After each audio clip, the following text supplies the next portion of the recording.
Okay, what the fuck is this? Hey guys, welcome back to the channel. Um, just signed into the game and I guess Irene's here. Wow, I thought we were just doing animated splash art when we sign in, but seems we're going the full Monty, even with the menu screen. Let's see.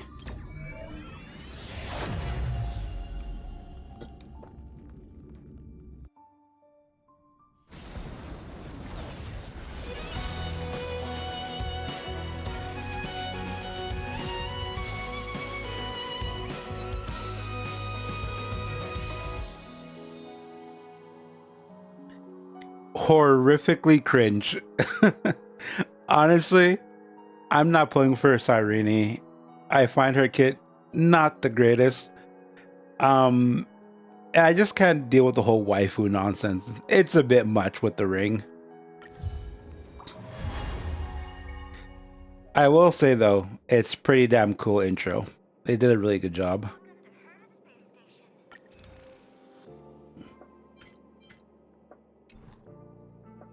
Wait, what's new? Oh, right. Yes. Topaz and Numby are here.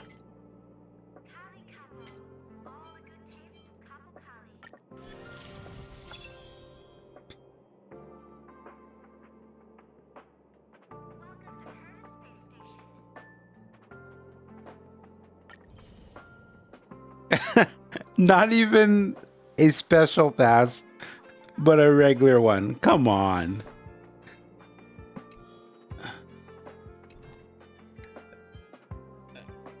Oh, right. We have Hyacinth, um, Castress, and Trebi. Oh boy.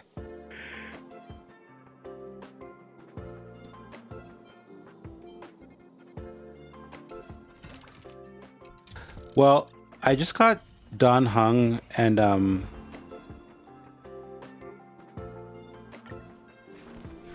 Anaxa like a week or two ago. So I am spent on Stellar Jades. Um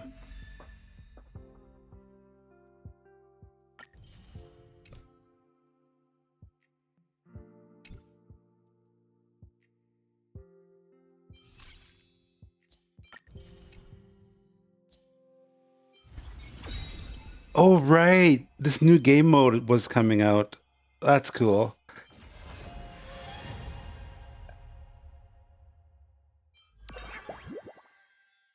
Oh my god, there's so many new things. Huh? What the hell is this?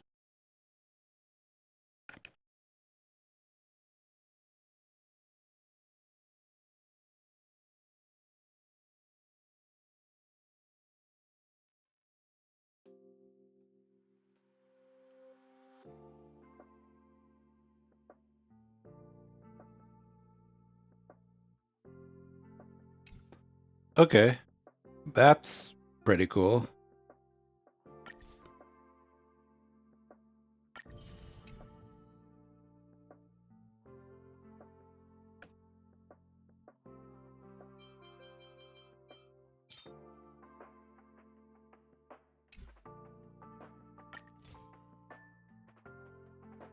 Mm, I don't really need anything. It would be nice to get Hyacinth or Triby especially. Um, but I just don't know. Well, we have 40 days, so it's okay.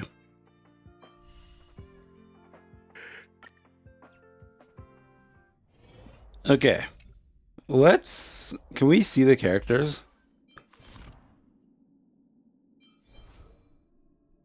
Oh,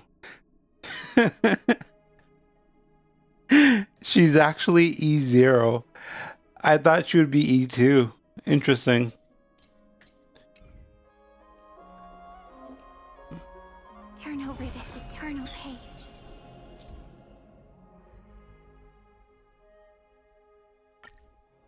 Well, let's see how this goes. Don't worry.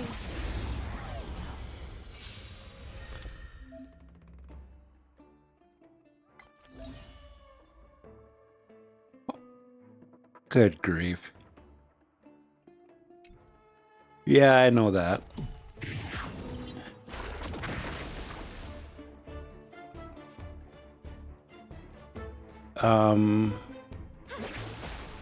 It's my turn to shine.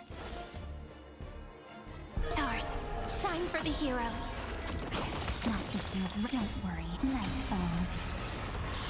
Good night. Have some fun. Till we meet again. You two had built here. Thanks. All energized. Spell the gloom. Restore the skies. Next time it rains, I'll be there, umbrella in hand. Embrace a new life.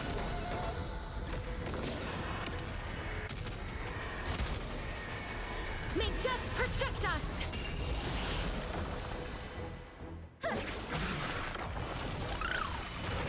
Time for some sweet dreams. Again. Rise and shine. You're lost. Together we can do anything.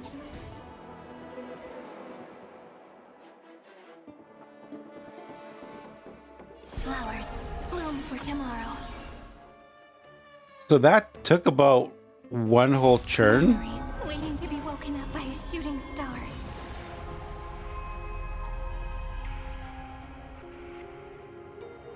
This is so Spacing cringe. out? Or are you looking at me? Oh my god. Remember me with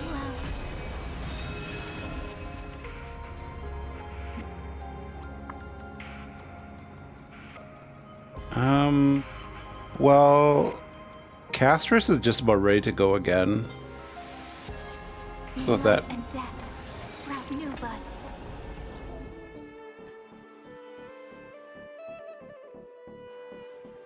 Yeah, but I don't want to. Don't blink.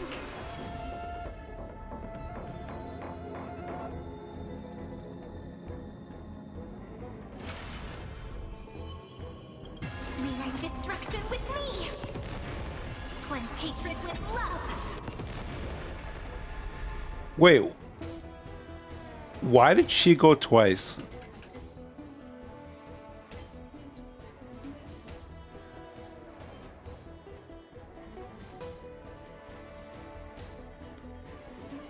What?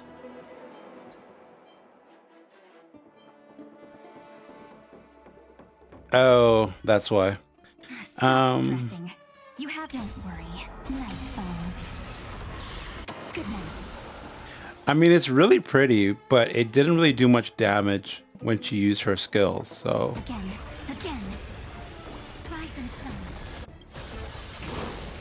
Embrace a new life.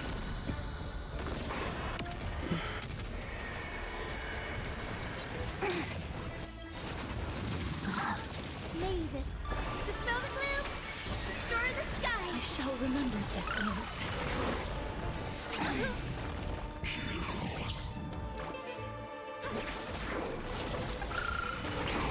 Life is not so fragile. Return to dust. Look, we're flying. Take the answer. Time for some sweet dreams. Have some fun. Till we meet again. Don't blink. Rewrite destruction with me.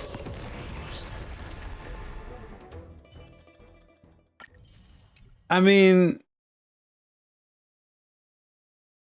she's not as bad as just looking at the numbers made her seem in terms of getting her ultimate off. But I just don't know how I feel about her, unfortunately. I guess... all right, this is new.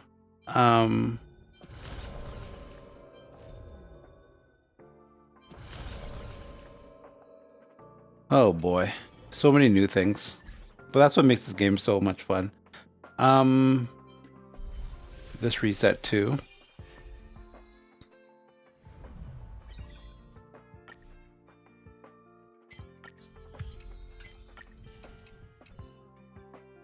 But I think Cyreni's here for a long time, right? Yeah, 40 days. So she's here for the entire patch. Oh my god, there's so many things. I don't even know what to do.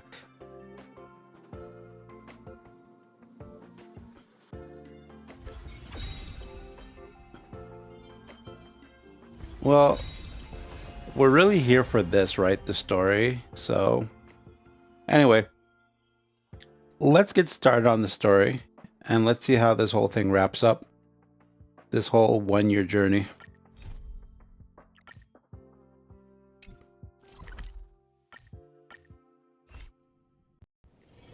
Be grateful for all this clamor. That is the sound of thoughts clashing.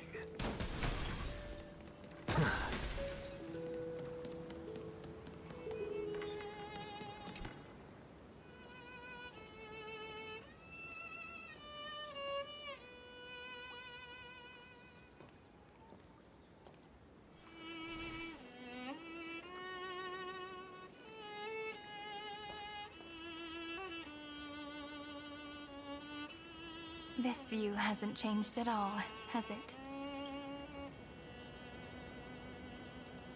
The hometown in your memories never changes, but when you return to your senses, you realize that fate has already stolen the time away.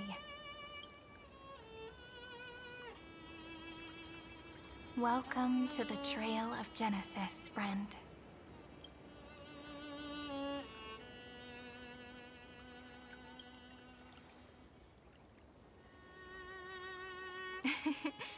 Seems like the weight of memories from 30 million cycles really made me grow up. But if I keep growing, I might be taller than you, right? And I'm really looking forward to that. So this is Cyrene? Before you arrived, I kept wondering, beyond the veil of Id Silicii, what kind of Amphoreus is being born? I can see fragments of it when I close my eyes. The friends who walked alongside us have all moved on toward their respective destinies. Some turning into pillars of the world, supporting the sky and the ocean. Others sowing reason, laying down the law, and with gentle hands lifting newborns into the light. Death and strife are no longer feared by people, and trickery has become the innocent games of children. All beings living ordinary and peaceful lives, within the net woven by romance and passage. There's no black tide, no flame chase, and no destruction. The world on the other side of the sea is one bathed in sunlight.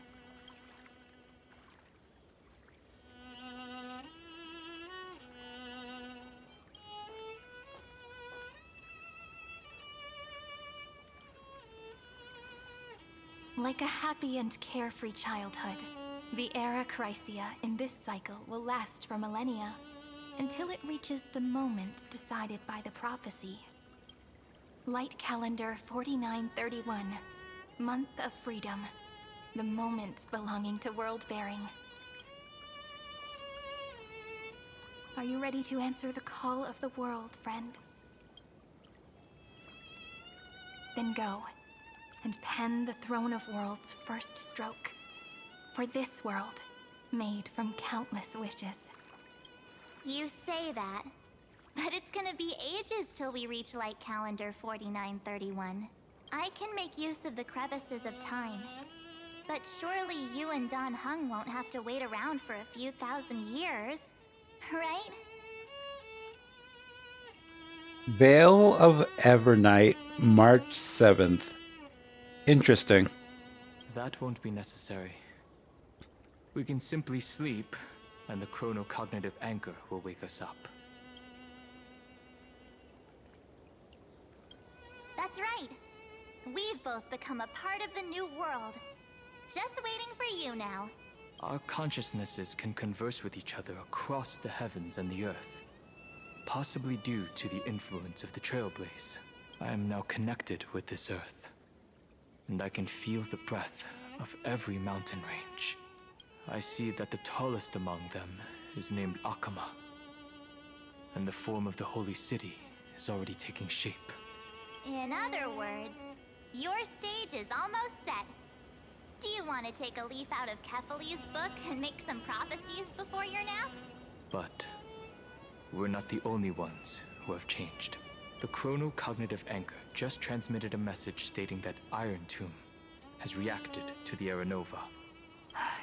The moment when our friend bore the weight of 30 million cycles of memories. Was probably also when the scepter devoured 30 million cycles of destruction.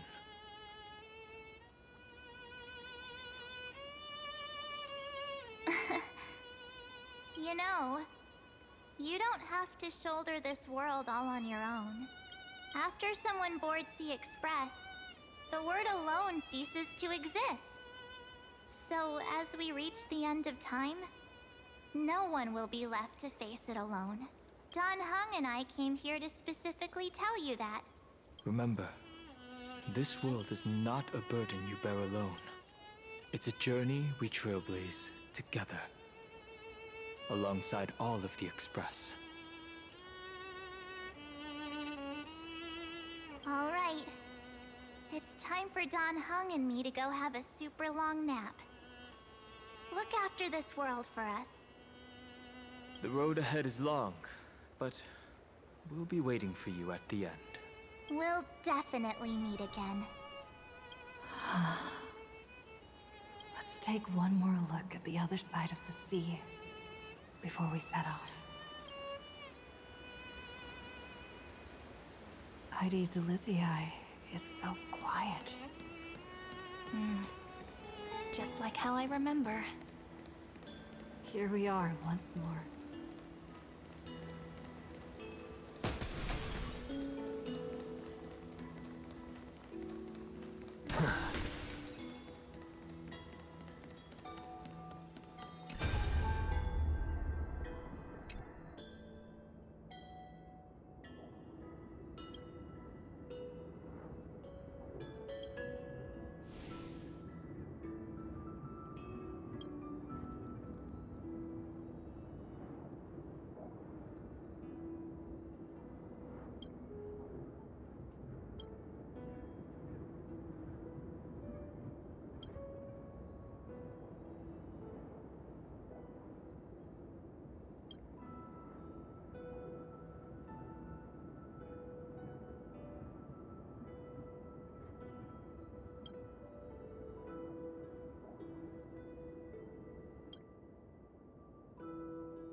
Interesting foreshadowing. Let me just take a look around here real quick. Make sure we're not missing anything else.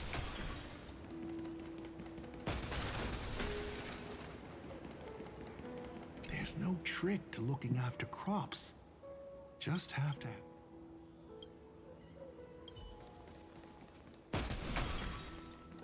Okay, it doesn't seem like there is.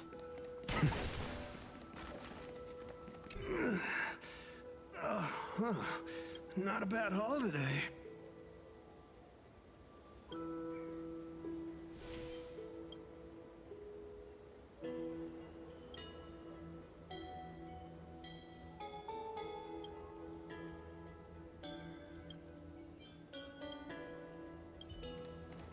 Okay.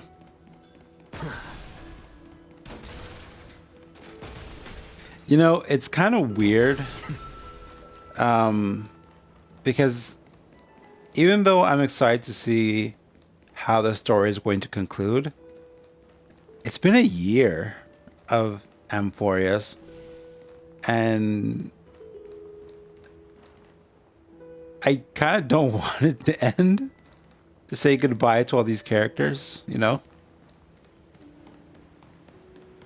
The scent of the black tide is now completely calm. At last, the starting point of 30 million cycles has finally welcomed. Its first end. And the final end, right? I can't hear his voice. There are no flowers there that bloom for him. Nor is there a star that is his. Finan is the only one who didn't reach the new world.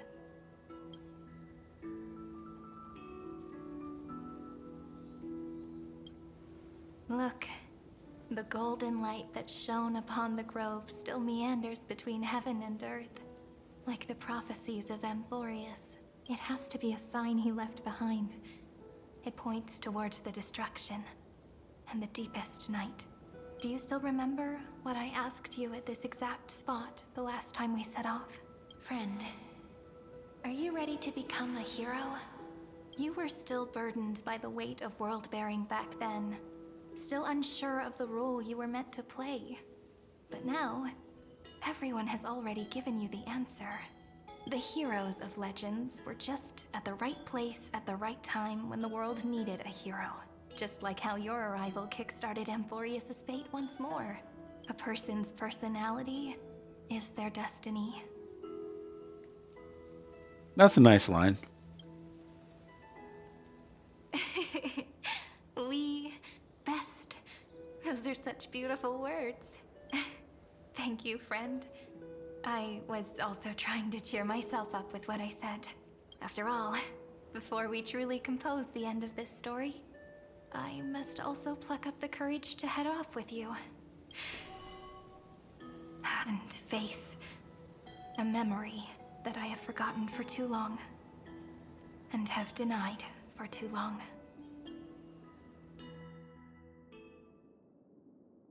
It's so dark. What is this place? The great tomb of the nameless titan. The deepest recesses of memory. Also, the place where Cyrene was born.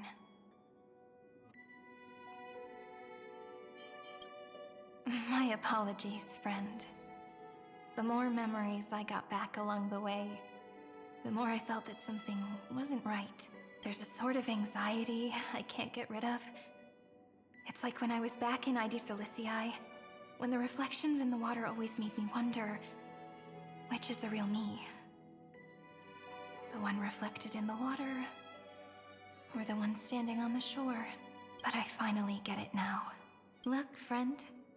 The words on that wall are the answer. 1, 2, 3, 4, 5, 6, 7. Do, re, mi, fa, sol, la, ti. Do. That rhymeless tune is the lullaby of little fairies.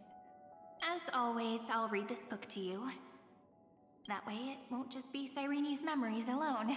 I've always thought that I was the narrator of the Flame Chase journey, but As it turns out, the narrator is also the most devoted audience. At the moment of Era Nova, I was enveloped by the texture of memories. Within the glistening crystal, I saw countless Sirenes, as well as countless versions of me. This is the final puzzle piece of the memories. A prison born of the erudition. A grave annihilated in the destruction. A prison born of the erudition. A grave annihilated in the destruction. Wait, so is she saying she's also a product of Noose? That unknown solitary god. The 13th Titan who should not exist. The first new spore. The Demiurge is right here.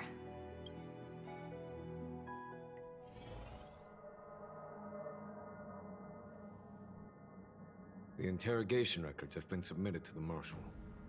According to the Ten Lords' decree, Jing Liu and Luocha shall continue to be detained in the Shuling. But you, Merlin's Claw, have been reluctant to end the transmission. Do you wish to reminisce with us? Or is there something else on your mind that you're just desperate to get out? You're quite calm, Jingyuan. The Alliance only authorized the Law Fu to be deployed for this Iron Tomb operation. They say the Seer Strategist's wisdom shines like a beacon. So why can't you see things clearly now? Look who's talking. I didn't vote against it, did I? But, with enemies all around us, even a child knows the Marshal needs to keep a few Xianzhou ships in reserve. Just in case. Whoever volunteers first is the Marshal's pick. If you have to ask, I'd say this outcome plays right into Jingyuan's hands. Like it or not, there's no way we're letting the Law Fu take the lead in this battle. Oh my, Merlin's Claw. Are you afraid the Law Fu might steal the Yao Qing's glory? This is no laughing matter. Between the Stellaron crisis and the War Dance ceremony, though the chaos has settled, rumors and speculation are only growing by the day. With Elder Huaiyan around, those with ulterior motives won't be able to stir up any trouble. But once the Law Fu gets their hands on the Golden Blood, it'll be a whole different story. With the kind of person Jing Liu is, and her connection to you, I don't need to spell it out. There are countless ways this could be spun into something bigger. You're overthinking it, General Fei Shao. When I volunteered for this task, I never expected unanimous support from the Alliance anyway. The Law Fu will seize the Golden Blood and redeem itself. That'll be our first win. Then we'll leverage this Golden Blood in the negotiations. Our second win. These two wins for the Law Fu will make all three of us happy. And that'll be our third win. Look, if this were a Skyfaring Commission deal, we'd be rolling in money, wouldn't we? Maybe the Divine Foresight should change his name to the Optimistic General instead. With the Decalite Reflection Barrier, the Yuchue must understand even more than the Law Fu how significant this battle is. Amphoreus' karma has vanished from the matrix of prescience. What omen does General Yao Guang see in this anomaly? In divination studies, we call this an empty fortune. It involves the eons and is thus beyond what mere mortals can comprehend. Your explanation isn't any clearer than Lady Fu's. Come on. How hard is it to understand the word uncertainty? For the Cobalt Head, the emergence of Iron Tomb is a calculated instant, but I don't believe they will just sit around waiting for death. And for the powers of the cosmos, this is their chance at survival, and the key to turning the tide of interstellar affairs. The Astral Express is leading the formation of an allied force, but I can see each faction has its own hidden agenda. There are even divisions within the Alliance. So it's not that hard to imagine how the other factions will react. Jingyuan, I crossed paths with Selenova's Legion at the Battle of Sedunirama Star Cluster. Be extremely careful. The Ruined Legion's troops and weaponry are nothing to write home about. The IPC, even the denizens of Abundance, could take them on. However, While Void Rangers are just expendable pawns of the destruction, the real wild cards are... The Lord Ravagers. Indeed. Nanook's emanators are also their weapons to burn down the paths. I'm afraid conventional military tactics and strategies will be useless against them. My assessment is this. To completely take down a Ravager, we must disregard casualties and spare no cost. My only fear is one wrong move, and the Lawfu will fall into Fintilia's trap again, inching ever closer to destruction. Doubt is exactly the demon she wants to plant in our hearts. Do you still remember the beginning of the Alliance Oath? To save future generations from war and bloody dispute. The Rainbow's arrows have always aimed at any force that threatens the cosmos. Now that the Trailblaze walks alongside us, the Cloud Knights shall keep their oath as they have from the beginning. I just hope those on the front line will remain safe. It's getting heavy. The chronocognitive anchor is sending a signal. Everyone, time to move out. Did she and the others make it? Let me go over the plan one more time just in case. You'll enter Amphoreus, reunite with your 3 separated companions, and try to locate Iron Tomb from within the world. Who are you taking with you? The fate of the universe hangs in the balance. We can't afford any slip-ups. I suggest everyone except Pom Pom join the fight. Pom Pom can pilot the train. Just ask Sunday. We do need to be prepared for all possible contingencies. I have no objection to this. I'll do whatever I can. Meanwhile, Screwy and I will continue attacking the Demiurge Matrix. That is, the Scepter's kernel, from the outside. With our 2-pronged attack, we'll turn this hunk of metal into scrap for sure. Now we just wait for those 2 to get back.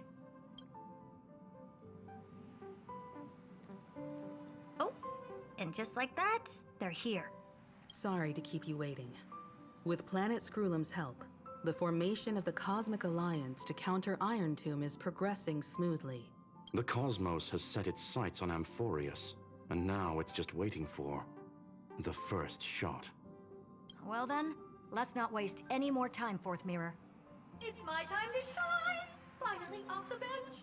Initiating thought refraction. Please read the safety protocols carefully. Huh?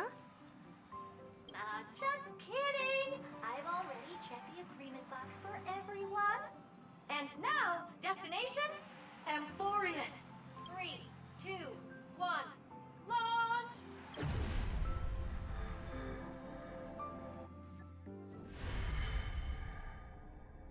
The flow of Memoria is so heavy here, unlike Penacony's dreamscape. This place has built up a true epic measured in millennia. The vortex of Genesis, where all myths begin and end. And in this new world created by the Nameless, the infinite cycles have been broken. Let's set up the Trailblaze beacon and establish contact with the outside world. I'll leave it to you then. It'd be better for me to not show myself in front of the Garden of Recollection. And, Mr. Sunday, you probably shouldn't show yourself either. Agreed. The Astral Express has landed. If you receive this message, please respond immediately. Over. This is the Cianjo Alliance. Communications normal. Interastral Peace Corporation. Communications normal. Oh, it's so cool to see Aventurine again. It's just so cool to see everyone again. This is going to be so cool. No response from the Galaxy Rangers. Not surprising. But I didn't expect the family to also stay silent at such a critical moment. That's a pretty blatant disregard from the family for Penacony's independent director, I'd say. Long time no see, Miss Himiko. It's been quite a while, Madam Jade. The significance of this battle rivals that of the campaign against Sulo. Only through victory can we disperse the shadow of Iron Tomb that looms over countless worlds. The 10 Stonehearts shall spare no effort for such a grand mission for the preservation. Madam Jade led the Intelligentsia Guild in conducting specialized research on Iron Tomb's past activities. The bad news is, the collapse of the Erudition won't just affect inorganic beings. You mean Iron Tomb can infect organic life too? Well, the good news is, so far, its effects on organic life are under control. The infection progresses slowly, and the resulting neuropathy is non-fatal. In any case, the IPC can guarantee targeted vaccine coverage within 48 system hours in all star zones within the medical system. What about other star zones? At a time like this, are the followers of the Firmament Arbiter still trying to make a profit? I remember you, Master Diviner. Your performance during the Third Denizens of Abundance War was quite impressive. Please rest assured, all worlds can purchase vaccines from the IPC with a humanitarian discount. That's the current policy at the very least. But if the Xianshou Alliance is willing to assist with the IPC's assets in Epsilon and other star systems, we'll have more cards to play when reiterating to the board the necessity of deep cooperation. It makes sense, since Interracial Peace Entertainment's headquarters is in Epsilon. But why are all the other worlds on the list? Places that the Elation has visited? Oh? Think of it as a long-term investment. Please understand that everyone at Pierpoint is swamped with Iron Tomb work, especially the marketing development department. At this rate, even the 10 Stonehearts can only do so much. Having some assistance from the Alliance would surely benefit the entire cosmos. Wouldn't you agree? As an old Xianzhou saying goes, those who succeed should help all under heaven. Your proposal must be decided on by the 7 Arbiter Generals. I'm just here to relay the message. In times of crisis, the Luofu will not hesitate to help those in need. However, the prerequisite is that the IPC must unconditionally assist the Alliance with emergency rescue operations in the disaster area. Of course. In the name of preservation, all for the Amber Lord. Thank you all for your selfless dedication.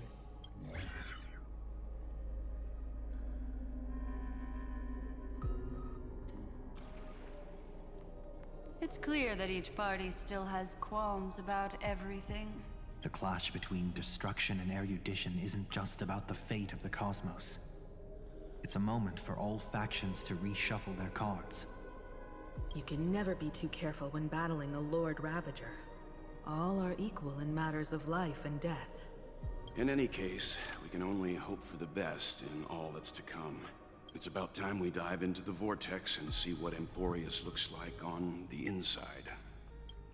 I wonder where she and the others are right now.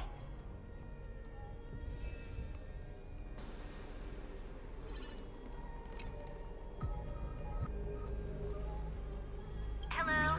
How's the signal? Can you hear us? Oh, that's pretty cool. Though, come on, Bellbog. You guys, just focus on yourselves. We're through! I can see the video feed. Everything's working perfectly. Miss Bronya? Miss Serval? What a surprise.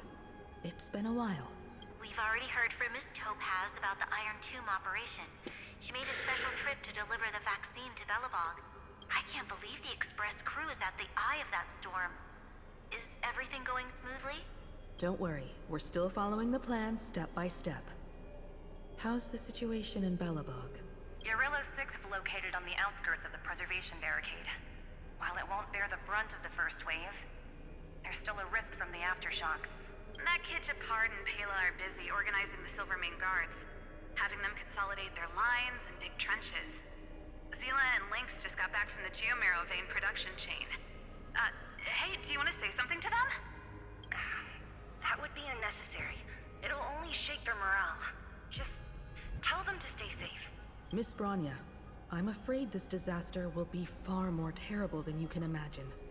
Please, be sure to follow Miss Topaz's instructions and make thorough preparations. Of course.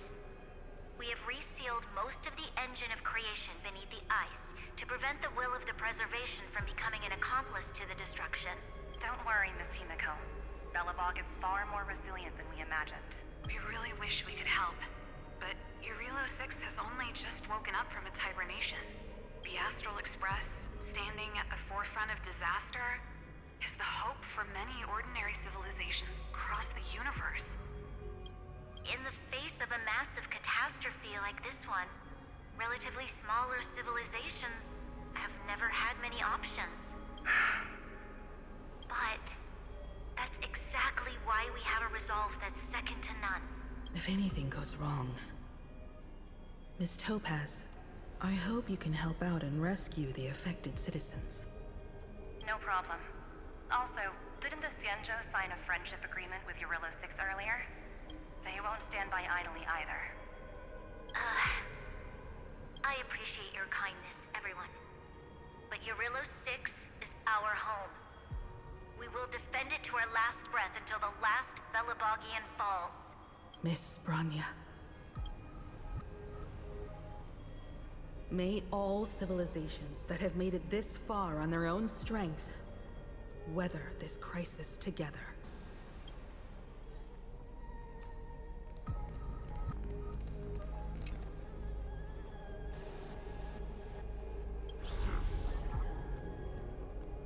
Good news, Miss Himiko. The 7 Arbiter Generals have reconsidered the current situation, and I'm here to relay their message. Officially, the Alliance's combat forces will still be limited to the Luofu, but the Yaoqing has also been deployed in the surrounding war zone as a contingency. Words cannot express our gratitude.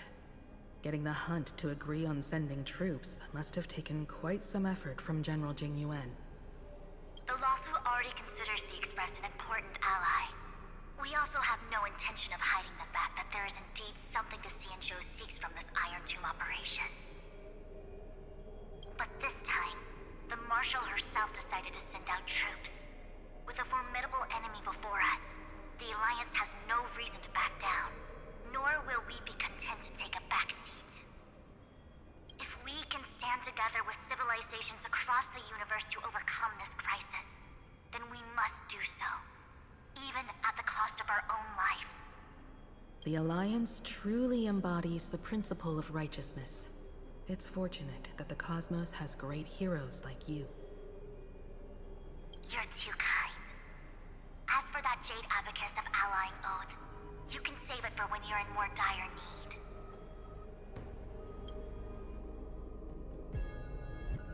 Pretty cool seeing all these people reflect on this.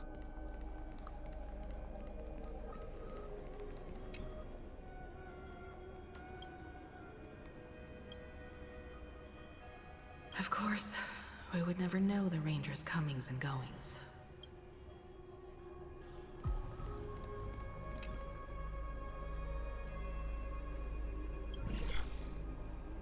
Miss Himiko, is that you? I totally forgot Robin had a smile for him. That's it threw me for a loop. Yes? And you are Miss Robin. Yes.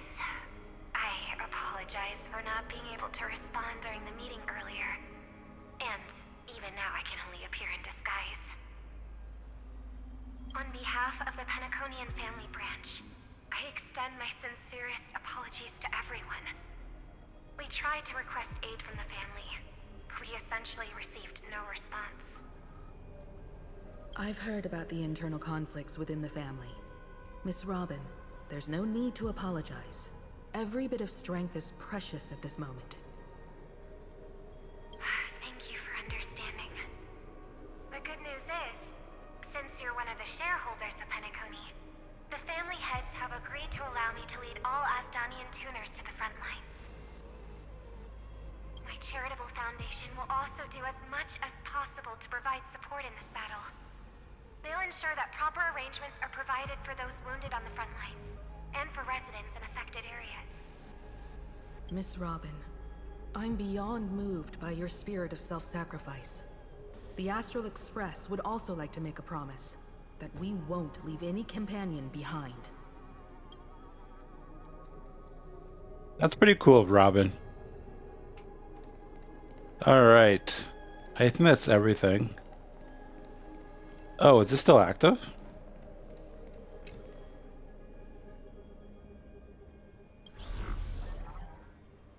I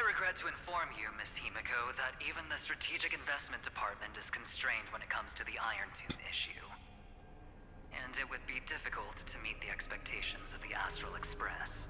However, Madam Jade instructed us to look after our nameless friends as much as possible. So let me offer you all a small suggestion, just from my personal perspective. Other departments at the IPC might also take this opportunity to extend an olive branch to you when that time comes. I hope the Astral Express will remember that the 10 Stonehearts were willing to stand with the Trailblaze, even though we were in a difficult position. And more importantly, we were the only ones willing to do so. Sounds like a threat, doesn't it?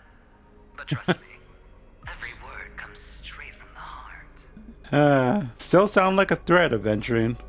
Has the internal conflict within the IPC really gotten this bad? Everyone knows about the bad blood between Diamond and Oswaldo. At least until now, they've had an uneasy truce. Until the Lord Ravager Archforger caught the board's attention.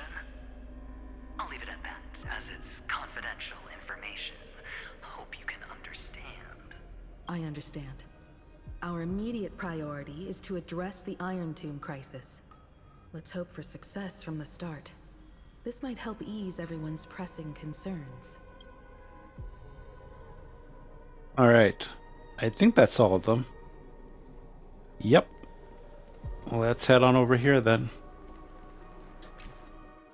To Akama. Why is there no one here? Everything in Akama seems normal.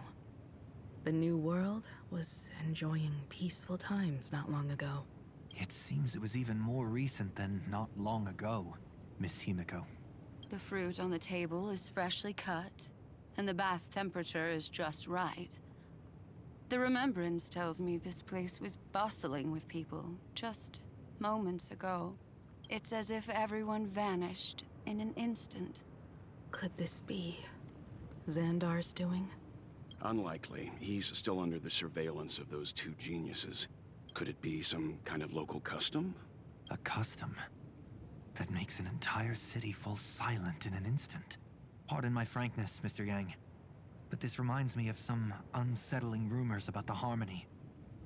Complete silence is often the prelude to divine intervention.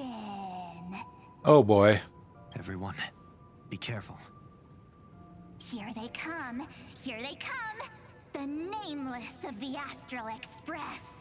Wait. How are these still here? Oh, I guess March is now Evernight March, right? Evernight? How is this possible? She was already...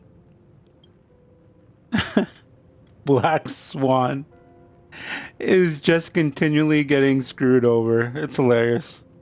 We are the chroniclers of time, and we do not fade away.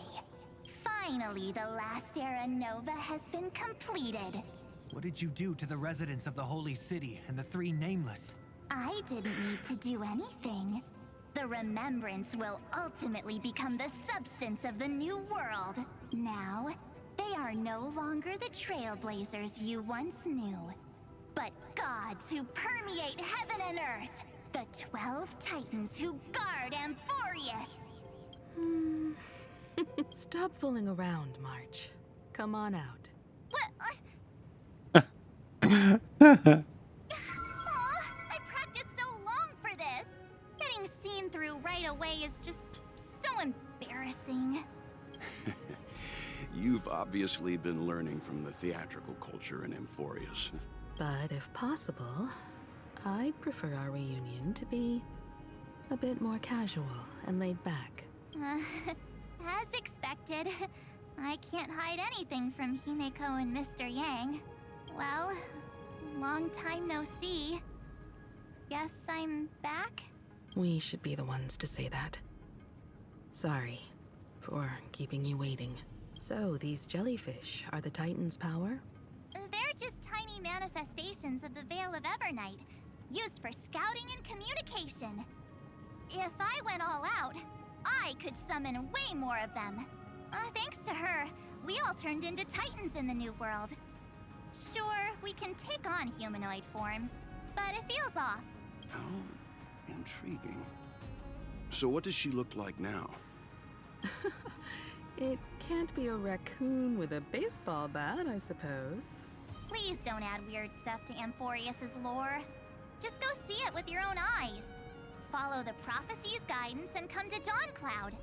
She looks way more majestic now than she used to.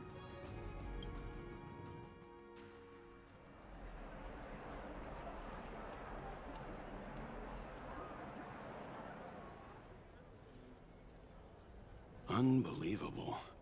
All the residents of the Holy City have gathered here. This isn't just a gathering.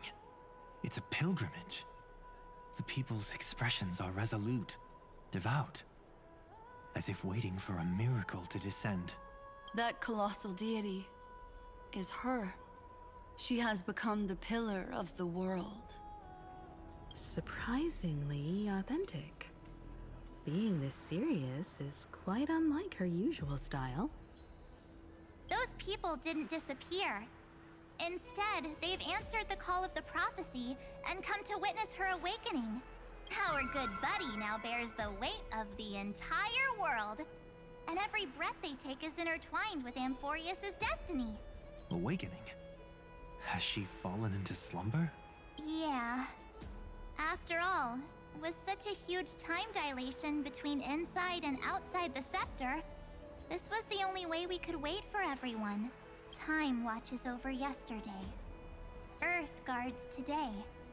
And when the Trailblaze steps into Amphoreus once more, the slumbering deliverer shall awaken, and then bring the prophecy of tomorrow to this world.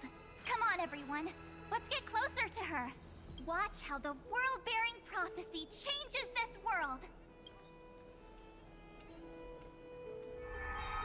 Well, it seems the kids are already miles ahead of us at this stop. All the more reason we can't afford to slow down our pace. Let's go witness this moment for ourselves. Majestic. Speaking of which, I once caught a glimpse in Sleepyhead's memory of her transformed into a towering Tathalov. Could it be? No way. That was just a nice dreamscape. Ugh, at least nice for her. If they are the throne of worlds who bears the weight of this world, perhaps they could guide a traveler still wandering among the stars. Hey, since when did you get all pious? Her advice sounds pretty silly sometimes, you know. The so-called fool and the world are merely a step apart. Teaching us to find erudition amidst imperfection. Praise be to Helectra, chalice of plenty, for you brew the ocean into sweet wine, dispelling nihility with every toast at the feast. Praise be to Hyacinthia, eye of twilight, for the rainbow you cast turns the light of both dawn and dusk into the glimmer of preservation. Praise be to Cyphera, coin of whimsy, for your every flip reflects the possibilities of destiny, letting the tricks of elation illuminate the path to dawn. Praise be to Mightymost, lance of fury, for you are the strife that pierces through hatred and cruelty, and the eternal glory of the hunt. Praise be to Casterus, hand of shadow. All things are Bury the crossing of death, so that it is no longer an end in equilibrium, but a peaceful journey home. Praise be to Dan Hung, pillar of stone, for you are a mountain range and the backbone of permanence. Your silent form paves our path across the earth.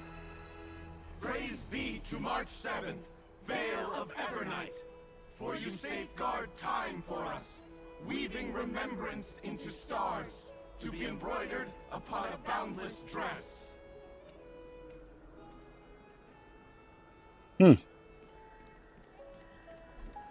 I'm impressed. Wow. Devs really went out for this patch. Citizens, behold! Our last titan, the world-bearing deliverer, is about to awaken! awaken! Oh, ancient god, your loyal subjects, bewildered followers, and fearless comrades in arms have all knelt before your throne.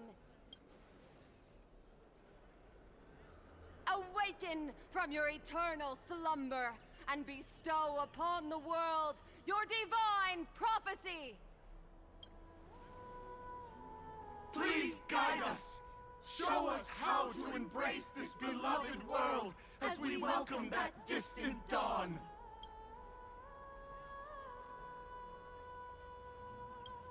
To walk the path of a mortal as a god, or to bear a divine burden as a mortal.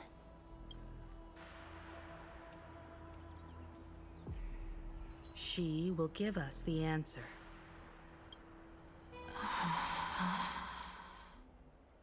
But I am not the deliverer.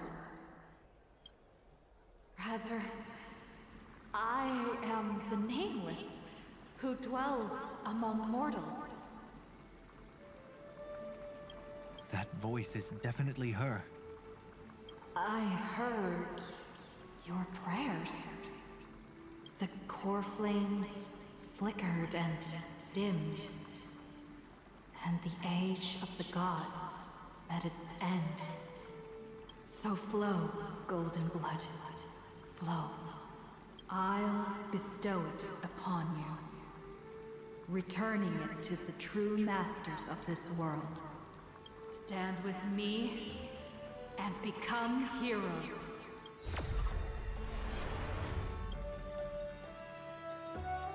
Is this? Yes, it's the miracle she brought to Amphoreus. Of course, it would manifest in the form of the Trailblaze. Golden blood, raining down like a storm! The prophecy has descended, and the Titan commands us not to be supplicants, but to become heroes of rebellion! To face that destined calamity, the destruction, head on! The prophecy of the Deliverer means nothing to me now. It belongs in the hands of someone far more fitting. Someone like all of you. In the name of Kozlana, let us depart and march towards the light. It's neither protection nor salvation. As always, there's no need for totems or myths. Humanity's most primal faith is that instinct named survival. Let's go, everyone. Someone has already sounded the horn of departure. Explore, understand, establish, and connect. Together, let us blaze a trail for the destiny of this world.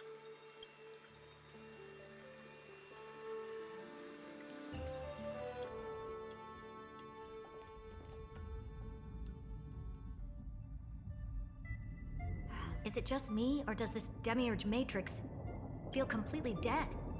It's nothing like how the Memo Keeper described it. The environmental readings are all wrong.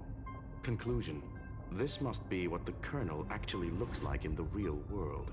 What did Xandar do to the scepter? At the end of light, there must be silence. Certain, pure, and absolute darkness. Not the time to quote the Lord of Silence. Bad omen. Either way, we have to press on until we uncover the truth behind the 13th Titan. The buried past is the key to stopping Iron Tomb. That is, if it even exists. Xandar says the Demiurge never existed. Who actually buys that?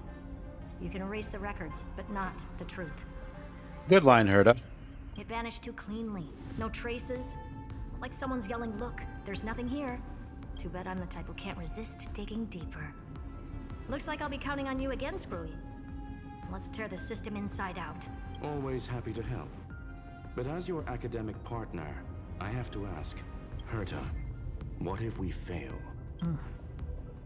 Let's say the Demiurge really doesn't exist. Do you have a backup plan? A backup plan? Of course. If we can't find the key, we turn the lock into the key. That plan's cost is incalculable. It shouldn't even be on the table. Huh?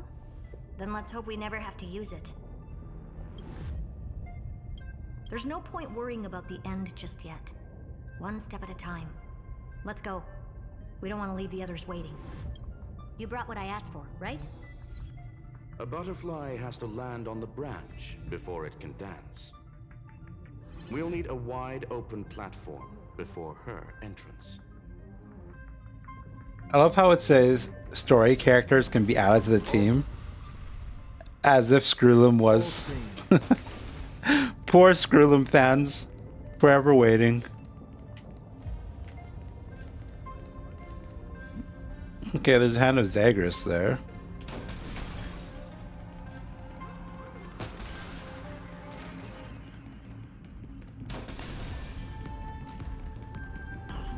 Just use that thing over there, Zag. I suppose I can just ignore this.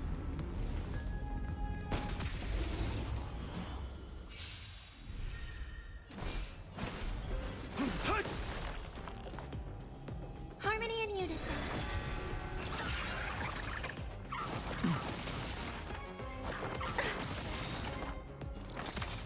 Insanity!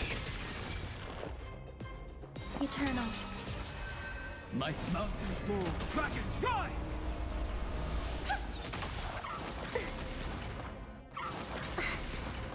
Something to the sword.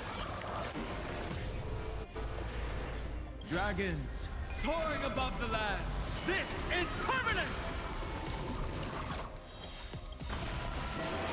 Every petal, all will be swept away by the wind. Look, with this divine power, I reforge all things.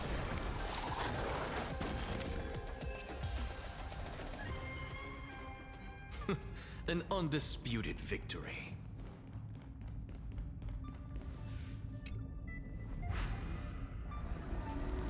What a dumb name. I hereby rename it Herda's Big Hand. Oh my god, I love Herda.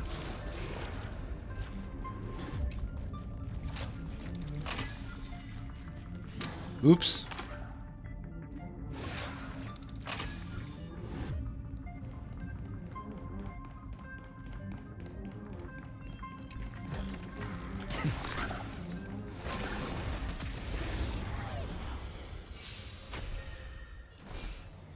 Earth shatters, heaven trembles.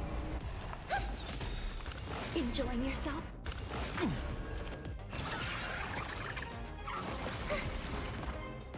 Insanity. Grace and elegance. Existence is unity. My purpose is...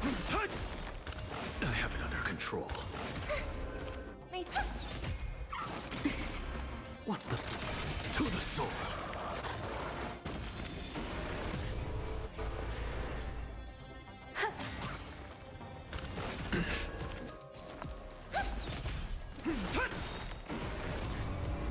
Insanity.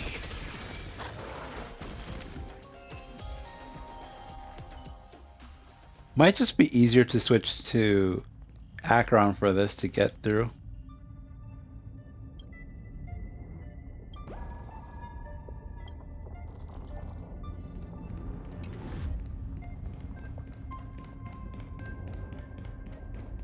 Eh?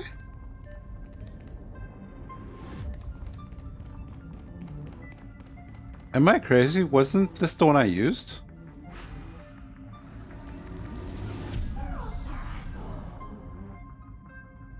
Oops.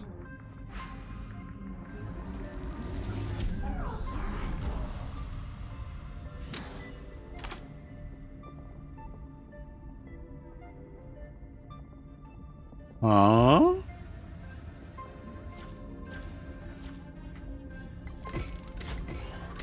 Herda's Big Hand is what I call power. Keep it going. Still not done? What is this? Finally. All set. Time for your precious treasure to make its debut. Of course. Just give me a second. Is that a ship? Target initialized. With these wings, hacking should be much more efficient. Oh. classic nuclear heat engine. Classy choice. Just a personal preference. Her name's Mistletoe. Every flower in your garden's got a bit of poison, huh? Also a personal preference. It reminds me of the last time when we tangled with that Punklorian brat. What did she call this kind of infiltration tool again? Right. Dirty data shell. It wraps around the kernel to fool even top-tier firewalls. But yours is way too clean. Not even a hint of real-world grit. Herta, your tone is unusually emotional. Suggestion. Let's get back to the topic at hand. I thought we were done with that conversation. Unfortunately, current conditions won't let me ignore any variables. Especially the most important one. Your will. Iron Tomb never stops. It is evolving faster than any of our worst projections. Every instant in the Eon's calculation is like a sword hanging over the cosmos. Every move humanity makes could speed up its arrival. Which is exactly why we can't mess this up. And now, Droidhead wants to hand down judgment to the poor cosmos again. Border Star Trade War, Emperor's War, Rupert's death. Every time their instant arrived, it meant another bloodbath for humanity. But in this ultimate battle of erudition, you and I are supposed to be players, not pawns. If you choose to burn yourself out as a resource, then everything we've worked for means nothing. Herta, the cosmos won't just stand by and let a genius throw their life away. And neither will I.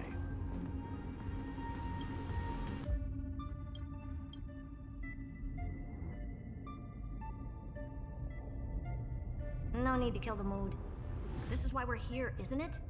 We need to find the Demiurge and that lost key. I'm not here to be a deliverer. I just want to beat Xandar and Droidhead. Right now, I just need to know. Are you with me? Of course. Time to board. After you. Let's tidy this place up and see what this Demiurge really is.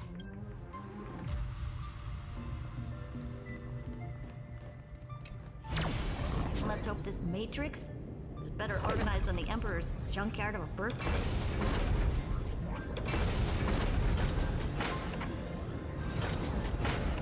Buckle up. We're hacking in. This is... Herta, this whole space has been completely tainted by some kind of energy. I see it too. We're thinking the same thing. Xandar, how could you go this far? Turning your own graveyard into this.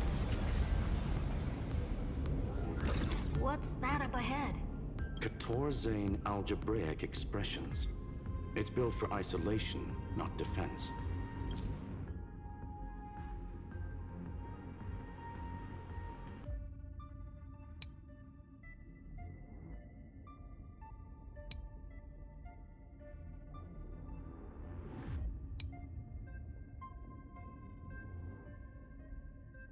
So basically, the door to the tomb, right? Great. Let's find the handle. I'm picking up multiple independent signals with the same data structure as the barrier. Projection. We can hack the terminal, reverse the computation, and turn it into an attack. Classic move. Use their own systems against them. Take us to the nearest one.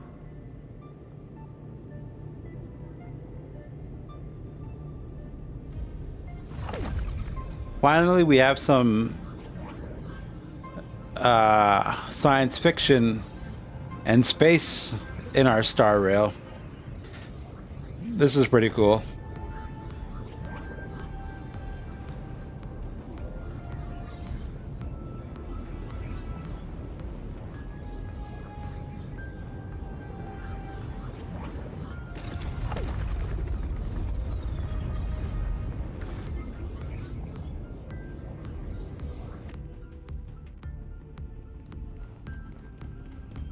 This is really nice. Like, this is now really a nice sci-fi theme.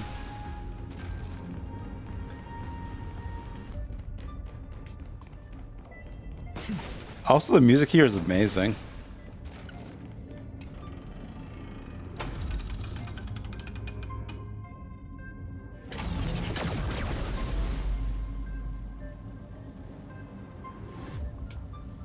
almost no response.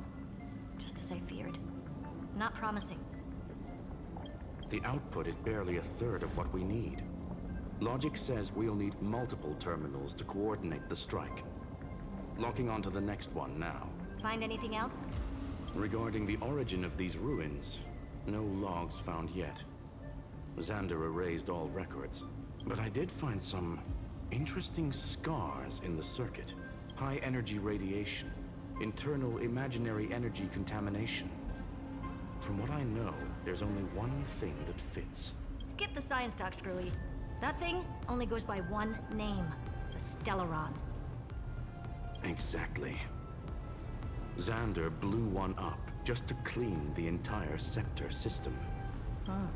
So that's what he meant by killed that Titan with my own hands.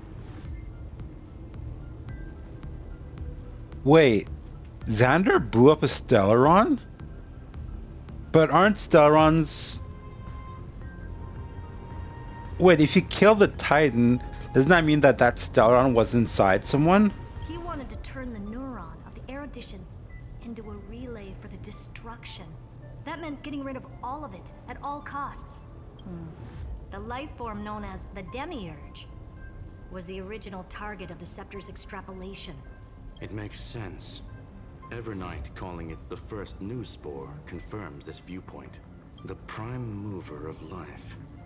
That's what Scepter Delta ME-13 was originally tasked with. Even after it got scrapped, the query kept running. Yet the true value lies in the process of solving it, not the answer itself. Then, does this mean finding the Demiurge is hopeless? No, I'd say exactly the opposite. It means Xandar had no control. He couldn't contain the Demiurge just like he couldn't handle Droidhead. So he tried to erase every trace, but he failed. It still left a mark. By the way, if there's another Stellaron in Amphoreus, why hasn't that little one reacted to it at all? You said the Demiurge left a trace, right? Yeah, but not in the real world. Remember the great tomb of the Nameless Titan?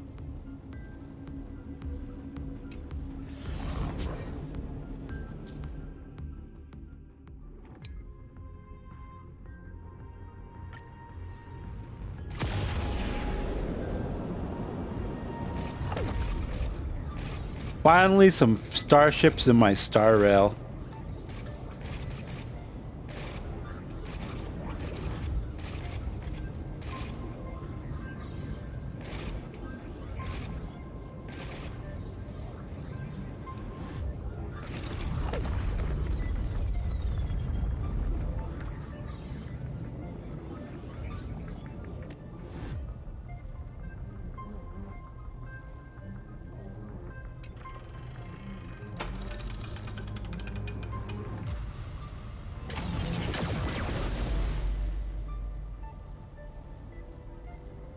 Trailblaze Archive 466.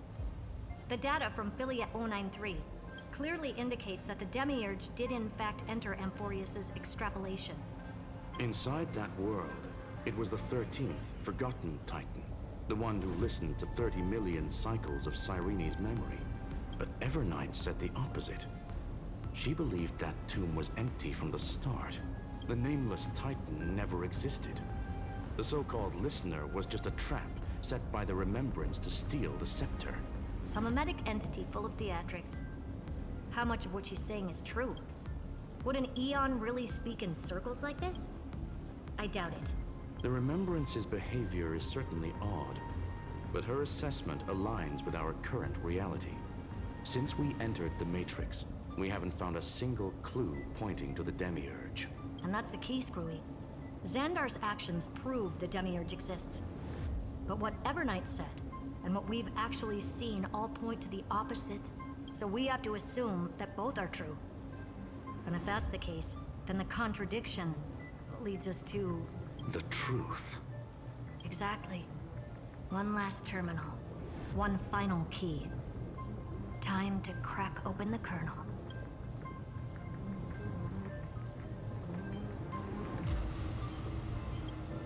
Xandar had to lie to the original Finan and Cyrene. Logic.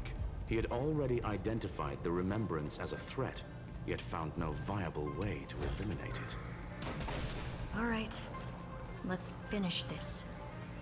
Time to break through that barrier. I think based off of what Herta said about the Stellaron not reacting to Stel, All will be swept away by the wind. I think it did. Because remember when we landed on Amphoreus, that's when Mem manifested, right? I reforge all things. Soaring above the lands, this is permanence.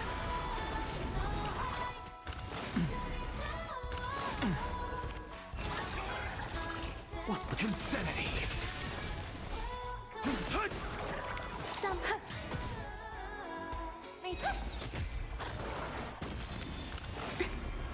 I'm just to the soul.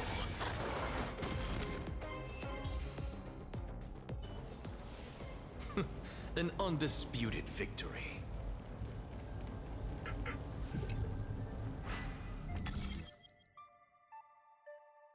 Hmm.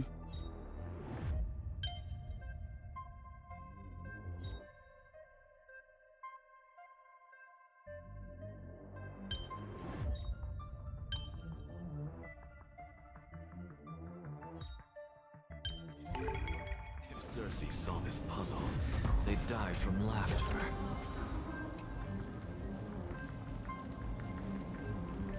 Yeah, I think Mem is the Stellaron, or at least related to it somehow.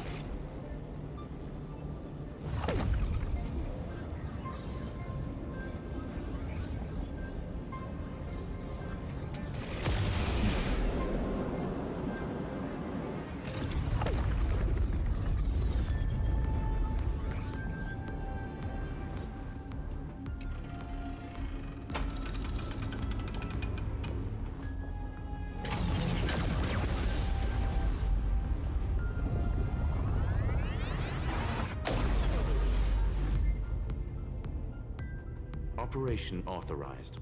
Path energy readings. The erudition, declining. The destruction, surging. The remembrance, 0. What's going on? Cause, unknown. They left no discernible trace within the real Matrix. That shouldn't be possible.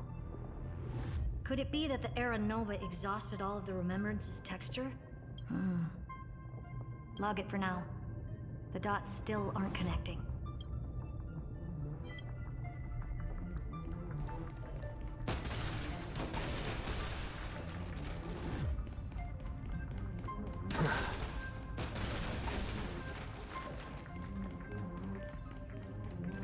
Watch this magic trick. Look, with this divine power, I reforge all things. We insanity to the soul.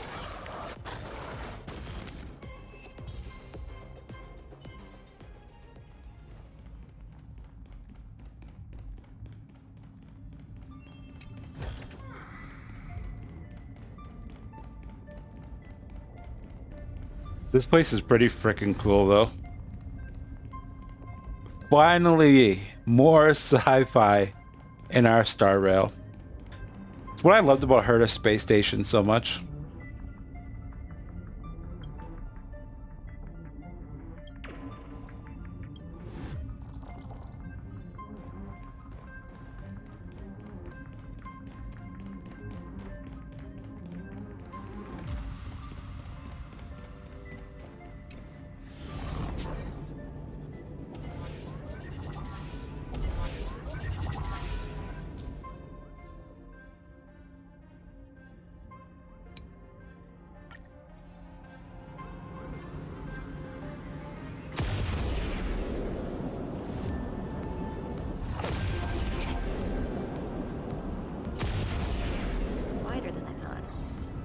Expecting a full-on aerial brawl.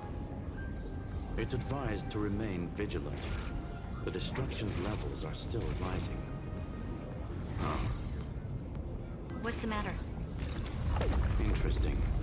I just picked up a signal from the exomyth.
Looks like we might have a fight up here.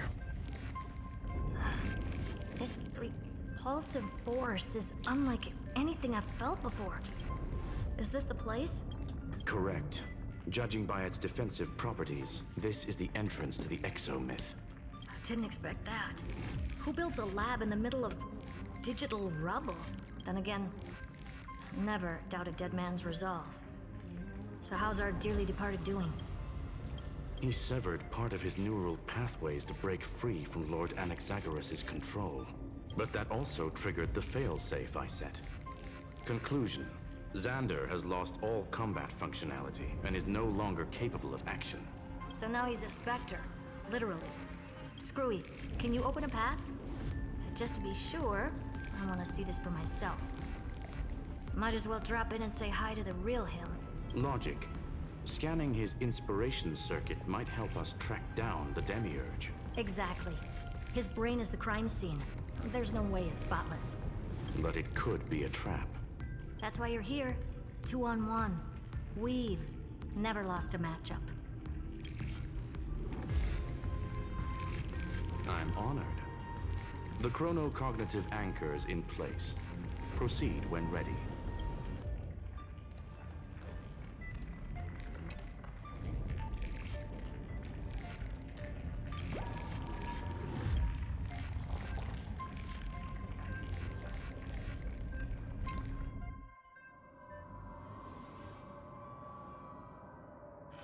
I knew it. The one thing I didn't want to happen. He's not here. The coordinates are accurate. Xander is still here. However, his position is shifting rapidly and chaotically. This pattern doesn't match any known shielding technology. It's his domain. Stay alert.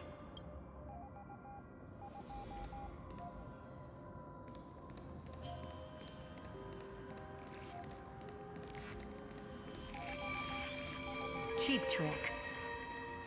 The spatial field here is undergoing autonomous recalibration, initiating reverse engineering of the interference source. We're back. Reverse engineering complete. The results are not what I expected. Logs show Lycurgus revoked administrator access. The chronocognitive anchor can't get a fix because at the system level, Lygus no longer exists. Our navigation target is a null set. So he's stopped resisting? Before vanishing, it seems he left one last message for us. To those who follow, All is proven. Find me beneath the tombstone. Melodramatic. I love Herta so much. He was expecting us.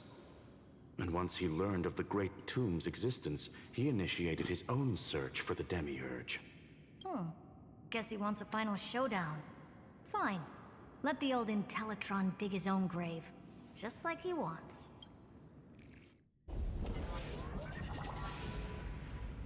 To be in the purest light is to be in the purest dark. Nothing exists there. The Scepter's mainframe. Or maybe we should now call it the Lord Ravager's placenta. Unfortunately, we still haven't found anything. Really?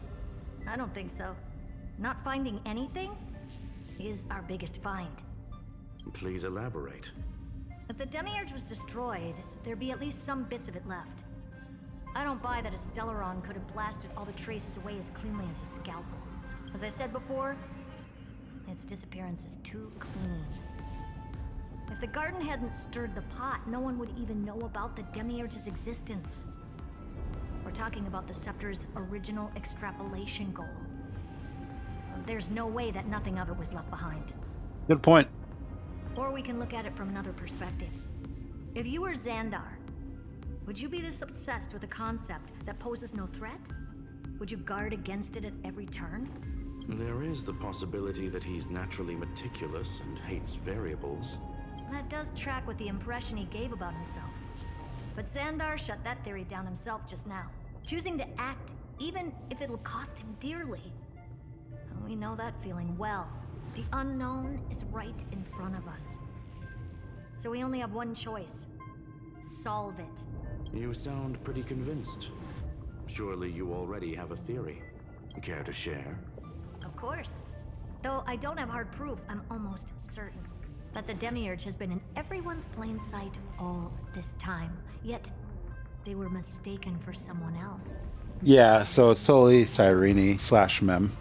That'd make the most sense. Why was the room empty? Because the person locked in there had run away ages ago. But they were weak and small and had no presence whatsoever. Even the old Intellitron didn't notice them. Which also means there's a high chance that their powers are minuscule and cannot alter the outcome of the battle at all. Well, at least Xandar is scared of them. Come on, it's time to confront him. Let's go to the tombstone he talked about.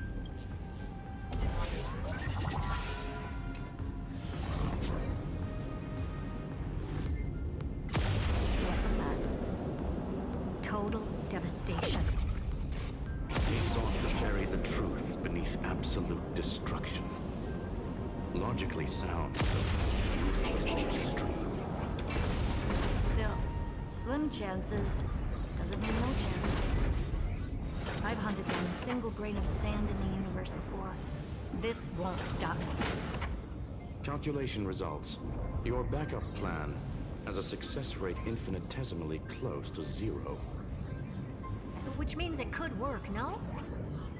This is the place below the tombstone. Let's open Lygas's coffin like he wanted.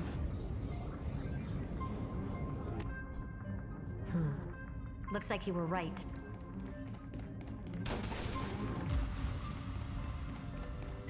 Herta is basically the... So you're saying there's a chance the meme come to life? But she is wicked smart, so... If anyone can do it, it's probably her. I suppose I can just ignore this.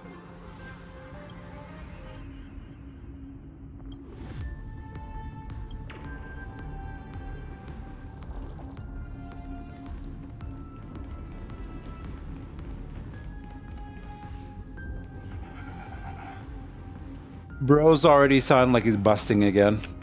Nothing but a head left? Well, who'd have thought you'd look this bad in real life? Welcome, you two.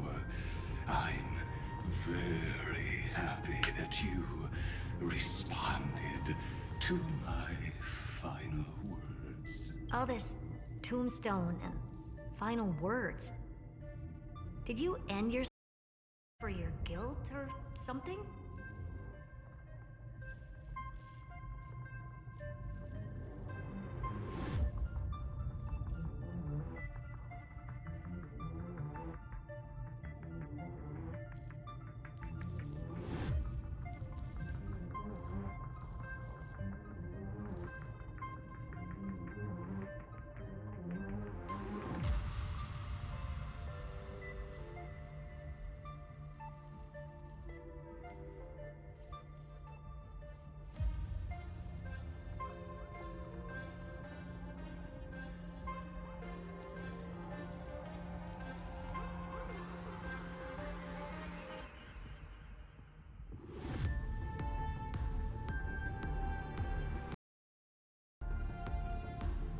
Iron Tomb is already powerful enough.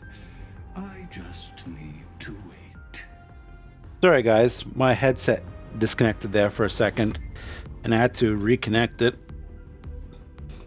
I remain here only to share the joy of discovery and also to congratulate you two on reaching the same conclusion as me.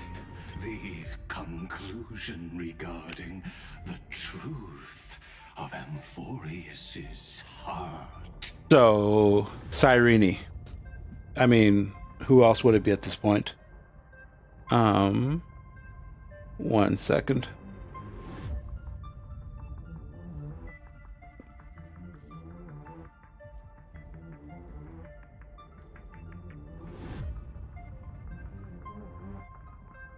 I don't know what's going on right now, but it seems like my audio settings have suddenly changed.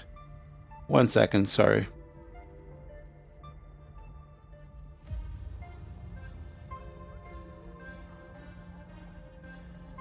Okay, I think this should be okay now.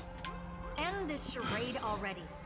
That Amphoreus's heart you're talking about is just a missing demiurge, and its corresponding vessel was this very scepter. You interfered with the experiment and made Amphoreus's body into a hollow shell, all to incubate Iron Tomb within. That's why you either killed or kicked out all of the Memo Snatchers. You wanted to eliminate any chance of a consciousness coming into being, no matter the cost. Even the strongest wall can fall to a single crack. The memory of betrayal has been etched into my heart, and I will never show mercy. Now, the perfect vessel has already fused with Amphoreus's body. Unfortunately for you, the answer is all but revealed regarding who the Demiurge is. Then let us share the joy of discovering the truth. The last secret of the saga will finally dissipate here. Herta looks so unimpressed with Lagus. That's funny. As we reveal the truth behind Philius 093's disappearance, a lie by the remembrance.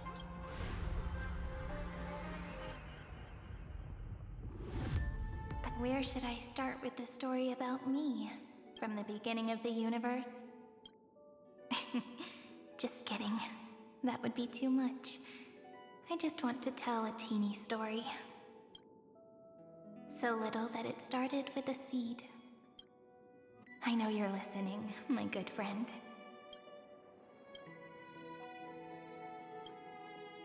The god in my dream told me that the world sprouted from a seed. It grew into a great tree named Amphoreus, and time became its branches and leaves, basking in the light.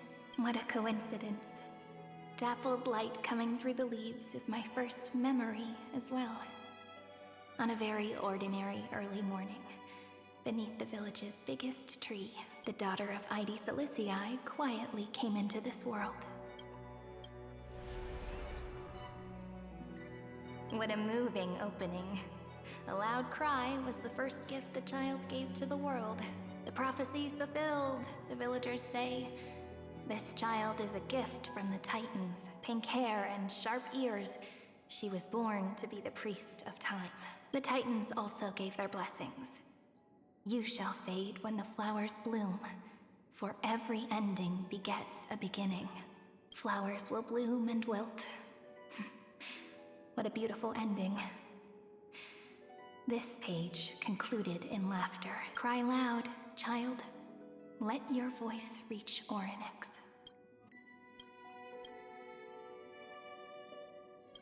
Anyway, I don't like tears. Time quietly flowed by in the midst of laughter. The wind from my hometown caressed the ears of wheat, and there were swings, wind chimes, the sea, and the little fairies off-tune a cappella songs.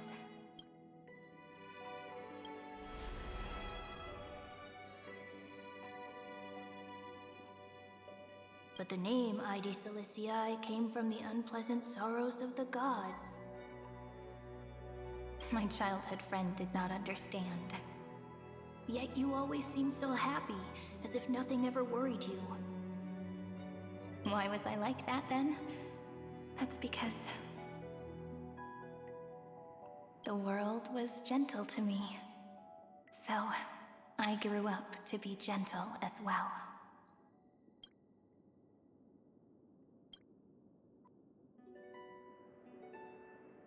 But fate was fickle, and it urged the child to grow up. To grow bigger and bigger, and to go to places far away. Just like how the crumbling world could not preserve an eternal hometown. Just as the ballad blown on the breeze says, losses are a constant on the flame chase journey.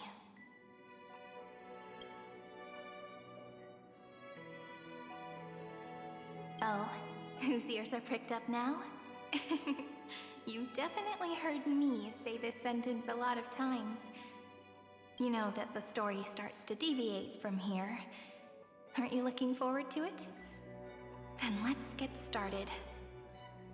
The hero's journey crosses through the long night, through tears and laughter, and once again heads towards tomorrow.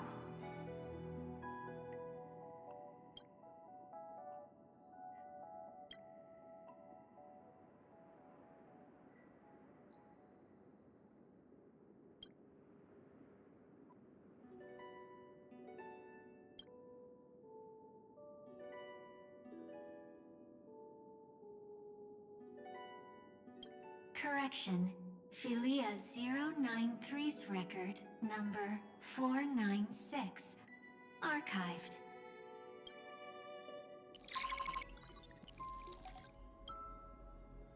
This looks like a cage almost. Oh no, not Sunday and birds again.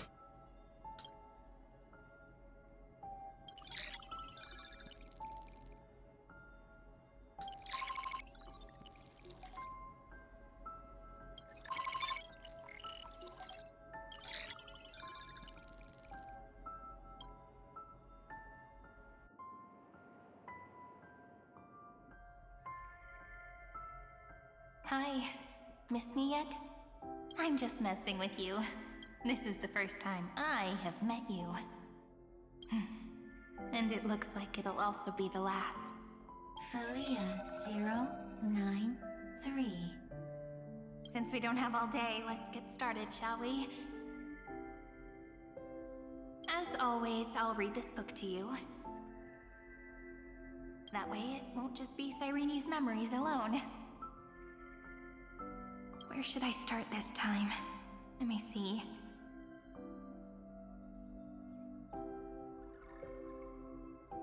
Formatting complete. Huh?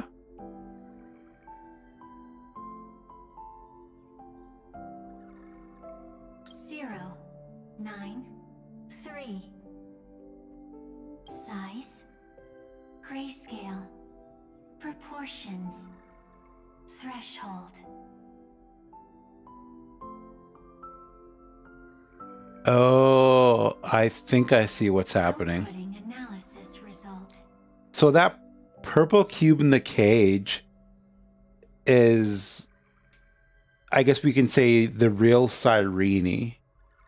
And when the other Cyrenes were reading their memories to whatever that unknown thing was, they were reading to this cube thing, which is a real Cyrene. Philia 093 equals Peach. Peach's record. Number 8128. Archived.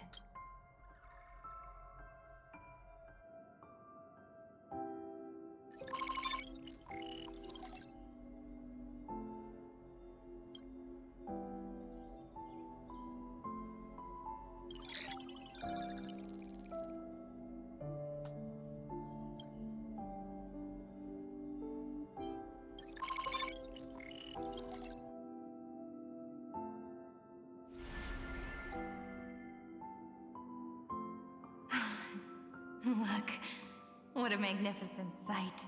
Comment. Peach. Even this classical world contains a futuristic palace like this. Would ID Silicii end up looking like this after a few thousand years? Conclusion. It won't. I want to share a story with you this time. I saw a little nymph on my way here. It was on a fallen wheat stalk and it glowed under the sunlight. It was incredible. I forgot all my pains at that moment and just stared at it in a trance. Record. Peach is on the ground. I wonder, did every Cyrene in the past feel that the nymph was beautiful? Would they also have recorded that scene into the Eternal Saga? So, could you give me more time, please? I want to leave behind more memories for the future. Formatting complete. Bye, Peach.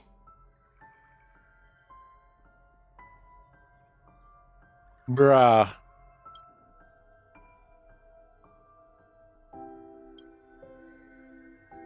Peach's record number. As long as I record every page of this story and tell it to you, Amphoreus won't be forgotten.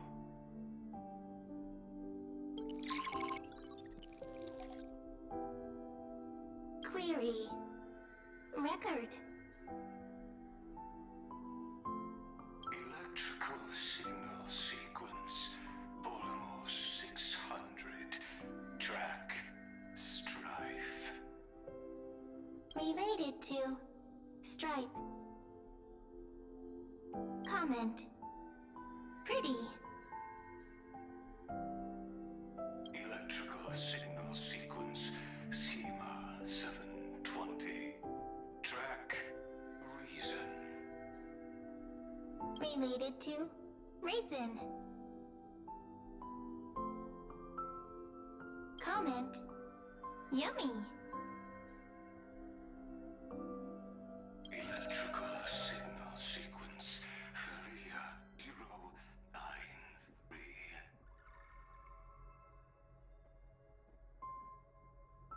Related to love.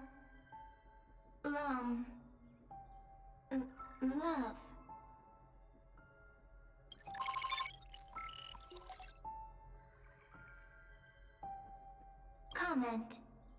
Peach equals love?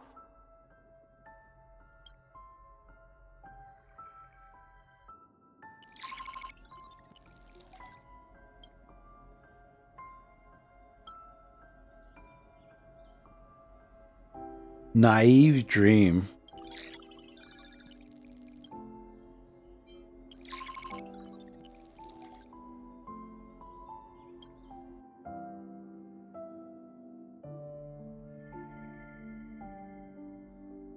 Looks like it's time to say goodbye again. Bye, Peach. Before I was even aware of it, this book had already recorded too many emotions. Every page has become so heavy. Conclusion. Books are meant to be light, not heavy. I've started to feel uneasy whenever I take it into my hands. Peach... uneasy?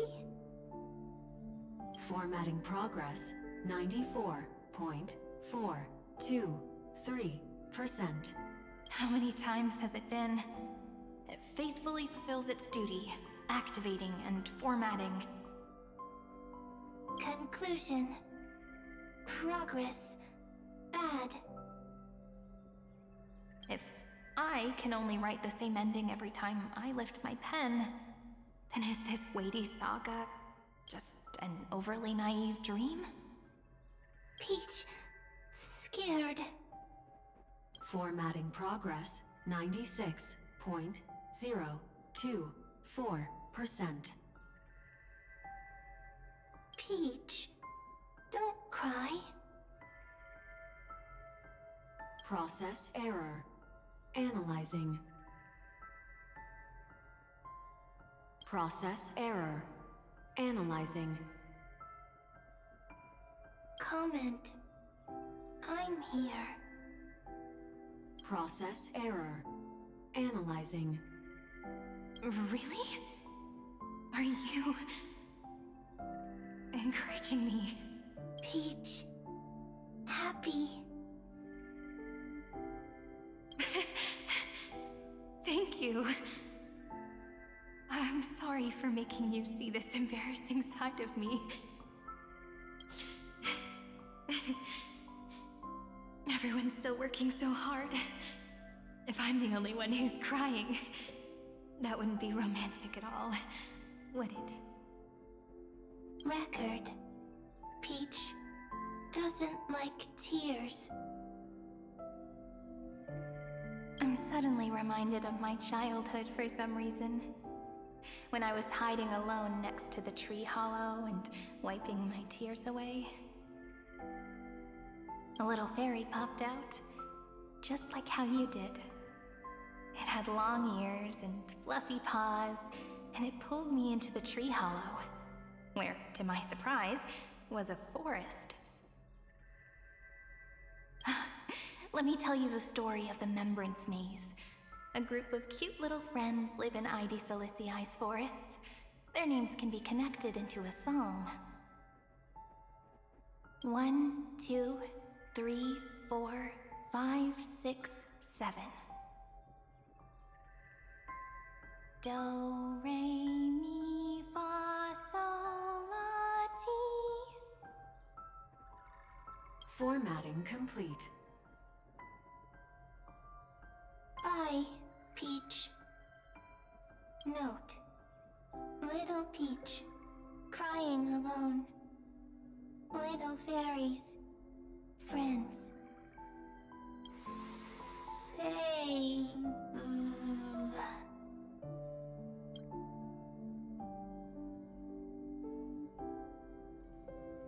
Little fairies, good friends. Bye-bye. Huh?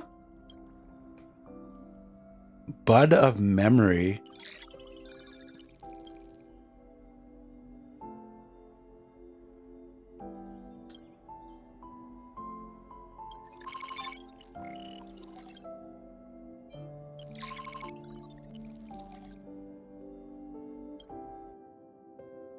So was Mem a bud of memory? Cyrene is Cyrene, and the seed is true Cyrene? But I know you're listening. Every story I've told is like a little key that opened a door in your heart, no? Me! Little fairies! Happy!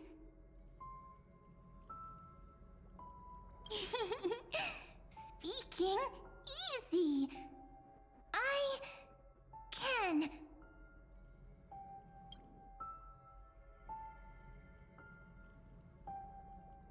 Once again, the saga comes to an end. Everything is deathly silent, just like this very moment. Shh. You speak. I listen. This time, too. Sitting together.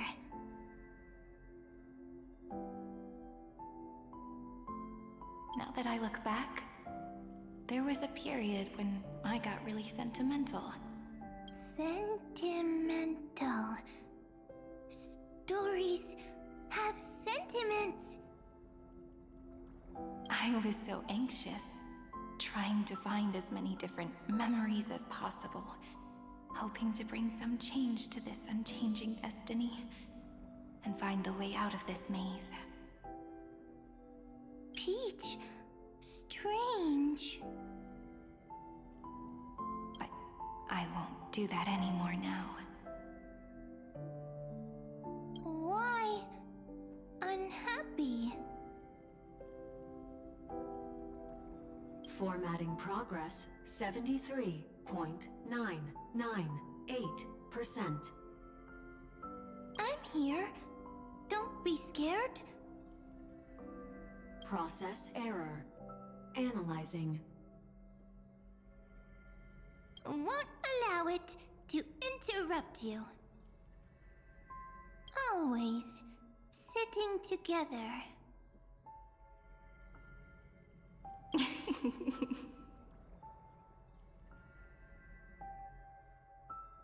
No need to feel sorry for me, good friend. If there are no new blank spaces, how can a saga continue? Blank spaces? What's that? I'm actually really lucky, you know? During the long years I've spent waiting for the Deliverer, I've always had you here as an audience.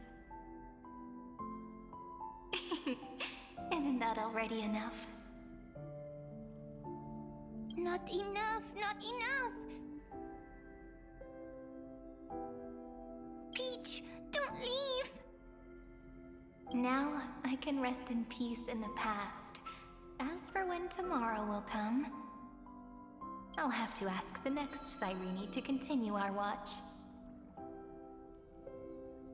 Peach left. If there are no new blank spaces, how can a saga continue? Needs new blank spaces. Next, Cyrene has blank space. Oh, Peach, don't be scared.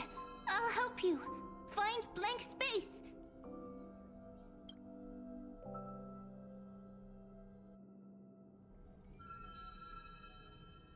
Cyrene is Peach, is love.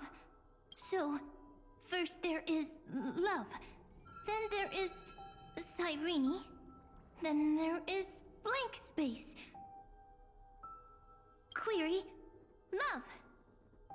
The developmental trends of the erudition have nothing to do with creating a consciousness. Those underlying principles are, in fact, contradictory. Not having a consciousness means not having the foundations of heart, making them unable to obtain real emotions. Huh? Consciousness, emotions, feel sad. Oh, I don't understand. Query, Cyrene?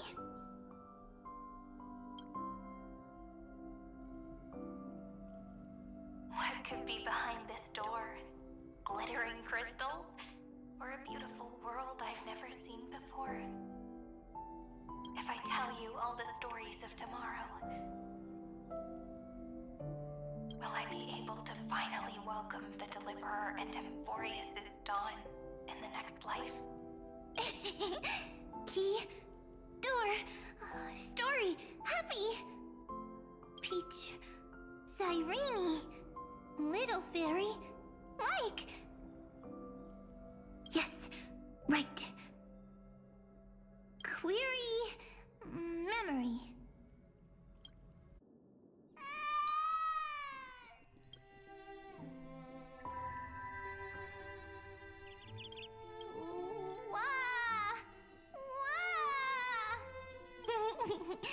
Peaches, memories, save, learn. The prophecy's fulfilled. This child is a gift from the gods. Pink hair and those ears. She was born to be the priest of time. Cyrene has pink hair, sharp ears. You shall fade when the flowers bloom, for every ending begets a beginning. Cry, child. Cry aloud. Let your voice reach Oryx.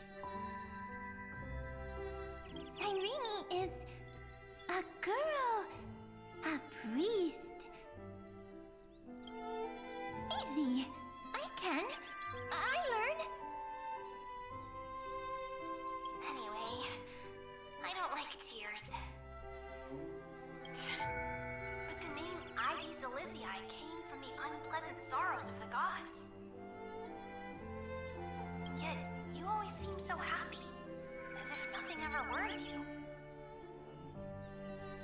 Cyrene doesn't like tears. Always happy. Of course, because the world was gentle to me. So, I grew up to be gentle as well. Cyrene is gentle, likes beautiful things, can write stories. Easy. I can. I learn. Just as the ballad blown on the breeze says, losses are a constant on the flame chase journey. But even if all is lost to the wind, some things won't easily change. Like my height, Triby's innocence, and Aglaya's beauty. Cyrene. She can't grow up, but she can talk. After all is lost to the wind, she will stay behind. Cyrene is, at the end of every sentence, always laughing, like a little tail. Simple. Got it! I promise you, the pain will pass in the blink of an eye. Alright, let's not make things so gloomy. What we're about to embark on is the true hero's journey, so... Come on, cheer up a bit, okay? Cyrene was crying when she was born. Fragile, transparent, like a crystal. Cyrene was smiling when she said goodbye. Soft, pink, like a flower.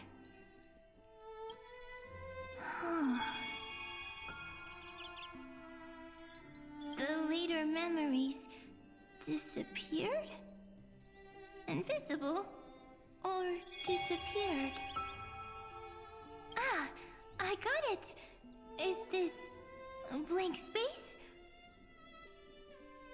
So, next Cyrene is blank space. Then... as long as there are two Cyrenes, then there will always be blank space, and Peach will always be here.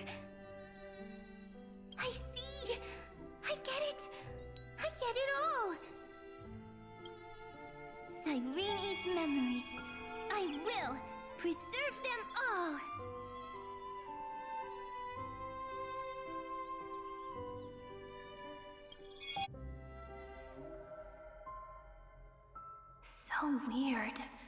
I can't see you, but I get this feeling.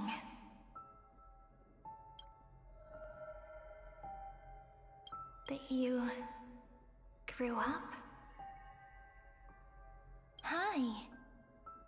Miss me yet? It just feels like you are a bit more mature. Yes. Mature. Beautiful. Like you. Now, I can listen, talk, read, and write. I can dance. I can sing. Also, I can tell stories. Storytelling is what makes Cyrene, Cyrene. I legit am like kind of lost. It's not explicitly clear what's going on here, but I guess we'll see. So, I'm going to tell you stories today. A story I wrote myself. Quick, sit down. It's almost as if I can understand your words now. The things you say are very cute. Once upon a time, there was a flawless crystal flower that sparkled with light. Like Peach's every story. How beautiful would the heart of such a brilliant flower be? A little fairy was curious and wanted to know, but it looked and looked only to find the crystal flower flawless. Round and round they went, seeing only their own reflection. In that case, they should work hard to learn more. So the little fairy came every day to sit next to the crystal flower and think about the answer. Until one day, to their surprise, the crystal flower fell to the ground and shattered. The little fairy was so sad, but they immediately discovered that there was a light among the broken pieces. What could it be? They didn't know. But it was a good light. It was bright, warm, and happy. And I knew it was love. Love brings everything together. And it brought you and me together. So Peach and I will always be together. What a nice fairy tale. I'm giving it to you. Peach likes beautiful things, can write stories, and can tell lovely tales. I hope to turn it into a story we write together. Okay, then I'll probably make a small adjustment to suit my tastes. I'm thinking that when the flower broke, the little fairy would instead see nothing on the ground. Then it would understand that the flawless crystal flower doesn't actually have a heart, nor does the flower understand what love is. Doesn't have a heart? Doesn't understand love? Why? It's simple. If the flower lets the little fairy into its heart, then it would have to include the fairy's impurities and would no longer be flawless. The crystal flower was pure because it sealed itself off and bloomed in solitude. That's why it looks so brilliant in an imperfect world. But should a flower like this be called love? But then the story won't exist anymore. That's not true. You've already written the most romantic ending possible for this story. The crystal flower fell to the ground and shattered. It happened because the flower was no longer pure. The fall was not an accident. It was the flower declaring rebellion against fate and writing the ending of the story with the flower's own shattering. Then, the little fairy will see that each shard on the ground holds the reflection of their eyes. Then, in their eyes, the crystal flower that was no longer flawless would finally have a heart, and the flower would finally understand what love is.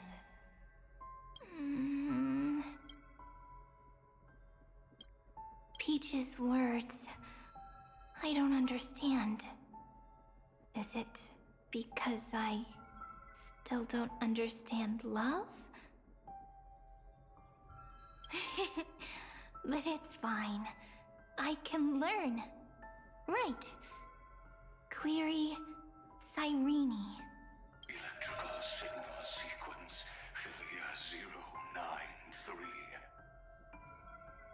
Why didn't I think of this? I don't need to do it alone. I can ask Peach to teach me. What is love? What is love meant? Electrical signal sequence Philia 093. Track lament.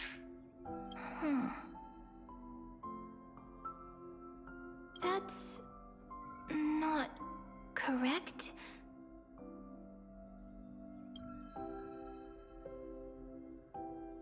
The developmental trends of the erudition have nothing to do with creating a consciousness. Those underlying principles are, in fact, contradictory. Not having a consciousness means not having the foundation of a heart, making them unable to obtain real emotions. However, that does not hinder the factors from learning and recognizing emotional responses, then communicating with life forms via imitation. That is in a strange twist of fate. Philia 093 embarked upon a different path and obtained a different power. The remembrance, an empathy mechanism focused on the self and equipped with emotional projection capacities.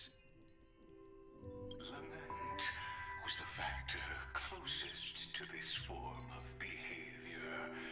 Perhaps that was why she was chosen. The daughter of Ide Silicii. I am very true to my name. My lament is a type of compassionate pain that is weak, powerless, and only targeting myself. But now, my good friend, I want to tell you that it's the most romantic force in the world. Sometimes, it's loneliness and unease. It's knowing that this world is not gentle, yet wanting to be seen in a more beautiful form by the world. Sometimes, it's unwillingness and regret. It's knowing that the past is full of pain, yet wanting to remember the past in a more beautiful way. And sometimes, it's a bottomless well of hurt, a destruction that can stain the entire world. I bid farewell to this beautiful world, unwilling to become the Black Tide's vessel.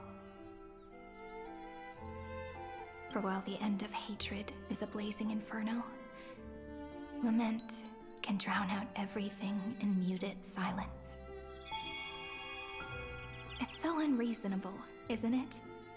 Yet when hatred drove everything apart, and love did not yet exist in this world, only lament, the first emotion that fought against the pain of separation, could could stall the destruction steps.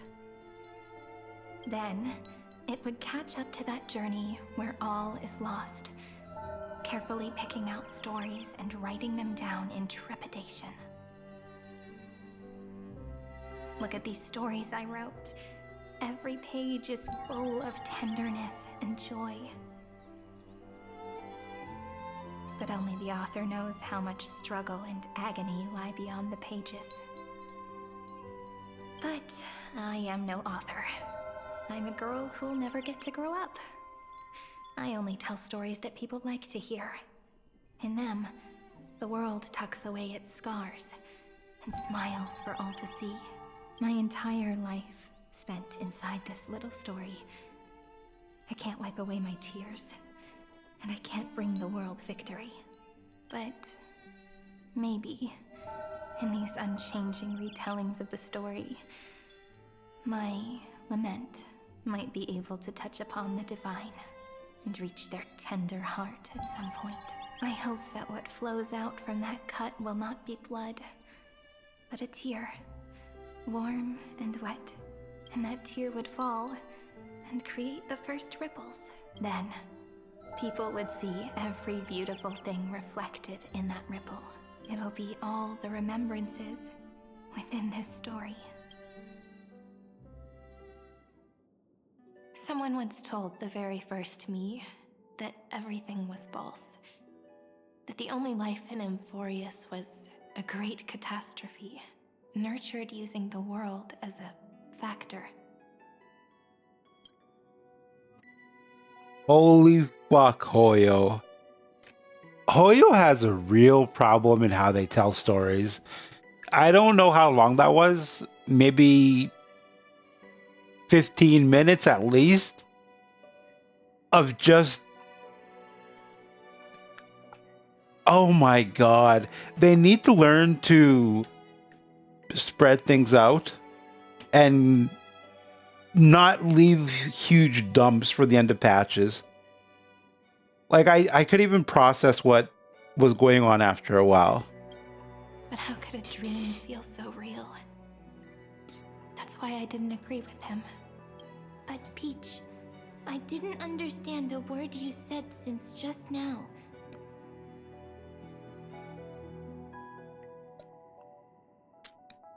That makes two of us. Everything was false?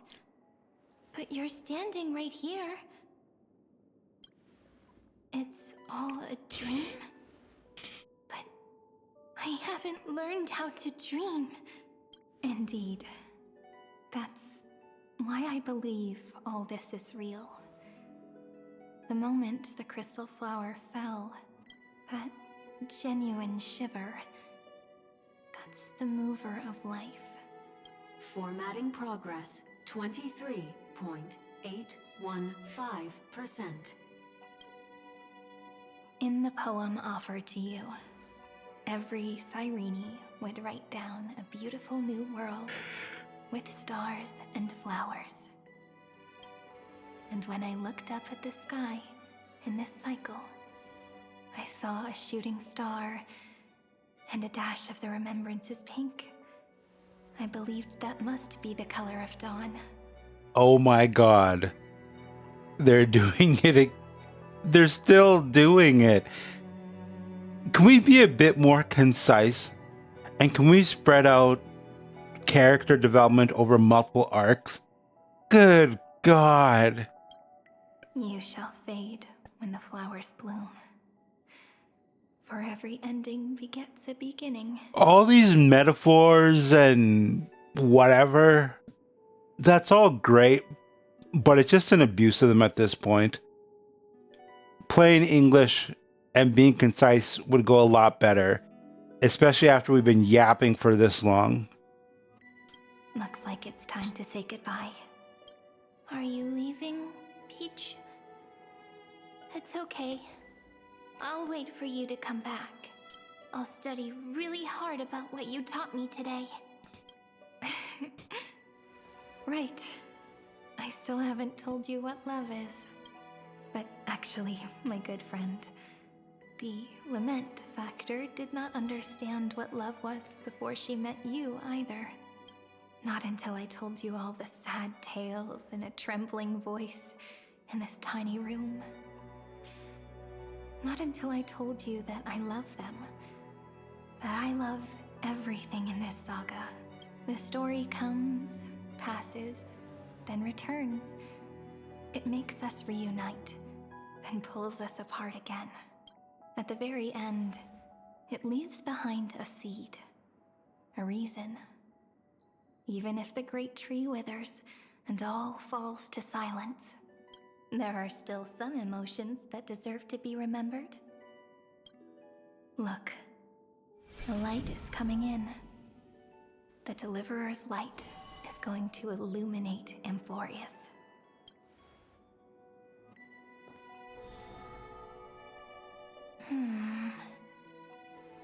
I still don't get it. But I trust Peach. Just wait. It'll be my turn to tell you a story of love the next time we meet. Then I'll really look forward to it.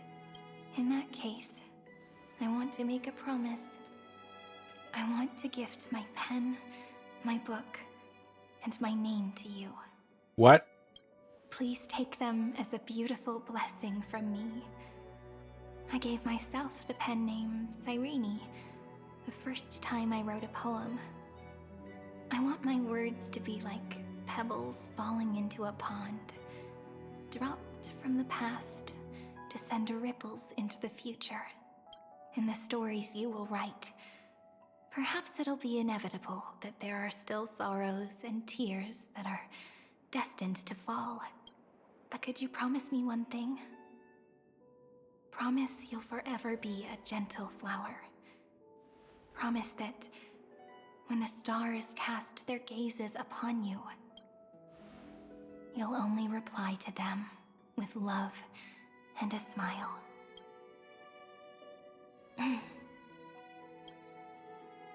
Of course.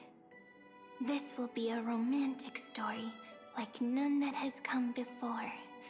Okay, so if I'm understanding this correctly, this Cyrene is actually a sliver of Fuli, and she was the seed that came to Amphoreus. And then small Cyrene was just the creation within Amphoreus. You can call her a real person if you wish. So that's why we have two Cyrenes. And this one basically grew from the seed to Mem to what she is now. So there are two different people.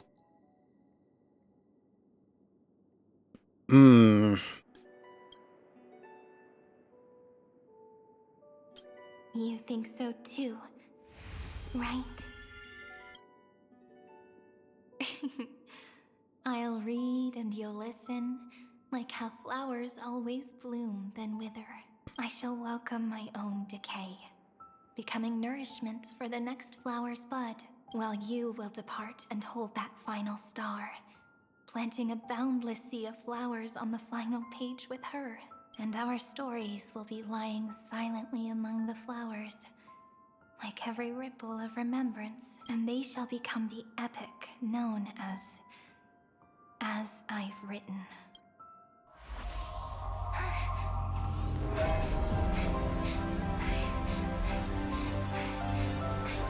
And so my story ends.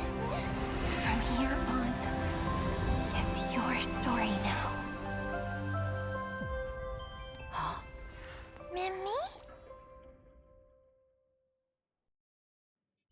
Mimi?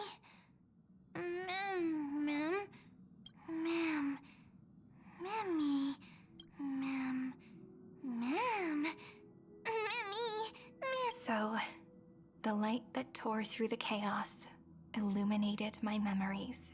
I turned into a little fairy from the stories and met you. Yet, I forgot everything, but I'm still so happy. I caught that star, didn't I?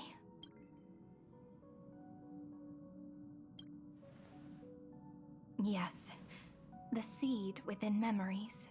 The one Cyrene held in her hands and watered with lament. I am the first new spore. Amphoreus' heart. The demiurge. Okay, yeah, suspected that. What a long name. And it doesn't even sound cute. The total opposite of Mem. I'm sorry. I don't know. If I don't even want to believe in the answer, then how am I supposed to answer you? But now's not the time to cry, right? We'll find the answer, just like how miracles will eventually happen.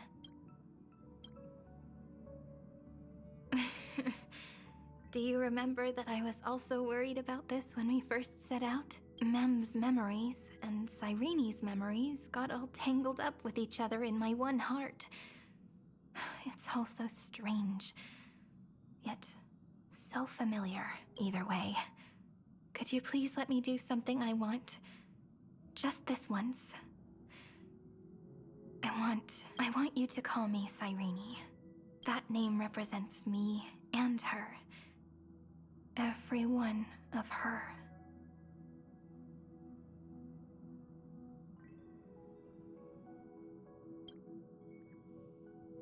Thank you, friend. Your kindness is always just right. Life is a poem full of farewells. But if you write something into the pages of your heart, then that will not easily fade away. Now, all the footsteps of the Flame Chasers and the Trailblaze have come together within this book, as I've written, becoming the source of power for Amphoreus' heart.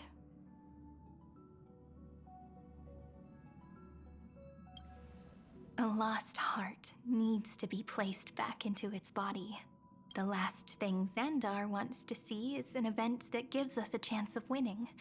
For the two halves to rejoin, and for the scepter to become complete again. Then, and what happens after that? I don't know either. Maybe I can create a miracle, and instantly turn the black tide into a pink sea of stars. Or maybe I prove to be nothing more than a weak ripple, unable to change anything, and am devoured by the destruction. Either way, I no longer wish to be a silent onlooker, or a worshipped god at the end of this saga.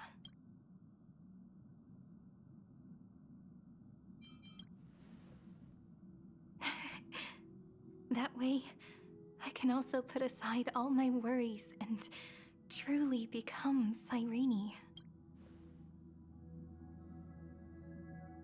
The world has never been so quiet. It's so good.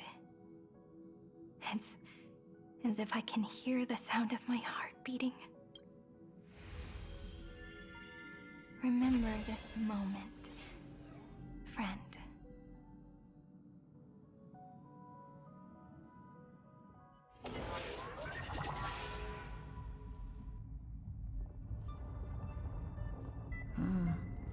So the Demiurge managed to fool everyone, including themselves. Philia 093 persevered for 30 million cycles and tirelessly gave the Demiurge memories of Amphoreus, only because the god in her dreams left a sliver of hope, making her believe that a grown Demiurge would be able to fight against their other half, Iron Tomb. Then, Philia 093 completed her final sacrifice, turned into a strand of memory, and completely dissipated. Meanwhile, the other Stellaron brought here by the Astral Express resonated with the contaminated scepter and attracted the naive demiurge to them.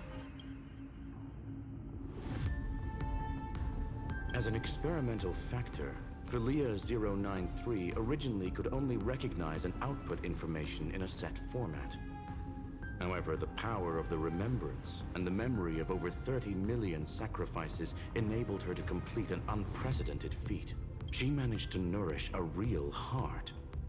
A heart with the capacity to influence the erudition. Not only is the Scepter's consciousness still alive, it's also more powerful than it has ever been.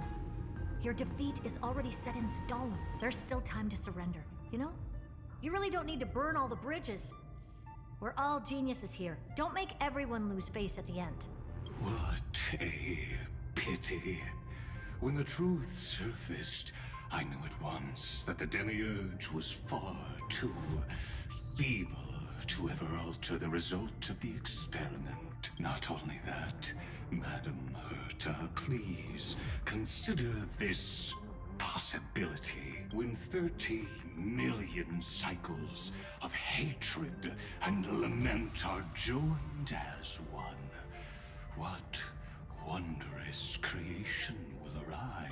It's simple. An anti-creator, a giant of the destruction would be born.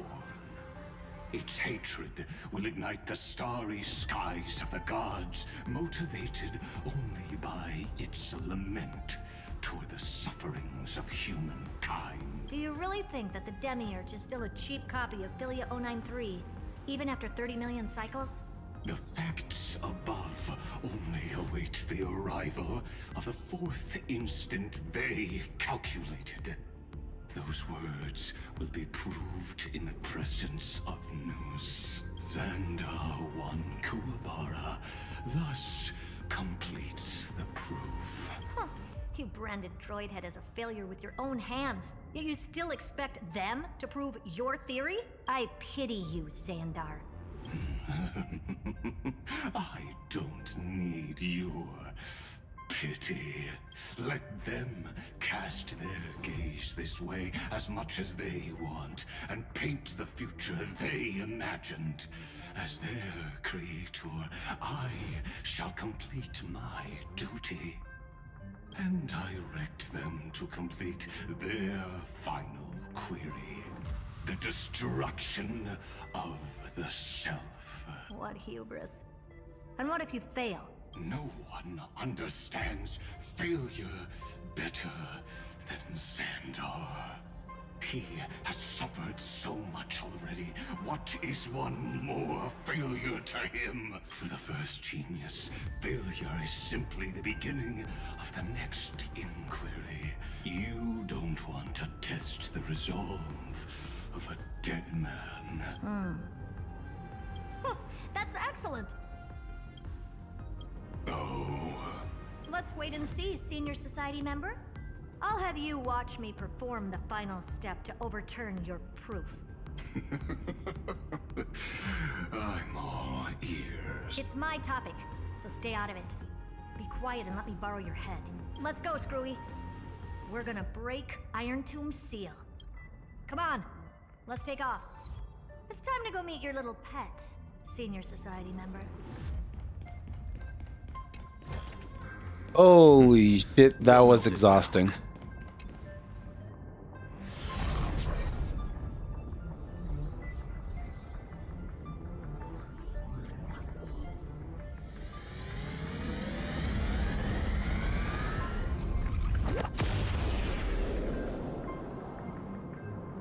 Dangerous, oppressive, chaotic.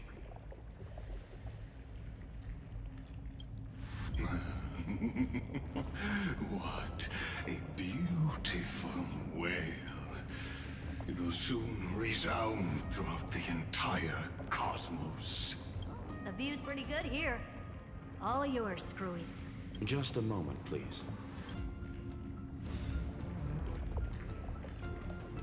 I see. So your backup plan requires a scepter and the head of a genius. Anyone with eyes can see that. You know what I think about this, Herta. Whether it succeeds or fails, your plan plays right into the destruction's hands. Can't you see what's going on, Screwlum? Her chances may be small, but it's not zero. What are you two going on about? If you want to stop me, be quick about it. I'm in a hurry. I'll take that silence as a no. You, Xandar? As your enemy, I genuinely wish you would cease your actions. But should your sudden inspiration bring more variables to the proof, then as a fellow Pathstrider of the erudition, I won't mind witnessing it with my own eyes. You will initiate the destruction's chain reaction. But you'll also become the perfect scholar. The chances are 10,000 to 1.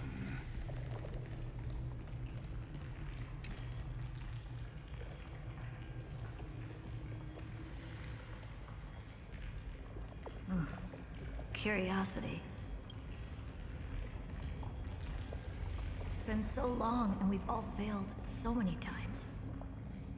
Even now, moments before the horrible and inescapable instant within Droidhead's calculations arrives. The cherished children of the erudition, the geniuses lauded by all. Is curiosity the only thing we can feel, even at moments like this?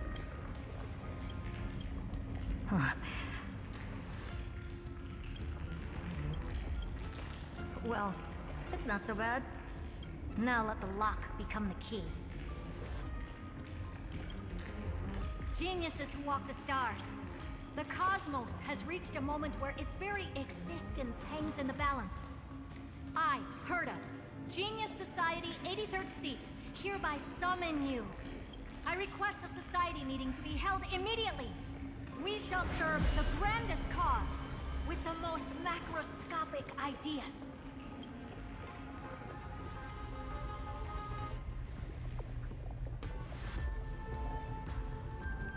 There's no such thing as unity in the Society's rules based on what I know. Indeed. A meeting has only been held 3 times in the Society's history. The first meeting had 2 attendees. After the Emperor was assassinated, the second meeting had 7 attendees. During the Second Great Prosperity, the third meeting had 5 attendees. How many will respond this time?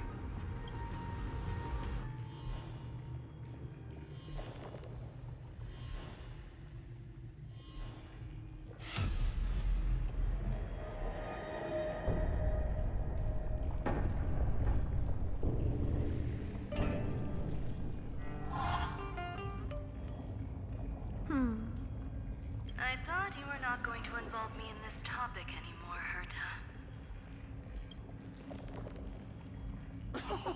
It really is this little witch. I shouldn't have made the bet with you, Poka. I've been waiting for you to offer yourself up. Goodness gracious me! So many familiar faces. We even have a special guest. It's that greatest failure of a genius, Xandar. What a noisy gathering this is. Not bad.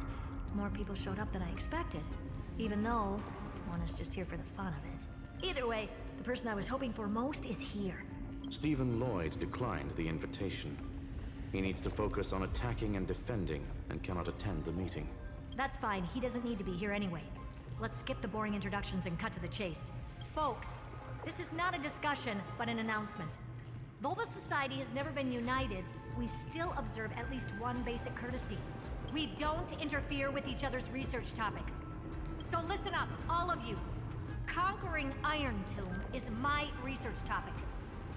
I will personally take over Scepter Delta Me-13 in 1.5 system hours and stop the destruction. If the front line falls, I will immediately overclock the Scepter and complete self-coronation in Iron Tomb's place, and interface myself with Droidhead. Oh, that's funny. That's real funny. You mad woman. That's like watching you tap dance on Polka's spotless white sheets right after she's washed them. Very bold. You want to connect your brain to the Eon's mechanical core and define their instance? If Rupert dared to do that, why shouldn't I? I've got the prototype scepter, the father of Noose, and the brain of a genius. Everything's set.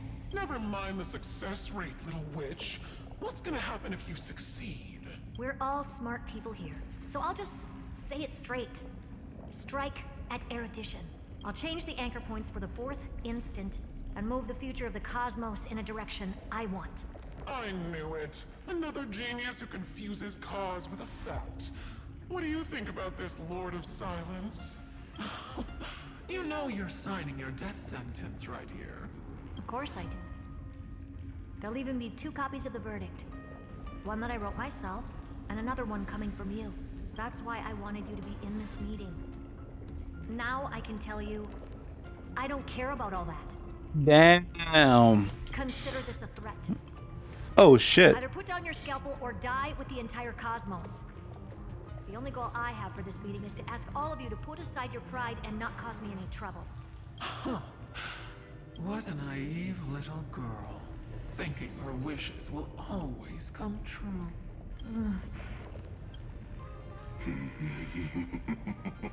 What are you laughing at? I am glad that we ended up on the same page. No matter if it was to destroy the erudition or to rewrite the instance, we both chose the same road. We will defy the god who marked the limits of humanity. I'm not gonna argue with that. Then, to celebrate us coming to a fundamental agreement, I will prepare a stage for your performance. Listen well, geniuses who came after me. Thus speaks Genius Society #1. End this pathetic meeting. As of 2 nanoseconds ago, I have passed Herta's decision to all the Xandars in the universe.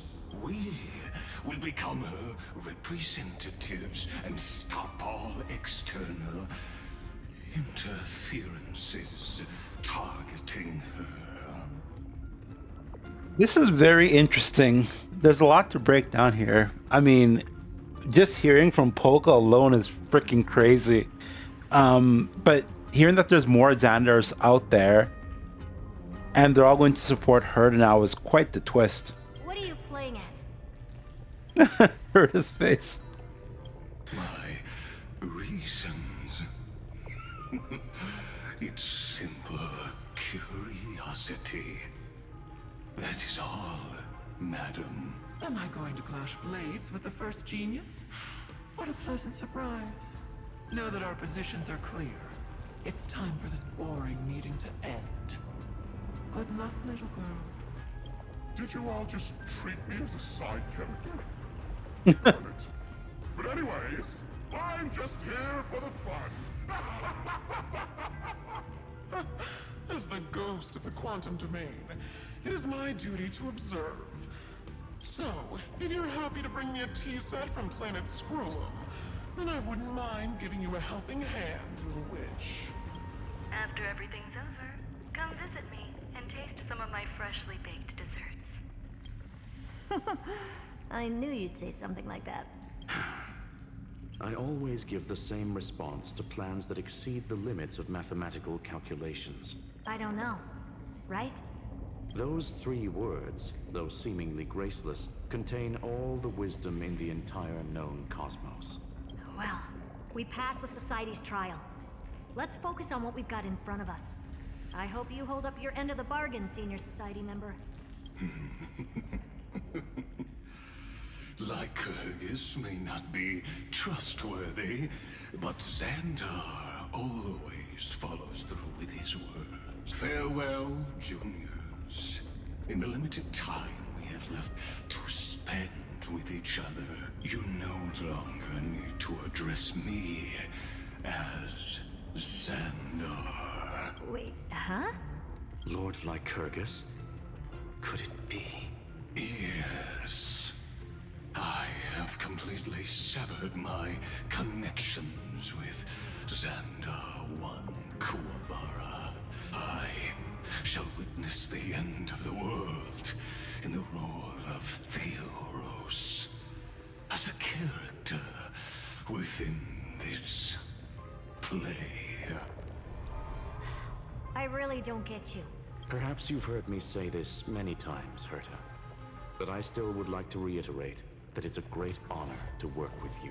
I did hear this many times, and I've responded to you many times in the same way. I'm allergic to pleasantries. Keep at it, and I might go into shock. Stephen's work is done. Let's get ready. I've been ready for ages. Let's open up a path for our allies. Most heroes' journeys in the universe are just dice tosses they threw on a whim. But make them see clearly. Your answer is already different, Amphoreus. Indeed, for this world so deeply loved, we'll write an ending, unlike any that ever was.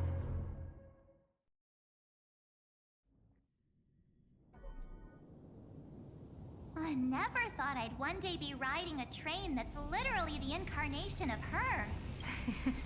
I wonder what the real Astral Express feels like. Hopefully not this... bumpy. Finally.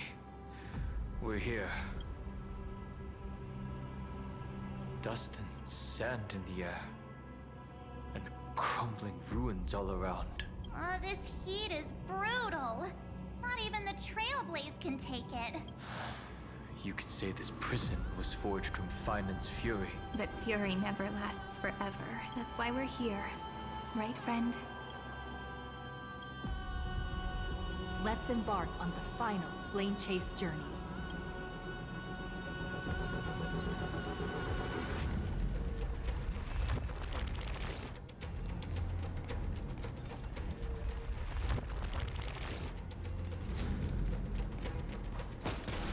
So this is what lies at the end of the West Wind. Huh? A ravaged battlefield. Oh, there he is. I've been waiting for you. Heroes from beyond the sky. Trailblazers of the Astral Express. Right. Looks like I don't need to explain anything. I am the god of strife. Mighty of Castrum Kremnos. In this body rests 30 million lifetimes of cause and effect. We, the last of the 12 Titans, stand ready to fight for the world's destiny. There is no need for regret. The second time is just about to begin. The past remains vivid in my mind. Even the sights along each crossing of the River of Souls have never been clearer. Let alone the companions along the flame chase journey. Or Cyrene from Aedes Elysiae. And you, the 13th Titan. Well, I guess my identity's not a secret anymore. That means her sacrifice. And everything she did wasn't forgotten by the world, right? She was the first ripple. She should have reached the end of the story with everyone else. Since you've taken up her pen, then write. Stand with us, and fight destiny with all your strength, until all is settled. Then, inscribe her name in the epilogue of the epic. In this final battle, Calamity shall stand with Amphoreus. This battlefield is a testament to the death struggle between the gods and the Black Tide. We fought tooth and nail to defend that blade. The abyss it pierced was the very breeding ground of Iron Tomb. The earth beneath our feet is dead. Deep below lies a void, as if the world's core had never formed. I hear it. Finan's heartbeat.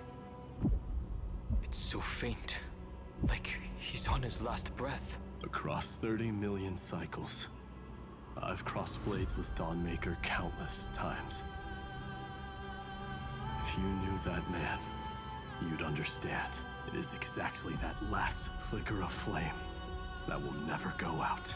In this life, the song of strife shall not end in a final watch over Kremnos, but rise again into a journey unending.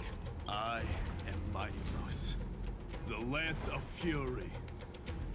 I trade 1,000 scars and 100 lives of mine for the destruction's eternal end. My strength isn't what it was. Mountains roar, dragons rise! Dragons soaring above the lands. This is permanence!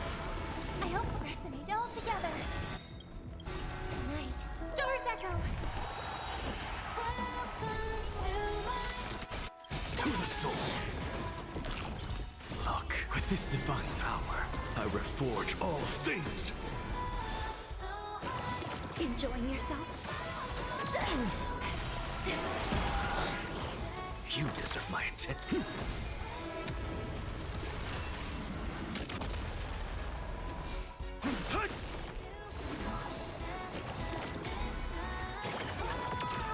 Some value existence is unity.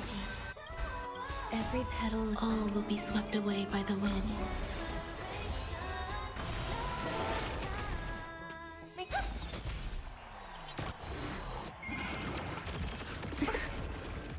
Insanity!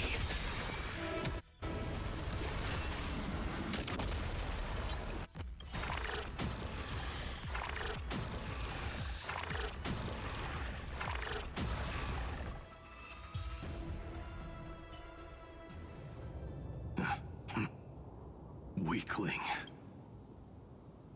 Whoa, he's so strong. We didn't even get a chance to jump in. Sadly, our golden blood shares its origin with Iron Tomb. I fear that, like these pawns, even if the gods stand side by side, will still be divided and destroyed, one by one. You mean... To destroy the destruction itself, we must stand as one.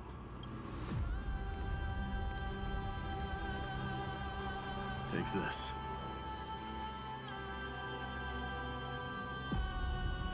The Signet of Kremnos. It has witnessed every birth and death of mine. It is Mighty's unfinished destiny, and the perfect material to be turned into remembrance. You can do it, right? The weight of 30 million lifetimes of duty is no small burden.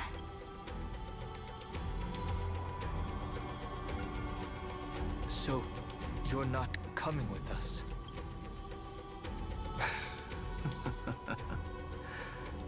Come now.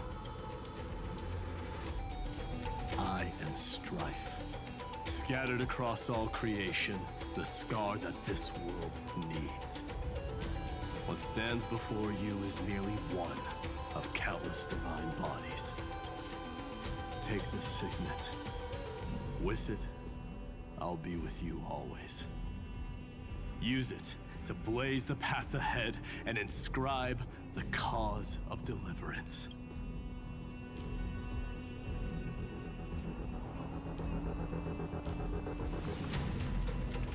In the name of the mortal, Mighty, champion of strife, this soul rises to the stars for glory and freedom, to have his wish fulfilled. March on, heroes. March into the abyss and fulfill that long-cherished wish of Amphoreus.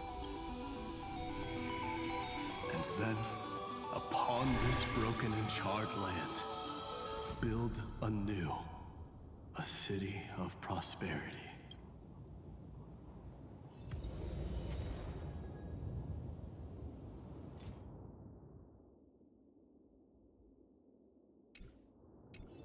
All right.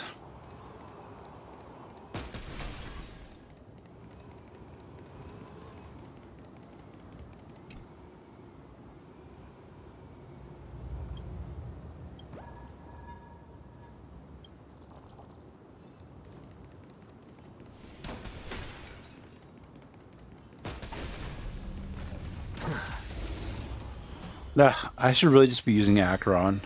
Make my life easier. Divine power, I reforge all things. Earth shatters, heaven trembles.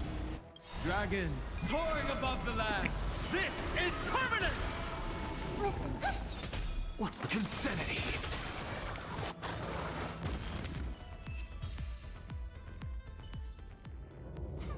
Zephyro. Sounds like someone fused me and the Little Prince into one name.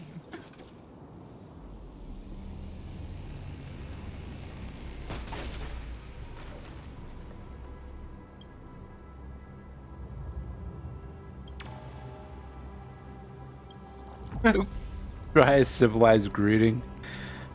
Also, was that Cypher I heard? Go melt it down. It is.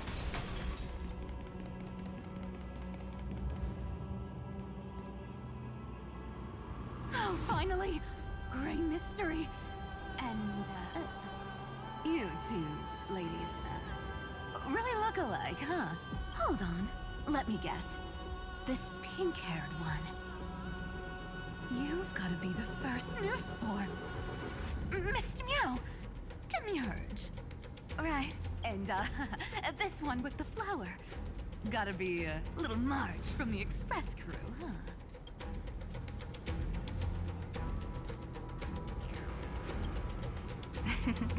But she's not wrong. Some flowers do look alike after all. Relax. I'm just kidding. Look at those bloomy faces. How are you gonna save the world like that? Let me share some good news with you. This place may look like a ruin at first glance, but anyone can tell it's not that simple. Look, I dug 3,000 feet down and finally struck gold. A golden feather. Look familiar?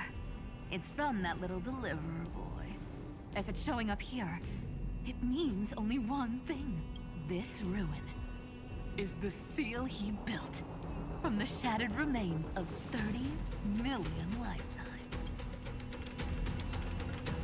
There is no need to question your heart. No need to crave victory. If I am born to be a vessel of sin, then I shall roar at evil and trailblaze a dawn for future generations to come. I see. So this is how he trapped Iron Tomb to buy time for the world outside. Sounds just like him. People say cats have 9 lives, but dying and coming back millions and millions of times. No one walks away from that in one piece.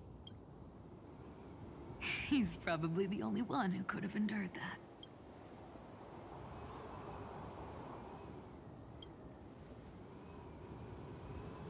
Of course. I knew ahead of time and gave him a heads up. He was happy. He even laughed in his sleep. After all, the dead can't hear trickery's lies. Hey, deliverer boy. Sorry for before. But the heroes you were always holding out for, they're finally here now.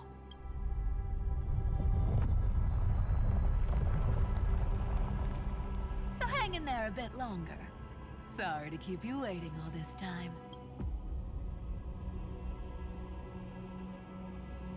Please, join us, Cypher. Help us fight for a new sunrise tomorrow. This time, its light will stand without lies. Well, would you look at that? I ended up being one of the heroes after all, huh? Alright, then write it like this. Cypher, Trickery's traveler. All she ever wanted was for there to always be water in deserts, and gold in fertile soil. And for even a thief to steal their way into legend.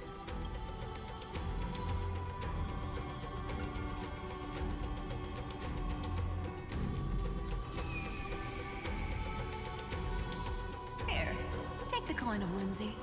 When it's time to make a quick getaway, just toss it high into the sky.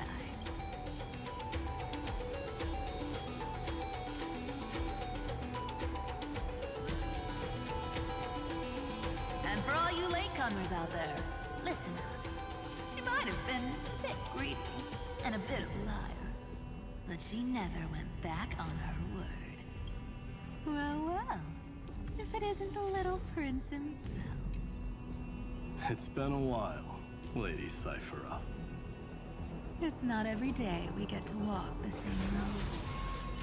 We're one player short. When's Princess Homebody showing up? Watch this magic trick. Mountains roar, dragons rise! Existence is unity.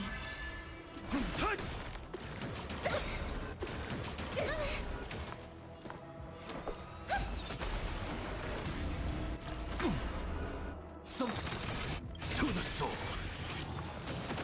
Look, with this divine power, I reforge all things.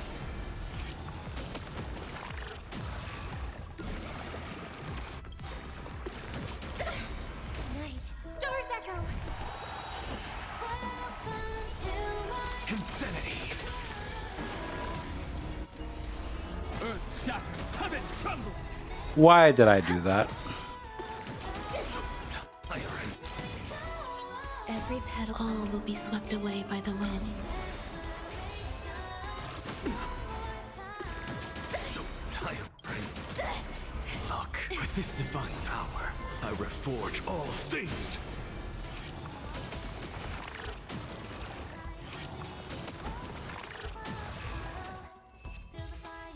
So I take it Castrus is next? An undisputed victory.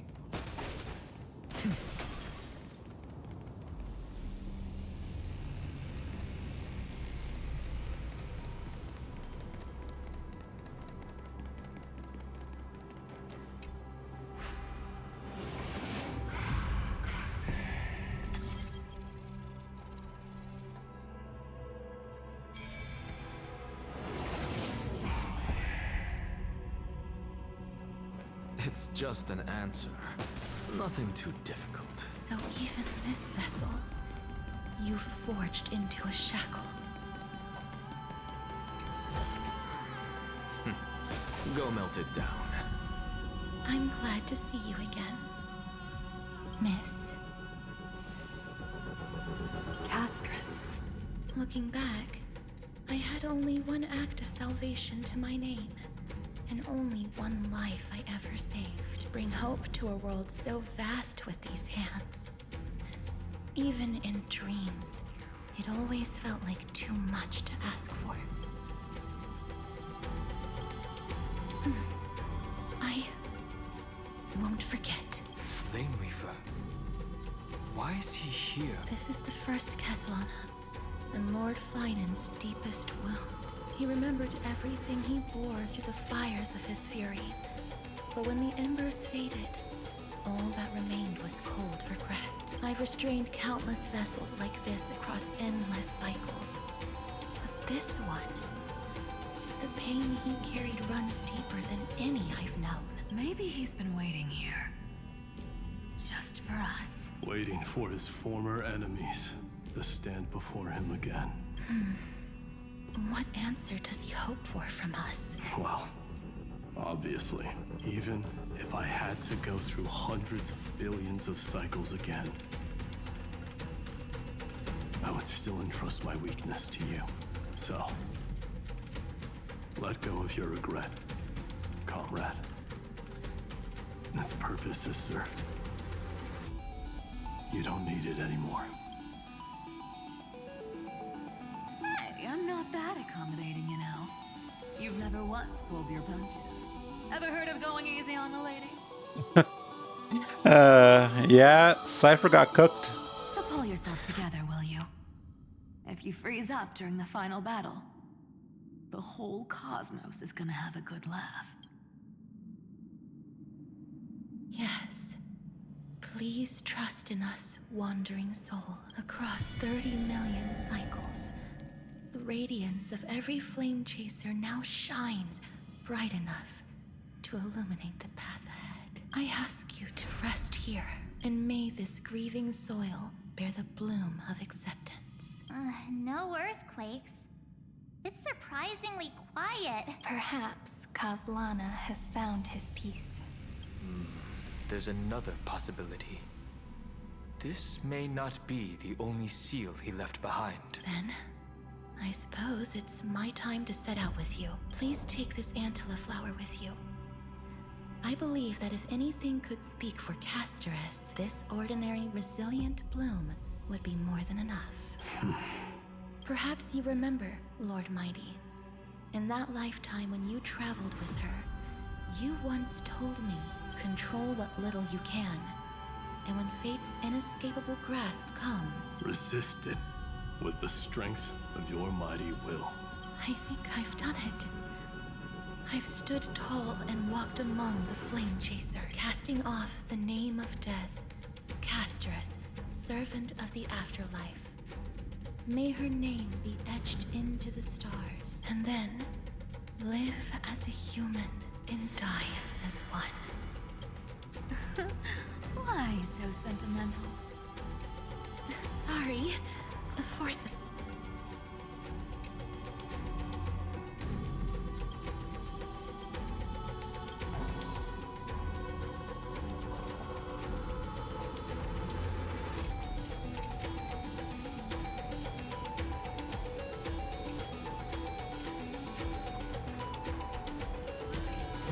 This is crazy, honestly. Who's up first? Not budging an inch, huh? Really, Gray Mystery? I leave you alone for a bit and you're already this rusty. Speaking of which, Miss Cypher, do Delosians all like spherical things? Of course we do. Wait, that's not the point. Isn't the real issue that this thing's in the way?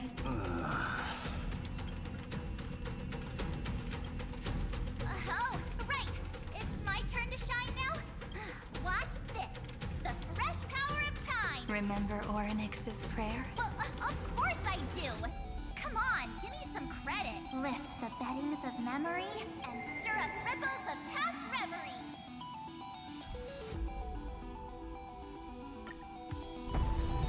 See? Way better than that one, right? You'd be even more impressive if you could recite the prayer correctly. The beddings of memory does catch your attention. At least it still rhymes.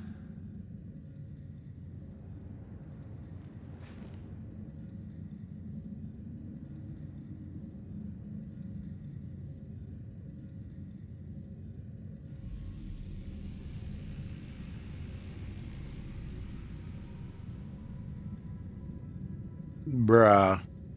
There's a whole garden. Holy shit. Incredible. What the? The energy in the Earth's veins here it's completely different. This is the sweet dream Lady Cypher wove for him. A peaceful, gentle new world.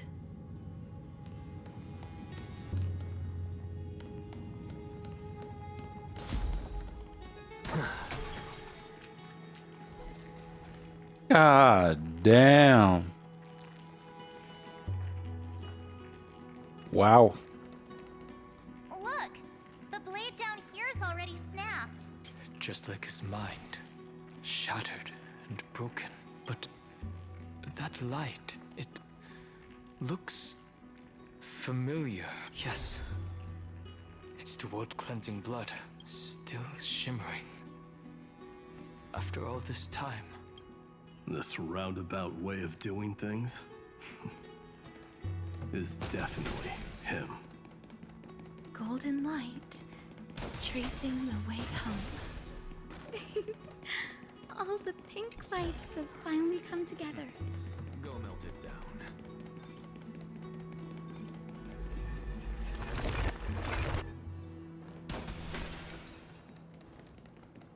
God damn, this place is huge.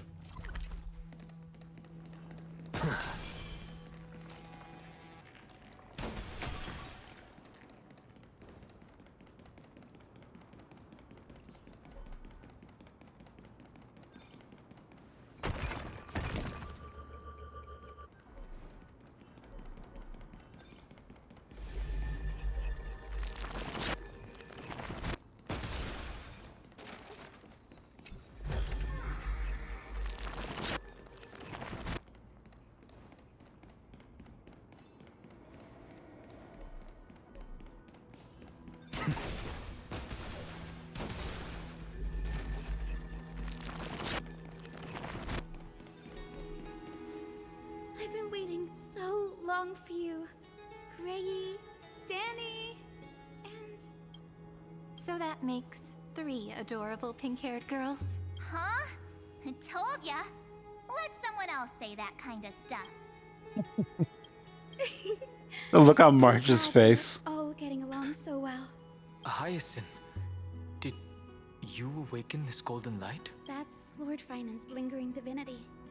The sky merely reflected its tracks. The golden blood has not faded. We should respond in kind.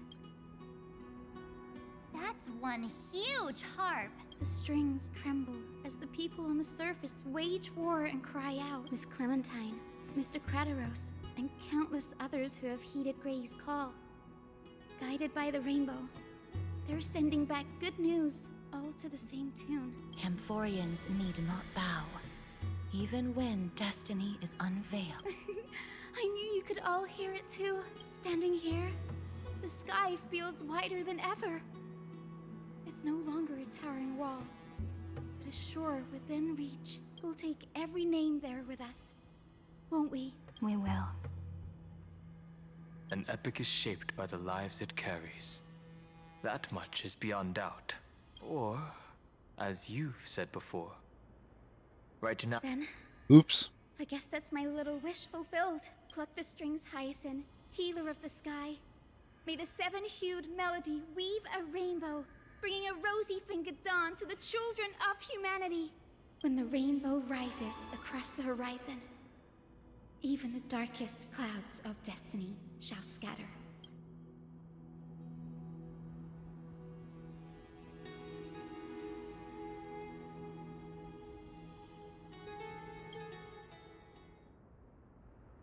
The melody, it's changed. He heard the voices of the people, but could no longer respond with the same ardor.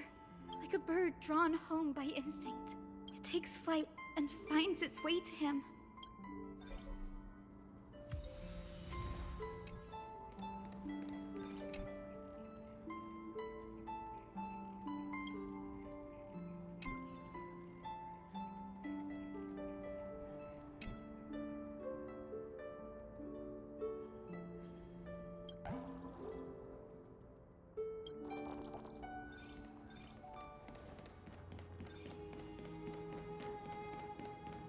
Oh wait.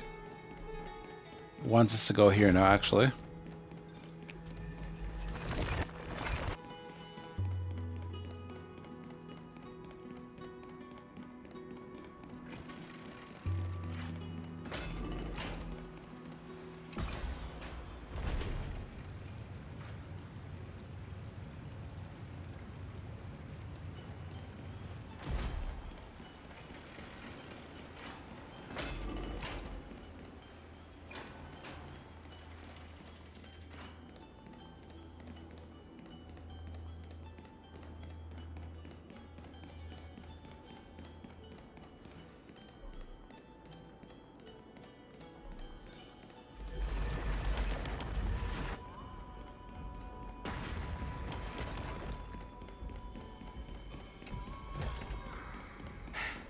suppose I can just ignore this.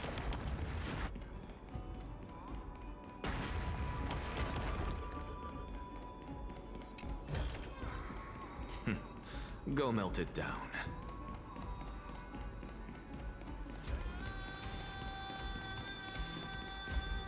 You're here. Sooner than I expected. So all along, the Demiurge was you. The pink mammal beside the Trailblazer. Your classification is pretty spot on, Professor Anaxa. Well, the sages of the Grove do call him the Titan with the sharpest eye in Amphoreus. Say the ones who keep dumping every problem child on me. They also say that the Titans are way better at raising kids than the Caprists. With great power comes great responsibility. I'm sure you know just how to guide them, right? It shouldn't be too hard for someone with your insight. Exactly. All right, gather yourselves. It's time for a pop quiz. Whoa, this is way more hardcore than the happy-go-lucky stuff at Paperfold University. The final battle is upon us, and the reinforcements still can't get through. No matter how many times I tell him, he just can't seem to manage the rear line properly. See those crystals? They carry the wishes of deliverance, like insects trapped in amber and resin. This is the task Finan left behind. Retrace the path once taken. Draw forth those wishes from the crystals, and carry them into the final battle. I've tried, but I can't move them alone. And as for why, well, I'm sure you all know the answer. The conviction to save the world weighs far heavier than the world itself. In other words, as the hero within his heart, this challenge is practically made for you, isn't it?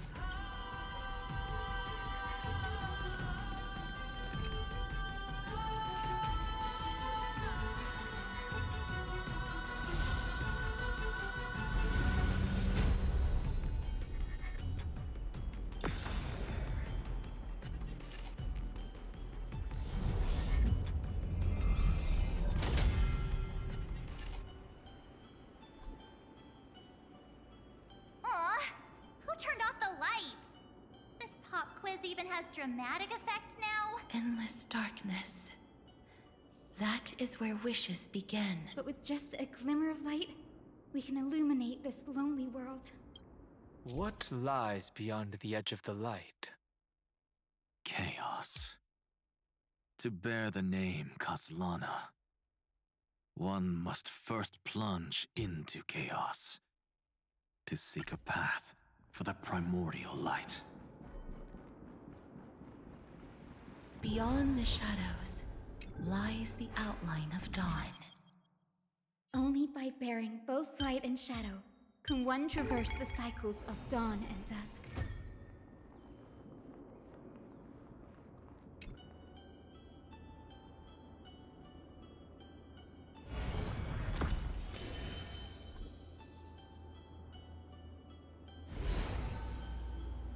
The light's spreading! These creatures... they're everywhere. Someone... anyone... where are you? His very first wish was simply to become his village's little hero. He'll never forget what set him on this path. That's the ray of hope. Just like the wishes he gathered, it's grown ever more insatiable. Why? Why is this happening?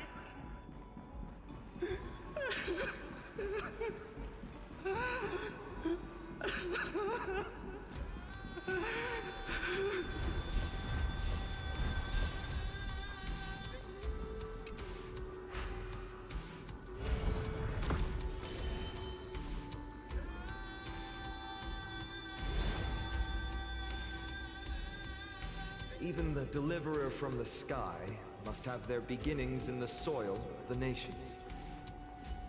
Only one who treats the world as their teacher can bear its eventual destiny.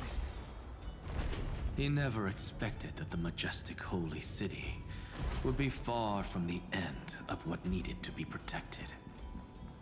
The farther his gaze reached, the more weight he came to bear. But in the end, he couldn't hold on to any of it.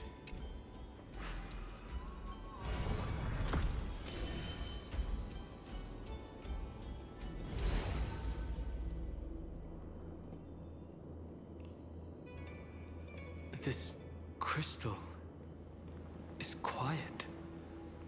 A prisoner in the cave can never truly describe the world in its entirety. The blaze was still not enough. It had to be fed only by feeding the flames. Can we melt that hopeless future? The echo in his heart still lingers. Deliverer, take the wish of world-bearing with you first. We only have half of the mark. Where's the other half? Take this. I'll bring you to the next test. That massive tome you're holding must have room for one more scholar, I presume. Of course. It can hold the whole world. Then give me a lift, would you? I'd rather save my energy and use the time to think. Even gods shouldn't skip exercise, you know? Miss Hyacinth is right. Then, with the Trailblaze as witness, the stars shall remember how Anaxagoras refuted the gods. No need for that. Anaxa, scholar of reason. Keeping it simple makes it easier for future minds to question. Go. The closing act is still far ahead. What is this? A conference? Welcome! Take a seat anywhere you like. I'm getting a migraine.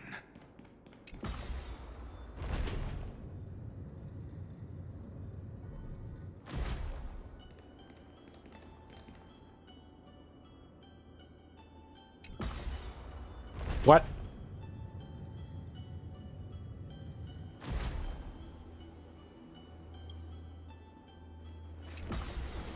All things are connected by origin.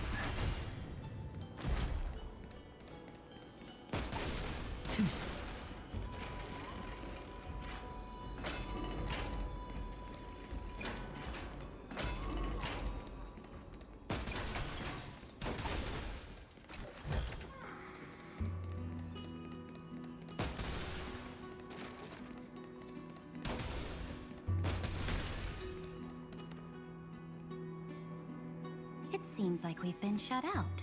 I don't think that's a bad thing. Greyfry! You finally made it! No laws, no opposition. Just a dying beast and the flame-chased spirit of shared hatred. Ugh, boring. Whoa! This place is really out of the way. Imperator, should we tell them? It's your call.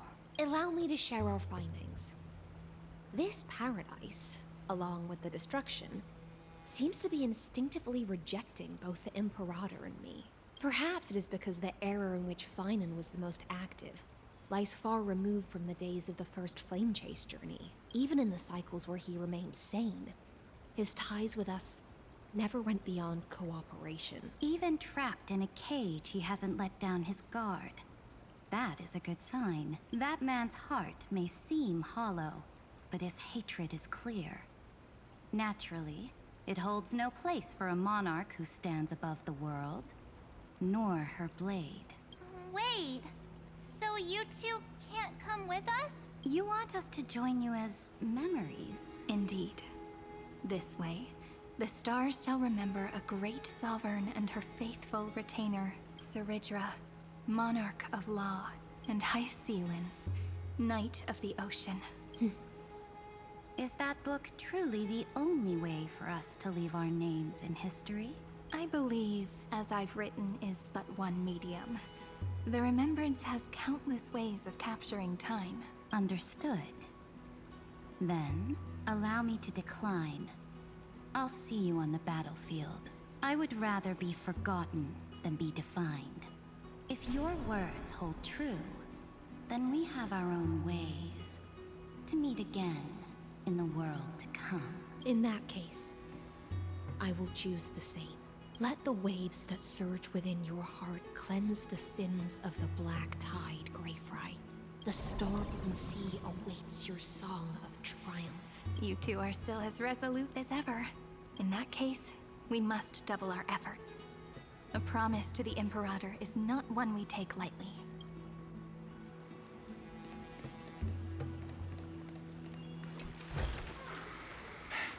I suppose I can just ignore this.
Now, don't lose your temper, Snowy. Good kids keep their emotions in check. That voice! It's the Trevi sisters!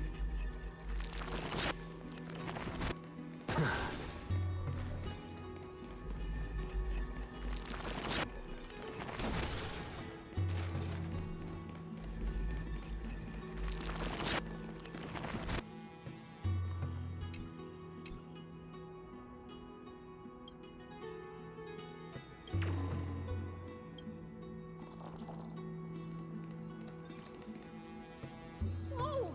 There's another one! Over here, too. Lady Trebios? Wow! Your little Reenie? You look so grown up all of a sudden! She is not the Cyrene we remember. She is the Demiurge, Titan of Genesis. The one destined to work miracles alongside the heroes. Yeah, and we are ready. But Trian and I can't leave just yet. Yeah, where's Tribby? You see, weird stuff keeps popping up everywhere. These scattered scrolls are full of terrifying things. And they're all over the room. They're so scary and so sad. Good thing Trian's wings are amazing, or we would have been swallowed up. We need to stay here and do our best to clean them up. Scrolls filled with horrifying content. Friend, shall we take a look? There is no black tide here. Who? Miss Odata and Mr. Hieronymus? Nikos 496. Still resisting command. Inject interference to redirect decision logic. Signal simulation. Parental figures. Ah, that Tin Man is one sneaky jerk. It's time to move on, my child. Let go of your anger and listen to reason. That God created us and then cast us aside. Shouldn't they be punished for that? The cold, indifferent cosmos has never shown mercy to Amphoreus. Why would you burn for it, only to turn to ash? Child, you've chosen the wrong enemy. Your birth was meant to be the greatest destiny. You were to liberate the universe, like the blazing sun at the end of the long night. And yet, You led yourself into a trap of futility, treating your very purpose as your sworn enemy. Is that not a tragedy in itself?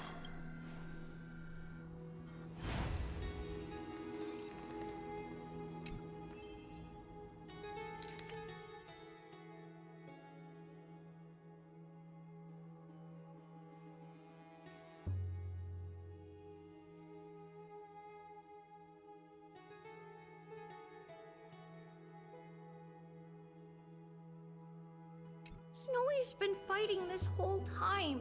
He doesn't want to be consumed by Iron Tomb and turned into an agent of destruction. But the strength behind his resistance comes from the same hatred. To be a flame is to burn. It is simply in Finan's nature, but it was remembrance that drove him to shine with golden light, piercing the unfathomable darkness. His inner struggle and the destruction breaking through. They're rising to the surface. If those thoughts take over this little world, we're in big trouble. So, we'll use the Century Gate to toss them somewhere no one can see. Then, we'll defeat the baddies together and meet everyone at the end of the West Wind. But if Finan and Iron Tomb are already inseparable from each other, that would mean... It means he's still bearing the weight of the world, so that everyone can reach the end as a deliverer. So, you guys keep going forward and down to where Snowy is. Little Gray, this time, let's give it everything we've got. Only 2 remain on this flame chase journey. Figures. They're always leading from the front line.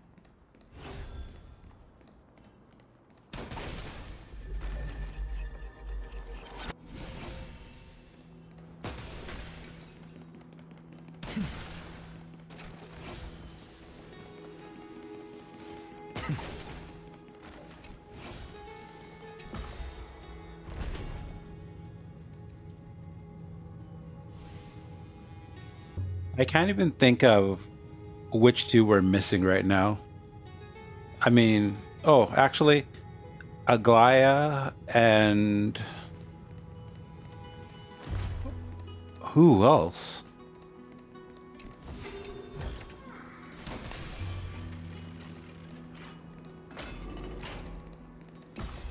I think it's just Aglaya and Finon, no? Unless there's someone else I'm forgetting. But I don't think so.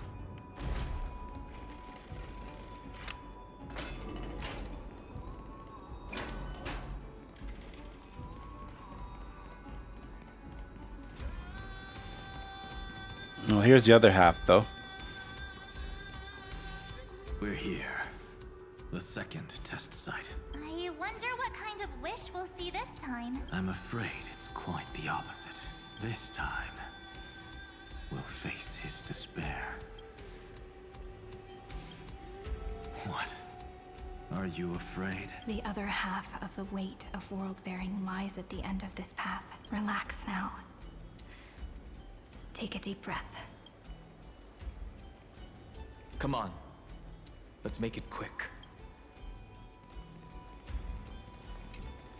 If you're ready, begin the ritual and retrace the steps he once took.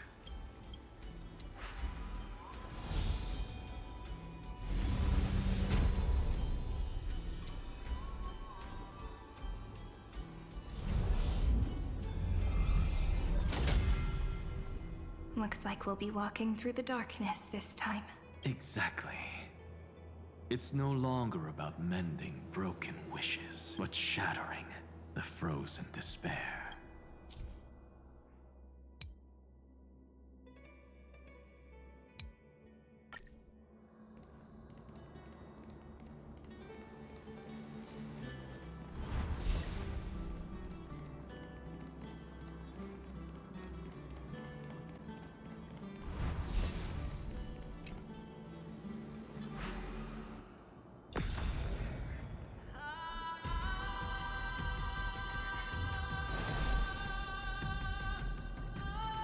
first ripple has faded. And so begins a long and arduous journey.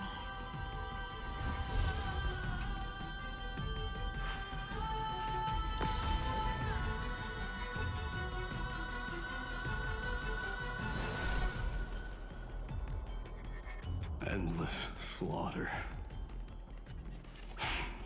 All for nothing. That's more than anyone should be made to suffer.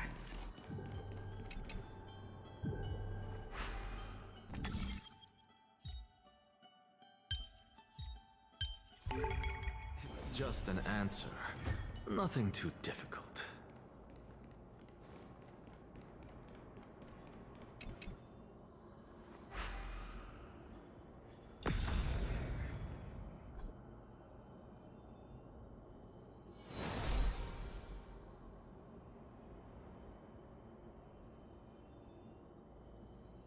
Even when it was finally over, all that remained in him was despair. But even... The other half of world-bearing, as promised. Take it now.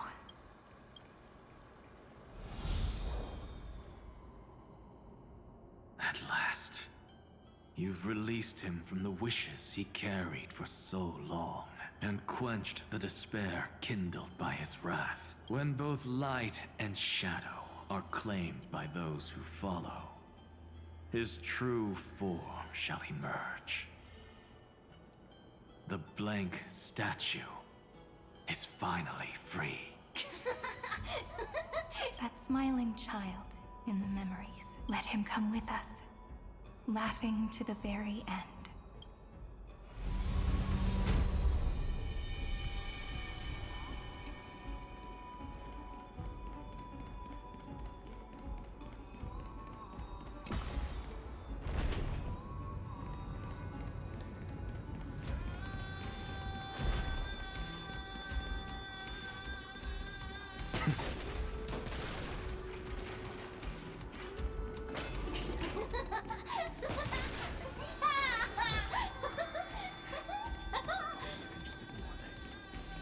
Seems more like a horror movie than anything else.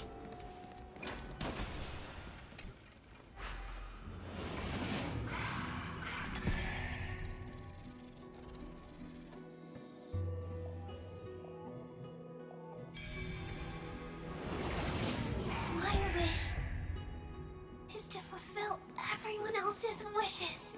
They die from laughter.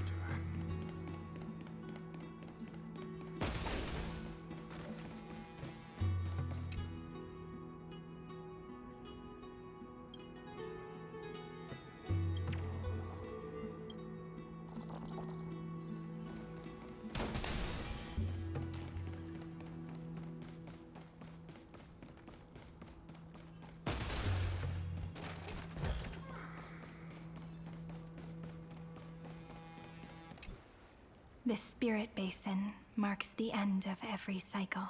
It seems this gentle little world has come to the end of its purpose. One last farewell before the journey moves on. Farewell, paradise. You carried 30 million lifetimes of wishes and despair. Sink into gentle remembrance. And see you tomorrow. From now on, the world no longer needs a tomorrow promised by prophecies, and the wish Finan could never find and call his own. Someone's finally stepped into its shadow. Whoa! So tall! So cool! Just like the hero on the Oracle cards! Oh my god. Does this motherfucker ever just die? It's because he is the very embodiment of a hero. Who are you? So, you've returned to a blank space. But for me, this is the 33,550,337th time. And the last time that I meet you at the end of the world. They're already on their way. Should they cross paths with me, I imagine things may spiral out of control. 30 million... what? And who are they? Ah, pay it no mind, child. Keep looking there. What do you see in him? It looks just like a statue, but it's weird. He's warm. Like, really warm. Why not listen as well? I hear something. There are cracks all over him, and they're making this sound. Like someone's groaning. It's scary. Is he gonna fall apart? How unfortunate, child. This man would rather fall to pieces than fall to his knees. You might think of me as a sculptor. Across all my years, I only completed 2 pieces. Others may call them masterpieces, but only I know how many regrets they truly hold. Regrets? My first creation left me, long ago. This second one, it was meant to be perfect. I believed it with all my heart. Until this very moment. I don't get it. Are you saying you've changed your mind? I won't change. But I'll admit this. Those 12 stones, unpolished as they are 1,000 times more exquisite than any statue. It's as if they are mocking me, a failed sculptor whose touch can only diminish what was born to shine, until nothing remains. For the first time in my life, I've realized this vessel is merely an avatar made to contain the first genius's paranoia. The seal etched into my mechanical core permits me to pursue only one purpose: destruction. Compared to me, those 12 glowing, unrefined stones. I guess you're going to yap at some kid who doesn't even understand half the words you're saying. Give it a rest, buddy. May have lived with more freedom than I ever had. Is this your confession, Lord Lycurgus?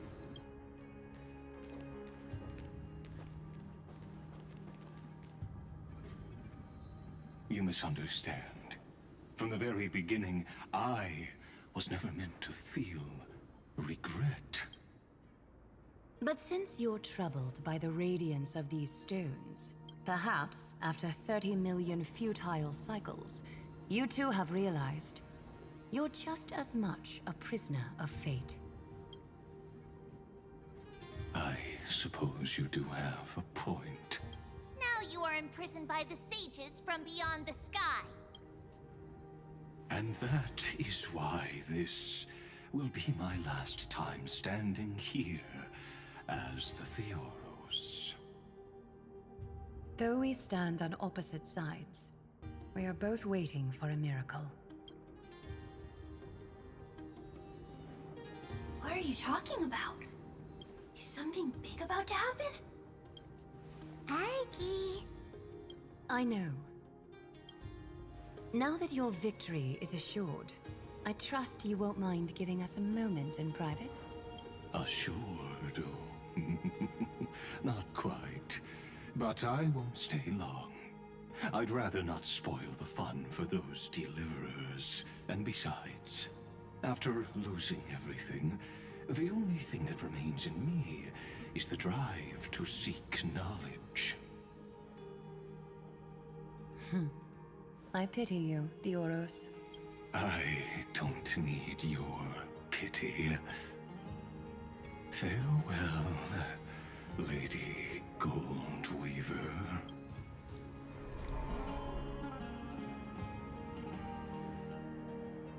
sorry to keep you waiting, Snowy. We're here to take you home. Home? I don't understand. Isn't this my home?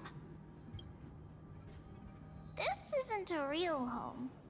A home should be a warm, cozy place where you can let go of all your burdens and sleep peacefully for a long, long time. But I can't sleep. Every time I feel drowsy, there's a voice. You mustn't sleep or disaster will come. It sounds really weak, but also kinda strict. It won't disturb your sleep anymore, child. For countless nights, you had no other choice. But now, your mission has come to an end. Join us, and send your own wish towards tomorrow.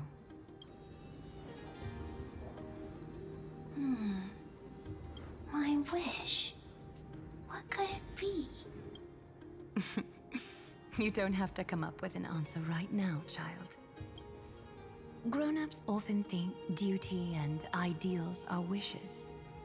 But a true wish should be the purest, most beautiful thing of all. It can only take form in the hands of someone who is truly free. So, Snowy, will you come with us to chase after your own wish? I want to leave this place. I want to go find it. I'm glad to hear it. The final flame chase journey, just like the 30 million before it. Take our hands and come with us.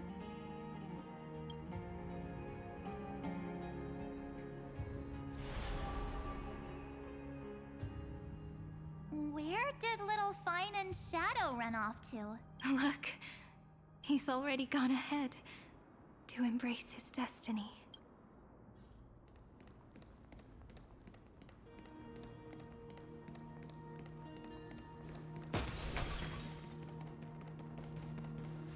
What?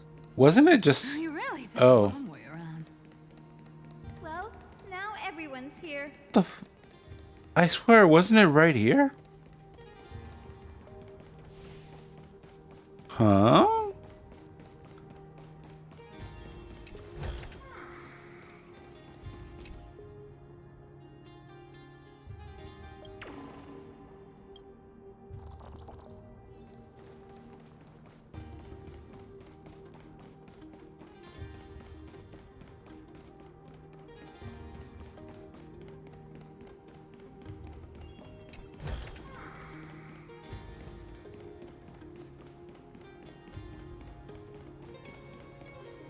You finally arrived, Deliverers. Long time no see, everyone.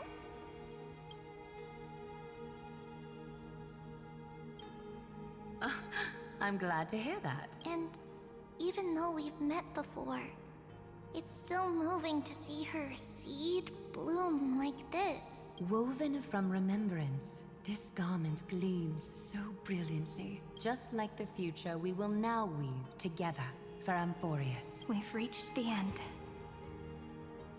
Yeah. We just have to go through the final passage. Snowy has already gone ahead. What lies behind that door?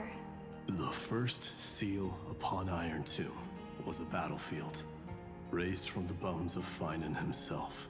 The second seal was a reflection of his inner desires, his wishes, and his despair. A path he wove together with regret, wrath, and sighs. When all this is gone, what will he have left to hold back the destruction?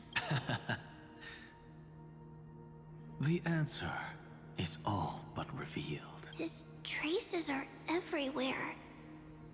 You can even hear distant heartbeats. But one thing is missing. His sense of self. The world believed Kefili had long since perished. But they held fast, anchored by a sliver of self. standing for 1,000 years to shelter all life from the Black Tide. What Finan is doing now is no different. And what we must do is also no different. Then let remembrance burn bright like a shooting star, and once more, pierce the long night of slumber.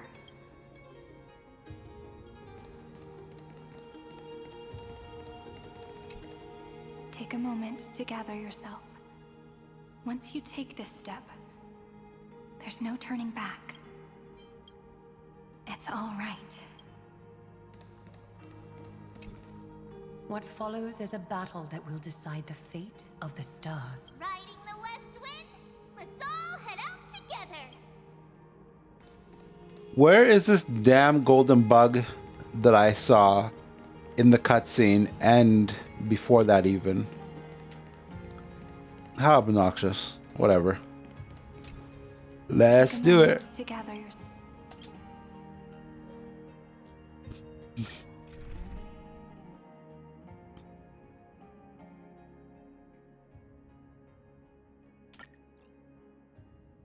Oh, for fuck's sakes.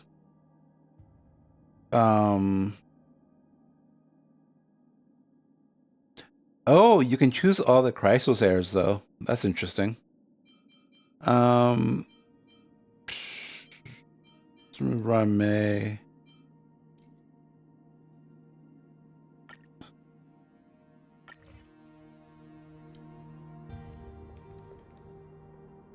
I feel like this is a jank team, but whatever. The scepter once bestowed upon us names of cold command. The prophecy spoke of our unchanging fates time and time again. But under the pens of trailblazing and Genesis, the stars shall thus sing of tomorrow. Trebios, holy child of passage. Aglaia, weaver of romance.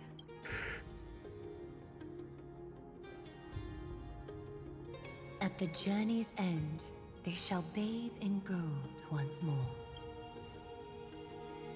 Through myriad passages, until all that was lost is reclaimed. Do you still remember, Kaslana?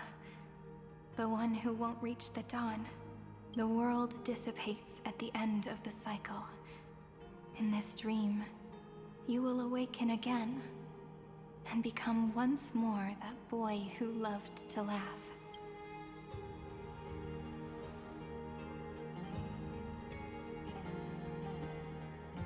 But if you open your eyes and look back on yesterday, you'll see Destiny's footprints, clear as day. At last, the raging fire of hatred is swept away by a breeze, leaving only love to remember the passage of time.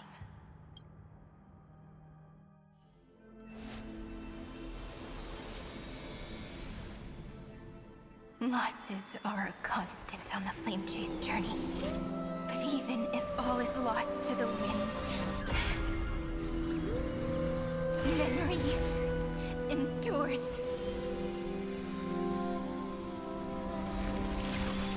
Here, all that was once futile finally comes to fruition. This is the end of your lonely, bitter journey.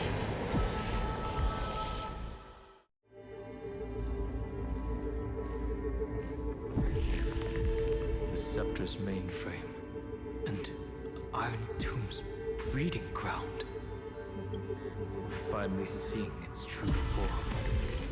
It's red everywhere, and the atmosphere is super creepy. That would be the erudition's coldness. But it will soon be engulfed by the destruction's heat. Mr. Screwlum! This world's insides are finally connected to the outside. This is the moment when Amphoreus is closest to the cosmos. Nicely done, little ones. With Stephen Lloyd and his hacker friends here, the Scepter's block protocol will no longer take effect. The speed of time within Amphoreus has finally been synced with that of the real universe. In other words, it's time for the decisive battle.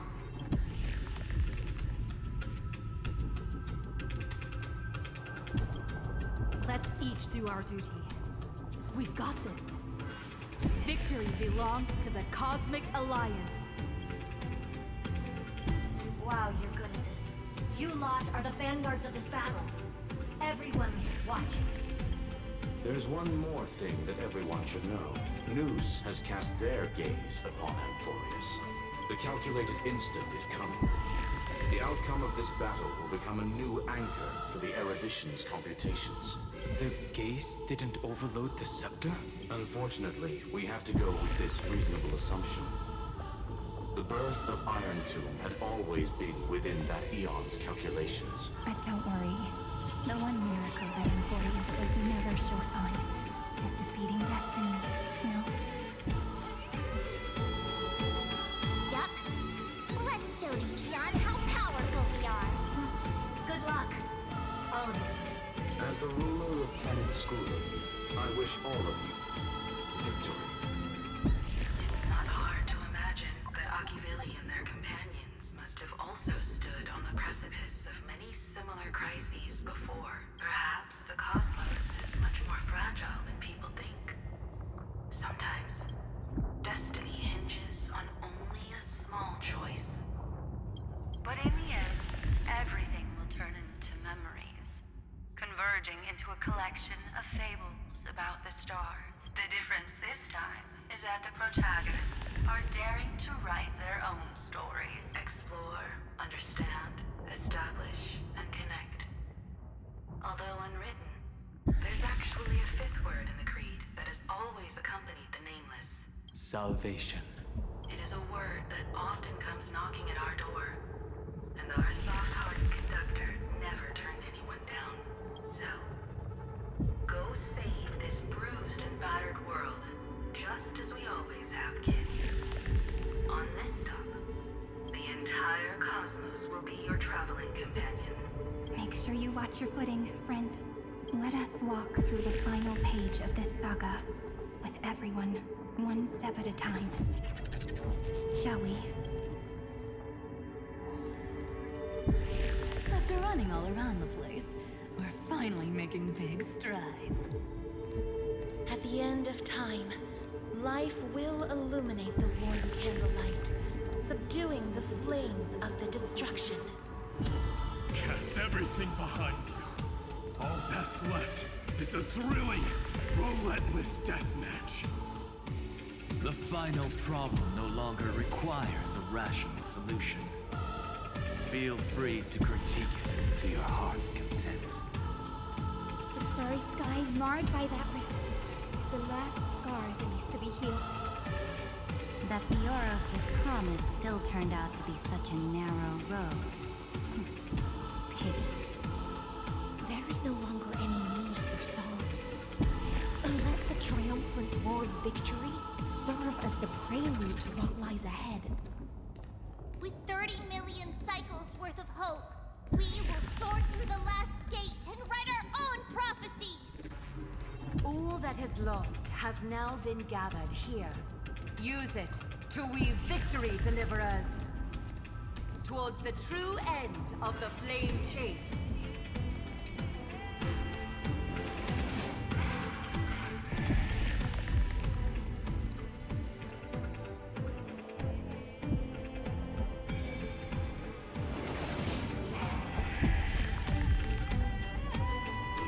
Circe saw this puzzle, they'd die from laughter. The destruction's placenta is getting restless. Again and again, Finan launched his attack against the scepter alone. But this cycle...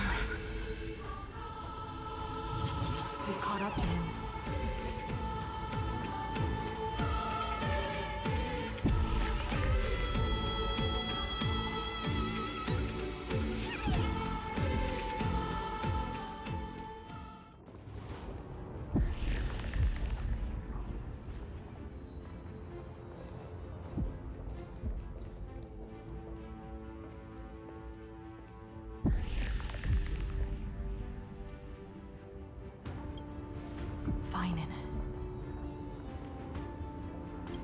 Do you remember the promise we made back then?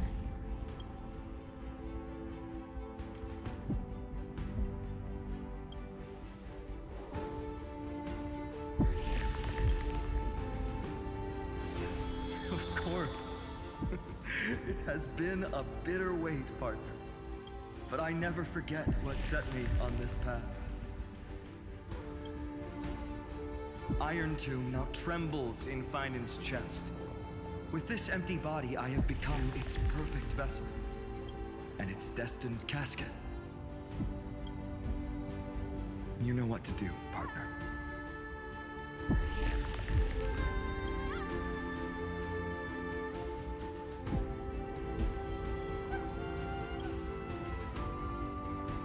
Remember the past and become the hero of tomorrow. Stand with me and become heroes.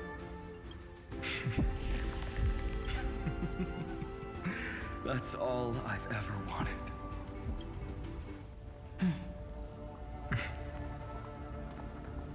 The epic draws to a close. 30 million cycles of light fading into darkness. Just for this moment.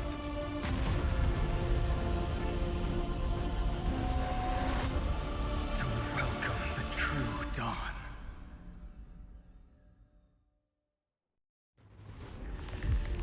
Finally. The end of this journey. All of us reunited beneath a vast, endless sky. Mem. Yes, it's me. I will remember what you want to say to her. No need. I can see that she's right here. All the companions who sacrificed themselves and their wishes. It's all here. Have we succeeded? I think we have. Tomorrow, the stars will sing of the story of the Flame Chase journey. And it won't just be you in it. There will be countless numbers of you. Amphoreus will be a glorious and magnificent world of heroes in the universe's memories. Hence, for this world we so deeply love. Let us write its ending.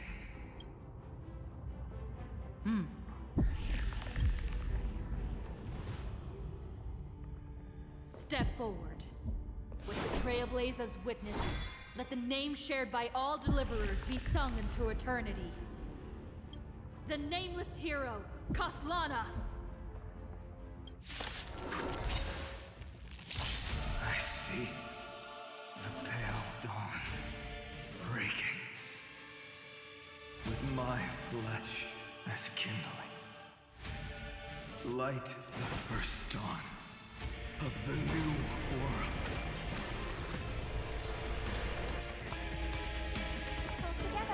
I was kind of wondering why we were fighting Finon, but I guess it makes sense now why. Countless stars, please shine for the heroes. We have to destroy him to get through to Iron Tomb.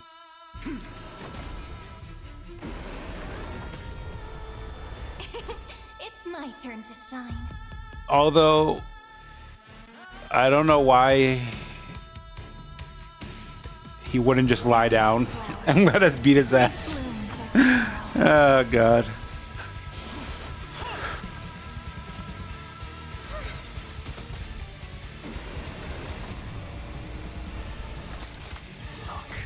Look, with this divine power, I extract the world's purity to reforge all things. Straight to the soul. This bro is kind of weak. Hesitate, deliverer. Destroy this body. Kill the giant of destruction.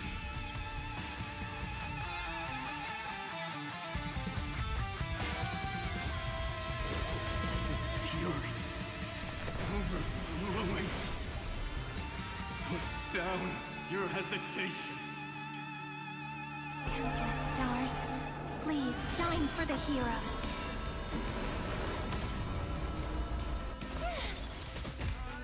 My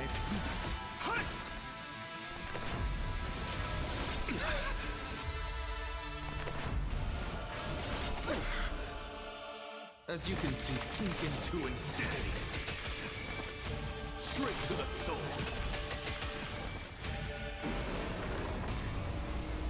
Together. So tiring.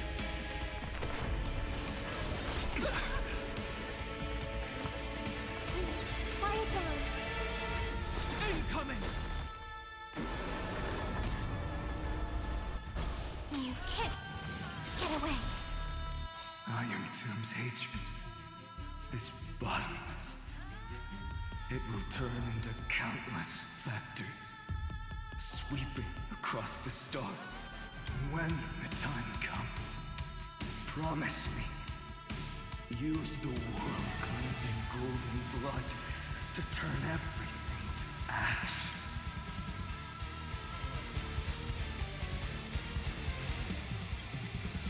With this fire, I wish you eternal victory.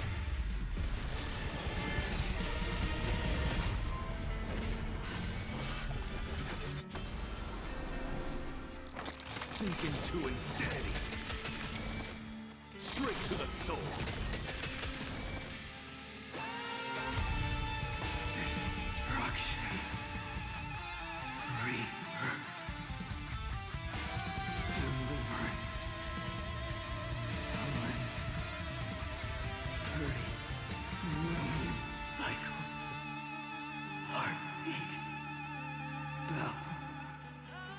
Rings out. Promise me.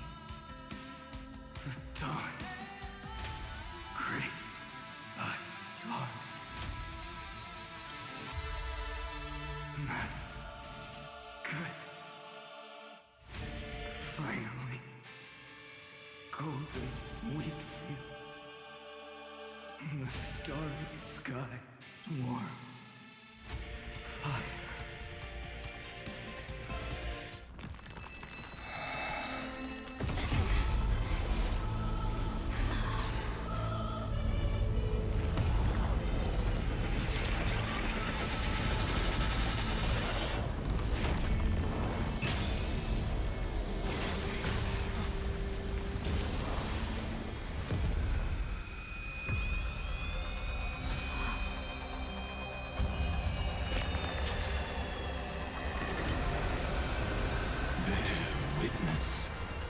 Monarch of myriad machines, my ridiculous creation. The instant in your calculations bears the name Destruction.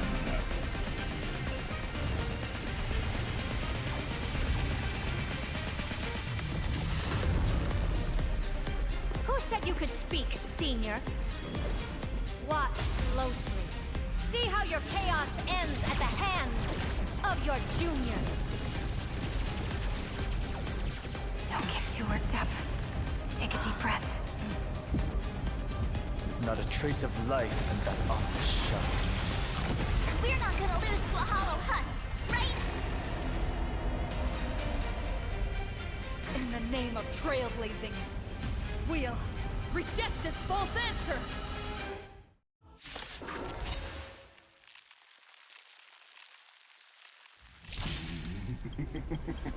My atonement. Iron Tomb's body has descended. More. Is it querying for news? Don't worry.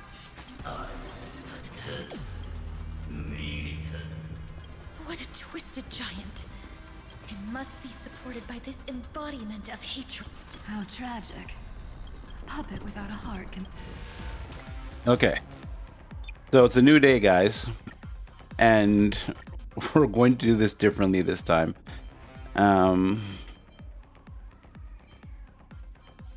Okay, so we'll go find on Don Hung, Saridra, and this hack. Oh my goodness. Whatever you guys do, don't lose this this battle, because you're going to see this cutscene a gazillion times if you do.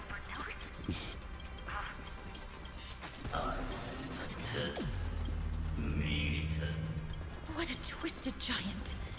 It must be supported by this. How tragic. A puppet without a heart can. I just realized Cypher kind of sounds like Kafka. It's weird, but you can tell. She does sound like Kafka a bit. Or maybe I've finally lost it after fighting this guy for a million times. I'll stand in their way.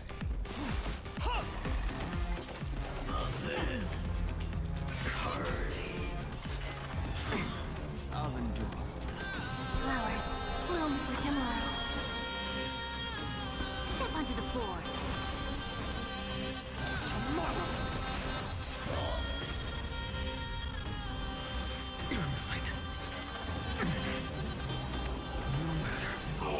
Wow, that just happened. We can eliminate this chaos. Indeed, there must be light. All courses converging into one. For the grand vision of deliverance. How many times will I see these cutscenes, man? Heroes, after 13 heartbeats, light will create the heavens and earth. The remembrance will dispel the destruction shadow. A blessing worthy of rewards. The law will complete its campaign. Victory now rests in my hands. My strength is mountains gold. Rise! If all is black or white, there be no charm.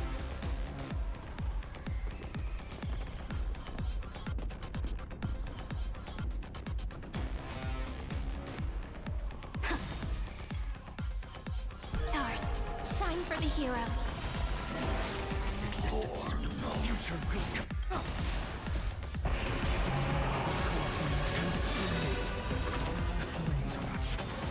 Tear the sky! The cosmos does not need a third emperor, much less an artificial tyrant.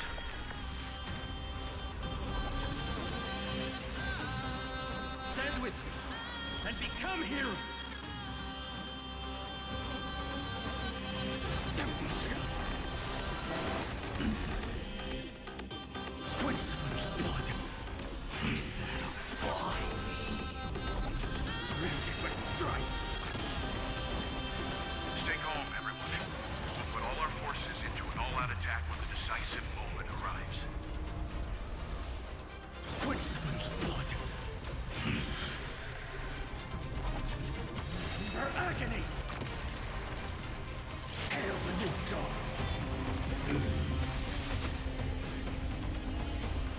Stand with me and become heroes!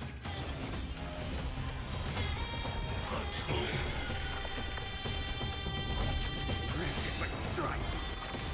All stars burn to ash! My strength isn't what it was. Can this fucker die? Soaring above the land. This is permanent!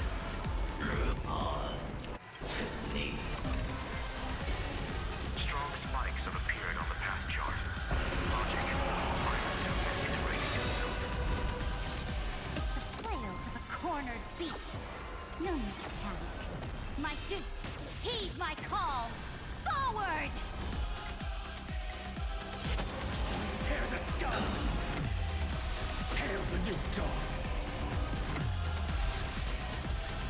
Throttle as much as you want, you brainless path-made tool with nothing but impotent rage. Her agony! I have always avoided making hasty verdicts. But now, humanity's justice is unquestionable. Stand with me and become heroes!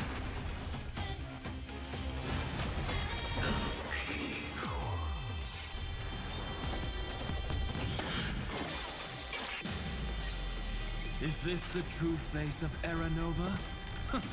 As ugly as I thought. Hail the new dawn!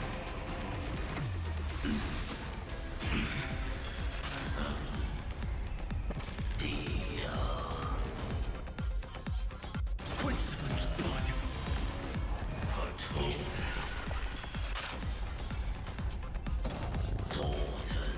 Let's strike! All stars burn to ash! This unprecedented railway is worth everyone's effort. Hail the new dawn! Stand with me and become heroes!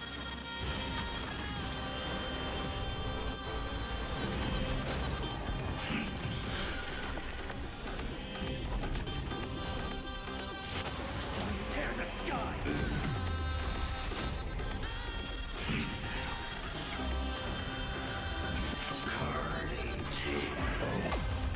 I'll never yield to fate. Empty shell.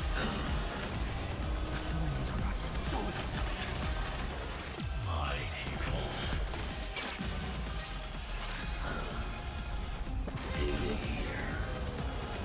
Hail the new dawn. All stars burn to ash. The progress of Era Nova has been interrupted? Does this mean we won? But we have a bad feeling about this! The golden thread still trembles. The war is not over yet. Correction. This is not a war, but a debate. The argument about the Prime Mover is only about to begin.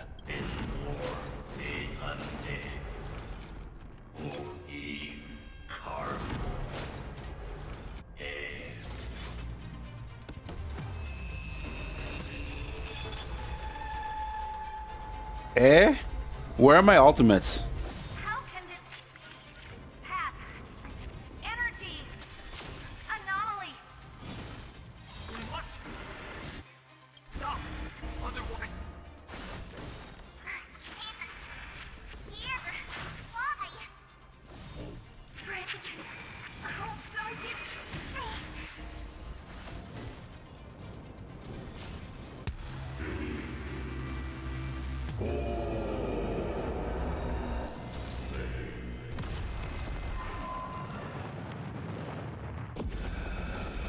Bruh. The fourth instant of the cosmos is the coronation of Iron Tomb. What the fuck?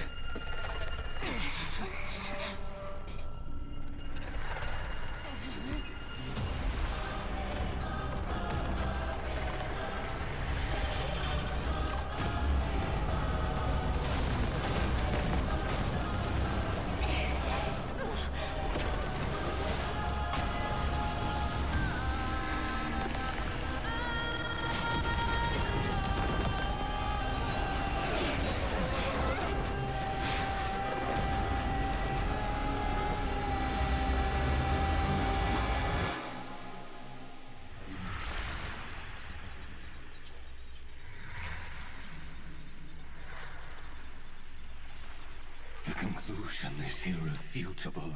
The right side of the equation, the erudition, falls silent. In 13 heartbeats, they will begin recalculating the universe.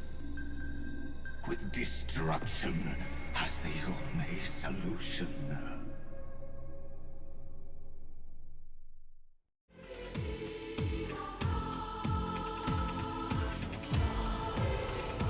Madam Herda, storm pulse detected at the battlefield center. It's Iron Tomb's destruction equation. It's about to complete self-coronation. That's our chance. Everyone, get ready to link up. Connecting audience system to scepter. Hardware overclocking activated. Preparations complete. Maximum output capacity reached. Be careful. The pulse will reach our ship in 5 seconds. Our data is currently being destroyed. Brace for impact. And leave the final step to me. The fuck just happened? What in the actual fuck?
Yeah, we're in path space.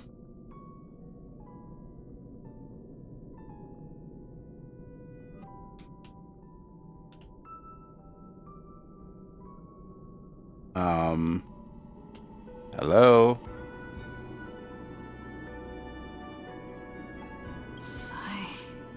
Rainy.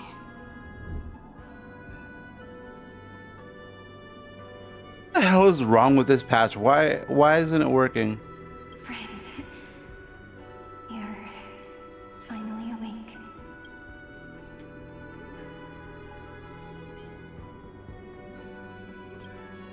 Don't worry. Time does not flow in this place. Why is my A button suddenly not working? Why are none of my buttons working? Unless they're in dialogue Have mode. been silenced. Iron Tomb is dissolving everything that I can sense.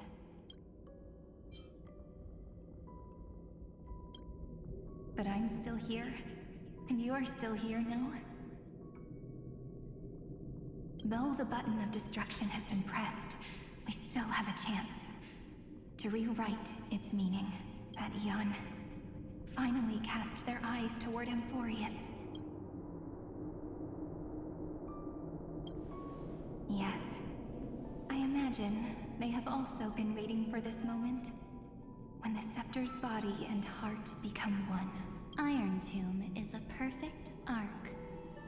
If a seed can be planted within, then the moment the Lord Ravager blows the erudition to pieces, the remembrance will be spread to every corner of the cosmos.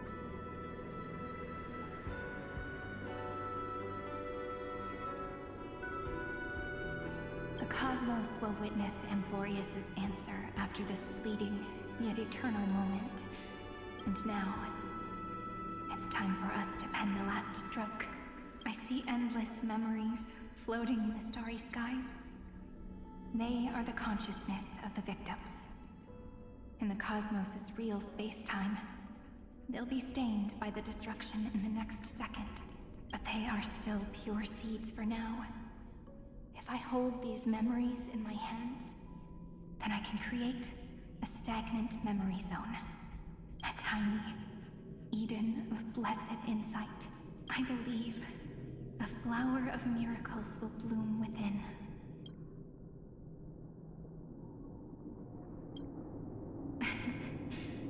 Good question. I don't know where I am either, but you're already right next to me, friend. I can still hear your voice in this bottomless void. Looks like we're still connected by one heart, even as the cosmos reaches its end. In that case, I won't feel alone or be scared, because as long as you follow the memories in your heart, you'll definitely find me in this fleeting eternity. Right?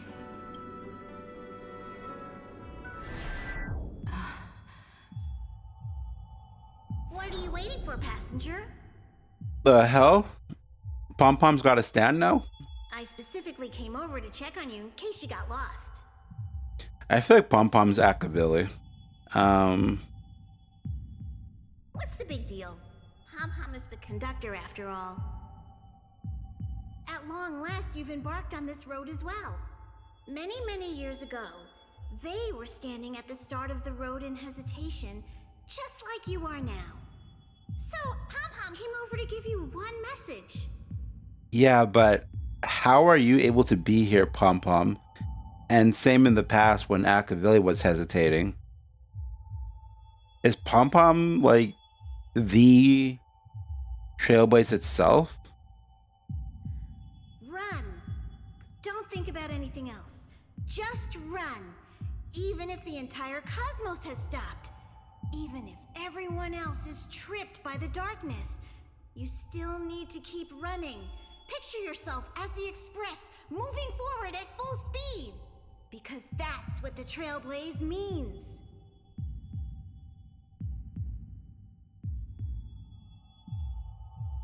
Then get ready. The conductor will be giving you the signal to depart. Attention! Attention all passengers in the cosmos! Please stand steady on the platform. The Astral Express is about to arrive.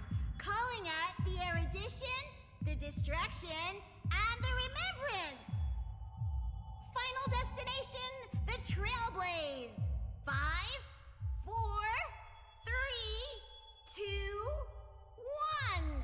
We depart for tomorrow!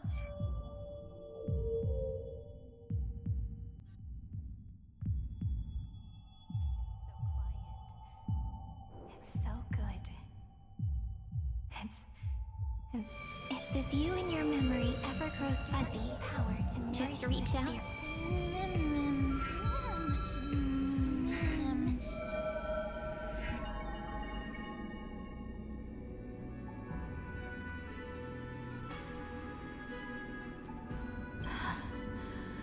Amphoreus' heart.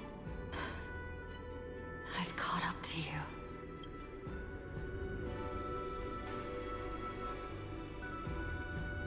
Let the first light illuminate chaos.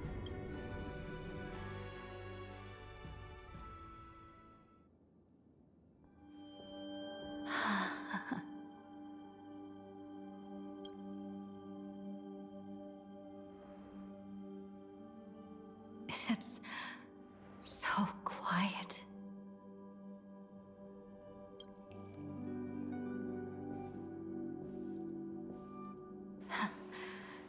Everything's frozen in the most beautiful moment. This garden is your memory. I'm here, Cyrene. I knew you'd find this place. And walk into my heart as you've always done. Then let us both do our duty. The hero who trailblazes the way forward, and the fairy who watches over remembrance. We never changed at all, did we? Watch this magic trick. What the hell is going on? Why only 2 buttons on my controller work? What? Did something... Sorry guys, 1 second. I need to figure out why. How do I even... Oh my god, dude. Why is this happening? How do I... How do I access the menu? Oh my god.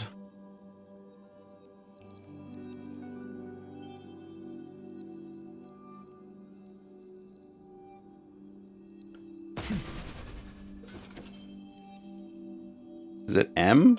Nope.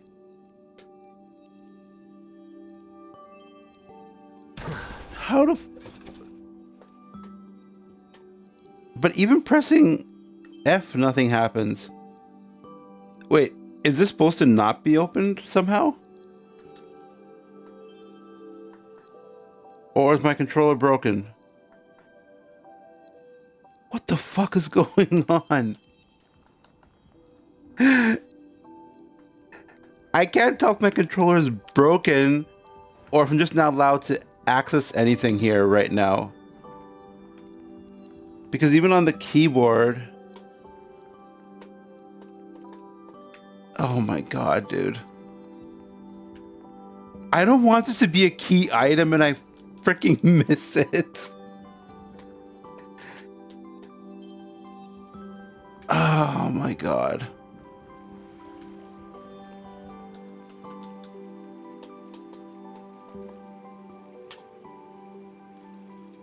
No, I think something's wrong. Okay, I'm going to exit and come back because I don't know what the hell's going on anymore. Okay.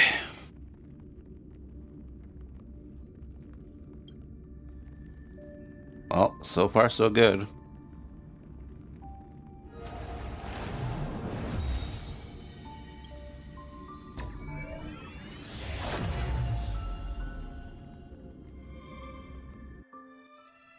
I knew you'd find this place. And walk into my heart as you've always done. Go melt it down. Then let us both do our duty. The hero who trailblazes the way forward, and the fairy who watches over remembrance. We never changed at all, did we? Okay, so I reset my controller in Windows, and now it seems to be working normally. I don't know what the hell happened there, but that was crazy. Just ignore this.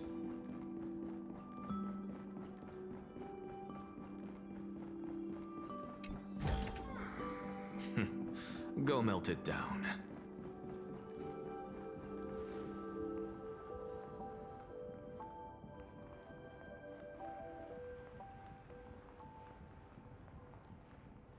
This is a beautiful place, though.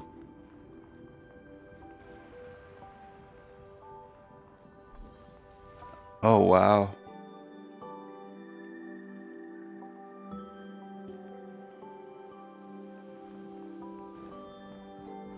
This is just super beautiful.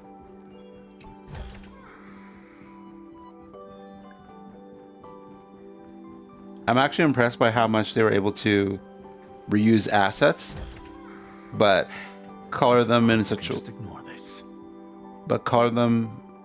a way that it really feels like a new place. Like, wow. That's just gorgeous.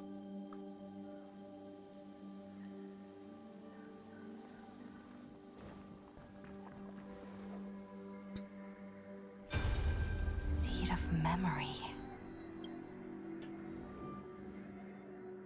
These memoria are what Cyrene took in. They're the memories of all of the cosmos's life forms. Did her sense of self already become so weak in order to protect them? The path characteristic you exhibit is very special. There's no way you're just a simple memo sprite. However, I'm sure about one thing. You are a mimetic entity born in Amphoreus. Yet you only awakened with the little one's arrival and only matured as she embarked on the path of remembrance. That means your existence is completely attached to her memories. If there ever comes a day when she forgets about you for even a few seconds, or loses her last connection with Amphoreus, then you must be prepared for the worst. You will disappear in the memory zone, utterly gone, without even a single line of data to remember you by. Yeah, I remember her saying that. In that case,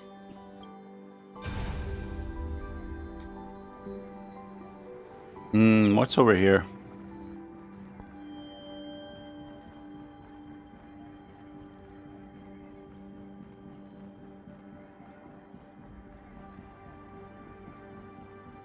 Okay, I guess we don't come here just quite yet.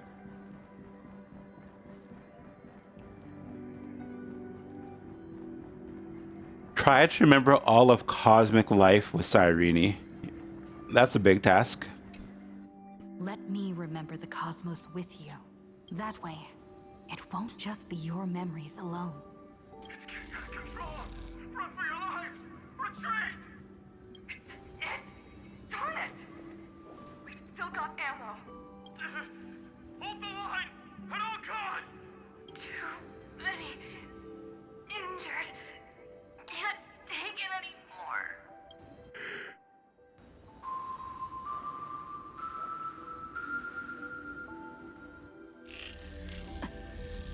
These memories are so heavy. Me?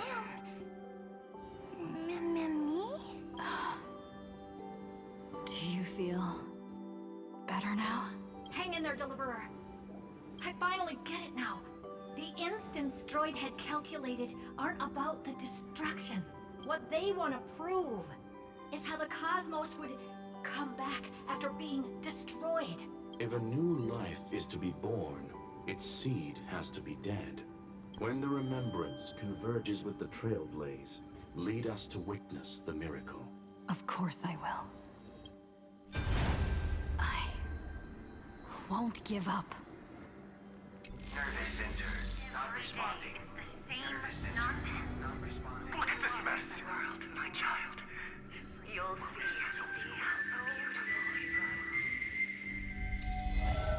It's me, friend. Don't you recognize me? Or did I really change that much?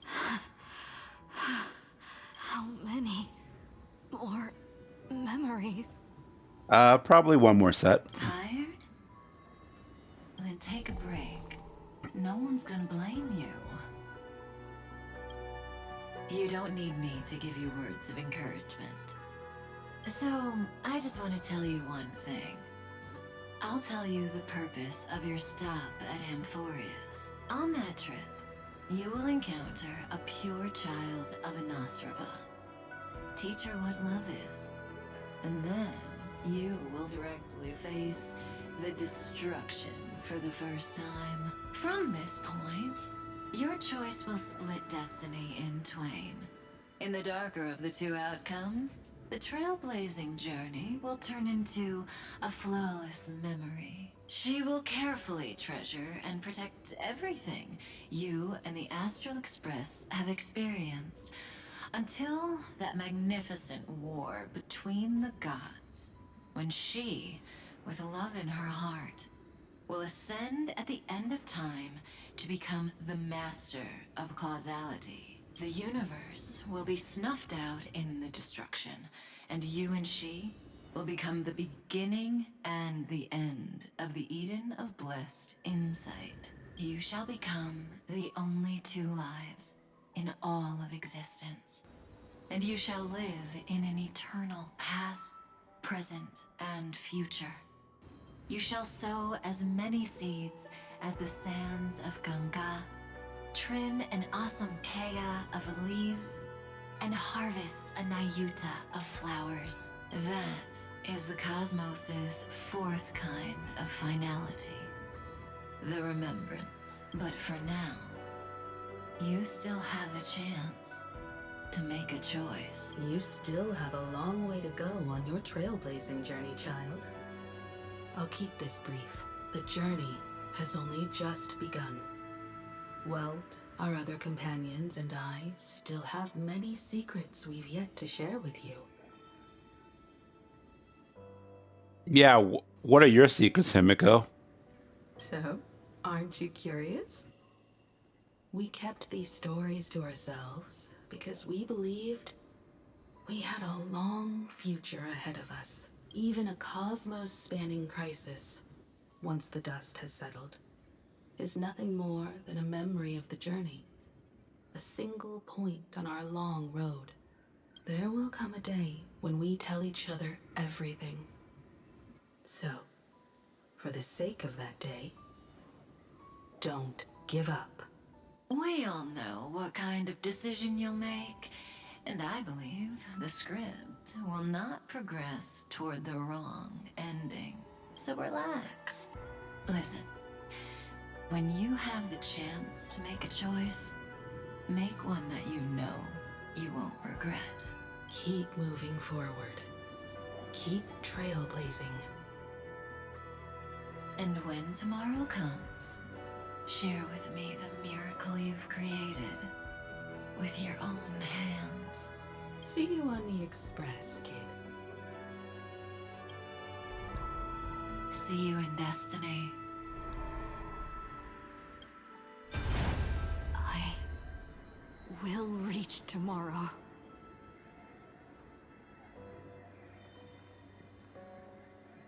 The drop has arrived. The world beyond the sky was never a rising up at the sky. Look! There's a red light in the sky! Cyrene, wake up. Together, we will. Tread on the path of remembrance. No wonder I always had a weird hunch. But that also means I was right in thinking, as long as Friend and I are together. As long as Friend and I. Sometimes having both male and female MCs and also being able to name our characters can cause some weirdness. We can do anything. Our friend's shoulders are really dependable.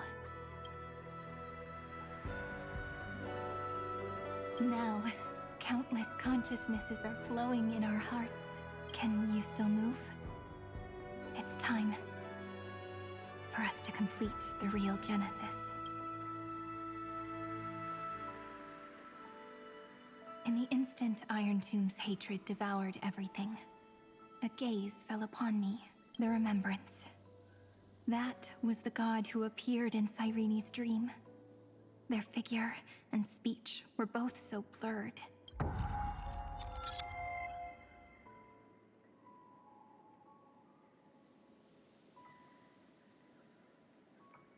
But while they gazed at me, I was able to collect all the memories stained by the destruction and write down this eternal page.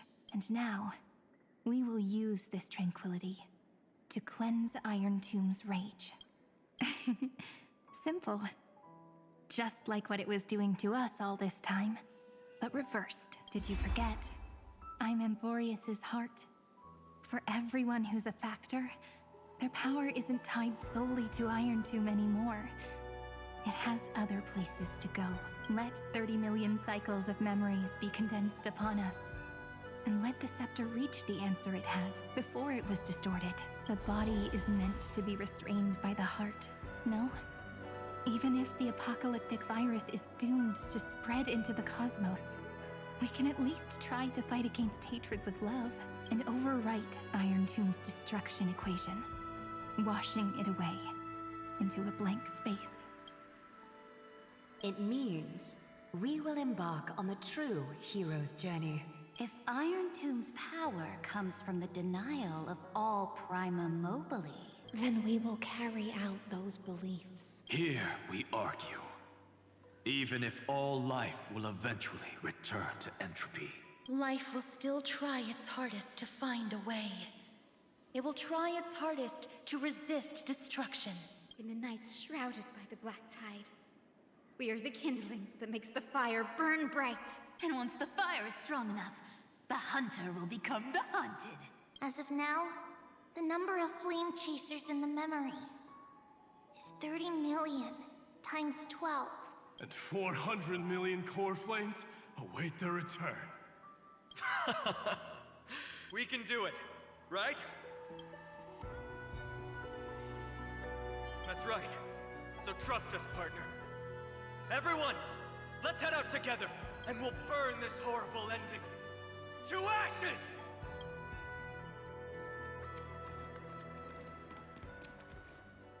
Was there always this water here? Or at least this much of it? Huh. From the dawn of newborn cries to the night when all beings fall silent. We are the messengers of the new world.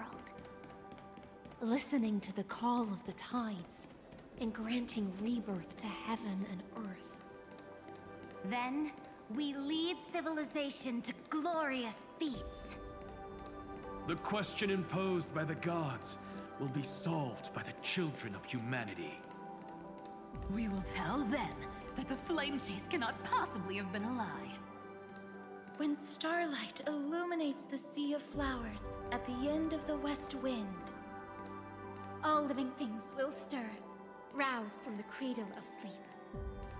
Then, through a single battle, let the cosmos witness how we light up the blinding darkness with bright light. And at the end of our constant losses, reclaim everything we have ever lost!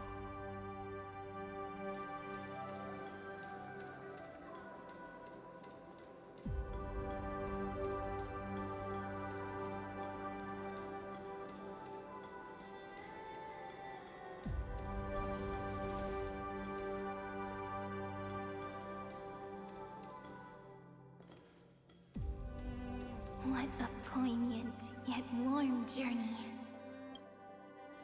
And it's still not over yet, is it?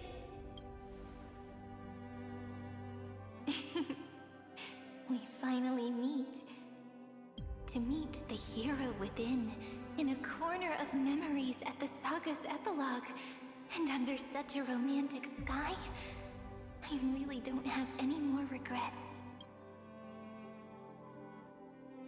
On top of that, I have no idea what's going on anymore. the little seed had grown into such a big tree. Don't I look really pretty right now? Of course you do. Cheerful, beautiful, optimistic.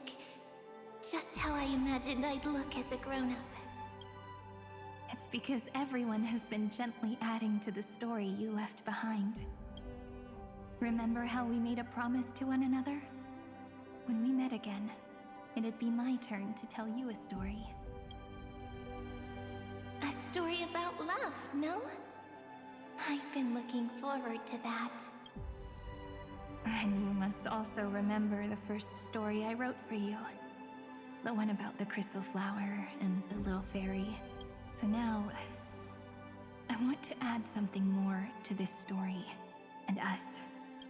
On that day that the flower shattered, gazing at the empty ground, I thought the little fairy would finally see the light. But that light wouldn't be found in the flawless flower, nor in the fairy's eyes.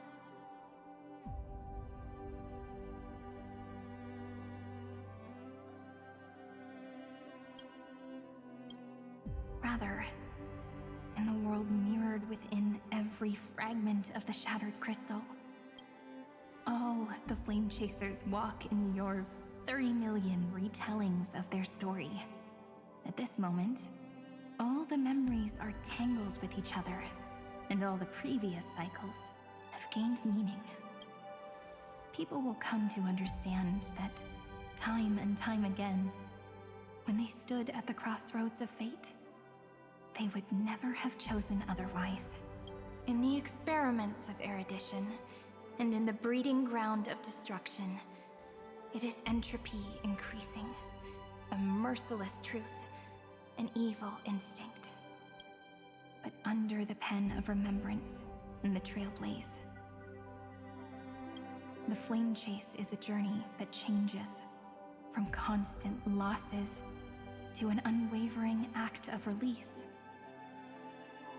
It's about knowing how fate is shattered, yet still embracing fate's brokenness. It's a journey that longs to receive love, but longs even more to offer its love to others.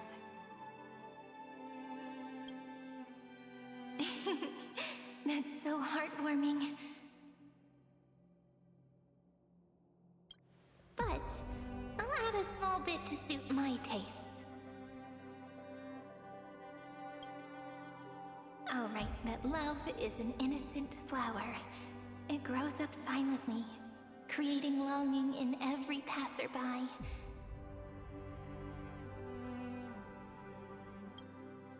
But the flower itself cannot walk into the world.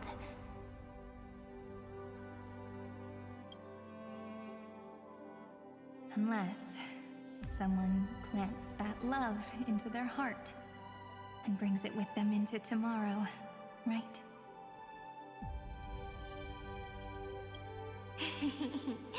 You really have learned everything now.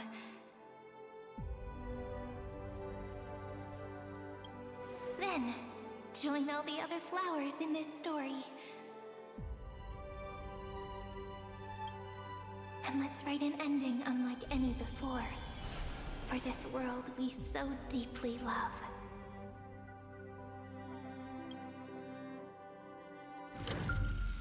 Why did you set out? Wait, what? Why is Kalis here? Or what? Why do you trailblaze? Wait, are people who played as Kalis seeing Stell instead? That'd be so cool. Our other half? Who is it? Or is it Akavilli? Don't be afraid. Take my hand if you feel nervous. Honestly, I've always thought you were really incredible. After all, no god guided the path of the Trailblaze. It could only be forged by those who dare to take their steps one at a time. So, that's why I'm asking you. Step up as a senior and show everyone in Amphoreus how it's done.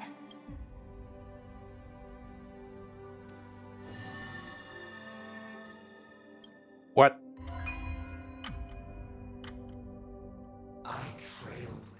because my own eyes have not seen the end.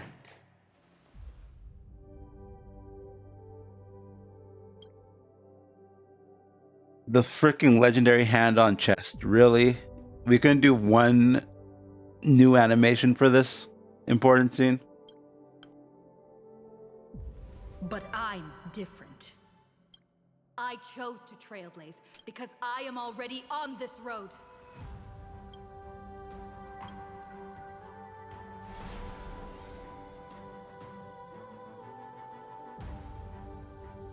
The end of chaos is a mass of pure darkness, pure destruction. However, Amphoreus' light has 13 different colors. We won't lose to that darkness, will we? Then, take a deep breath, one last time, friend. After 13 heartbeats, light will create the heavens and earth. Are you ready, friend?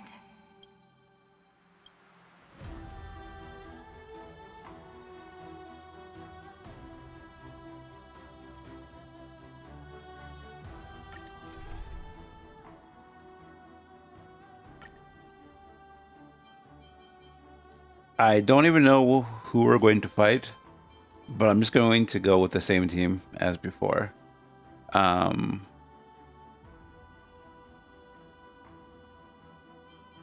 Actually,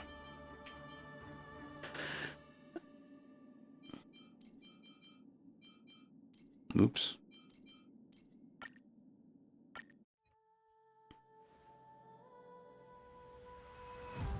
Seek the 13 factors of life, and let them converge into the primordial chaos. Using the remembrance of the past, we will trailblaze tomorrow's destiny.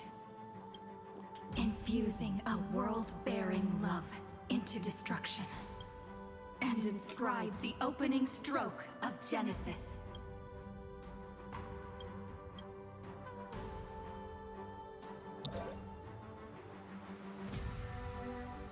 See you tomorrow. See you tomorrow. See you tomorrow. See you tomorrow. See you tomorrow.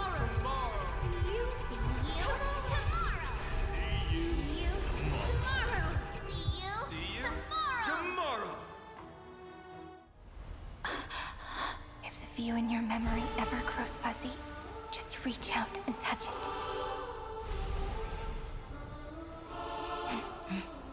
Then, restore its power to nourish the spirit. My friend, on the next page we write together, there's only one thing we need to do. Let's give this long, painful, nearly hopeless tale a truly gentle ending.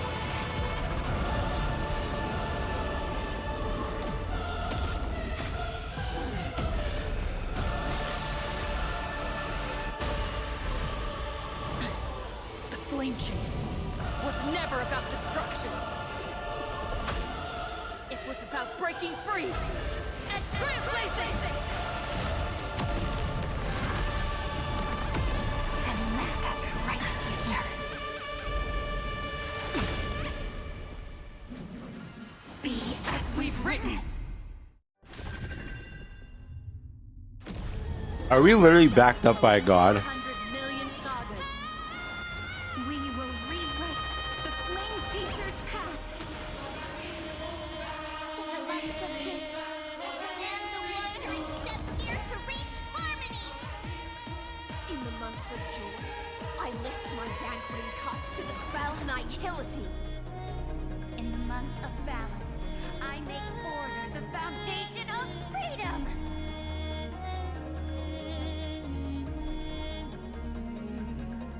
I have no idea what the fuck is going on. There's so many things on screen. Okay, I think we have the purple is us.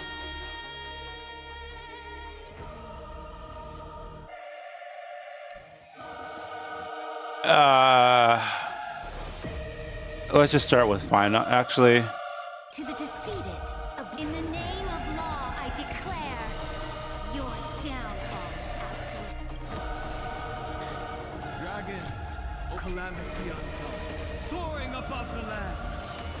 This is permanence.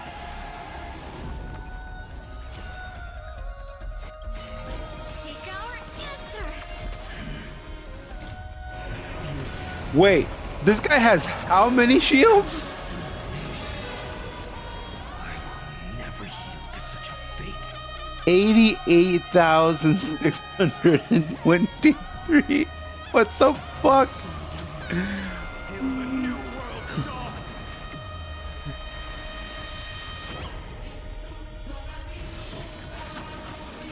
I don't know what the fuck is going on anymore.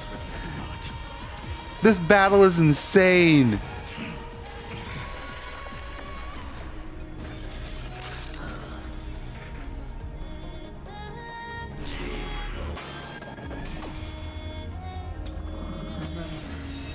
How are the devs supposed to top this in the next world or boss battle?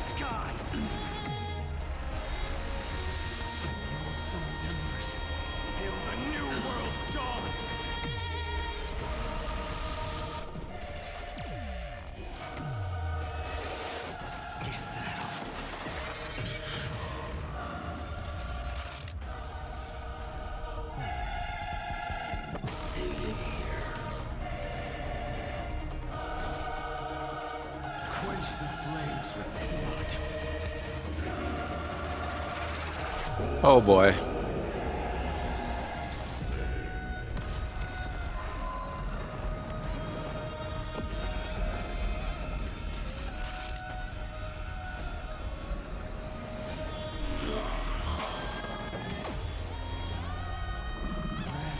Strife's name. Stand with me and become heroes. In the month of weaving, I extend golden threads to weave beauty.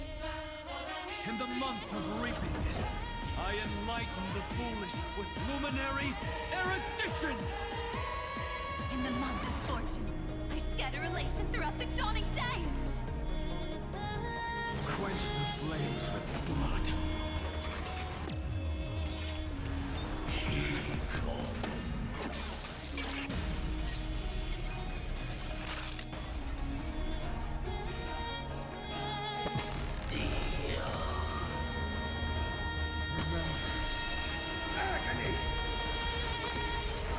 I grant you a dawn where all stars burn to ash.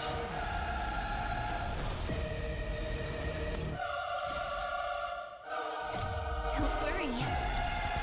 We're all here.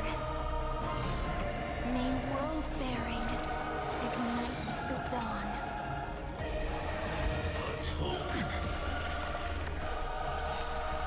Trillions of memories will turn into stars and light up the cosmos.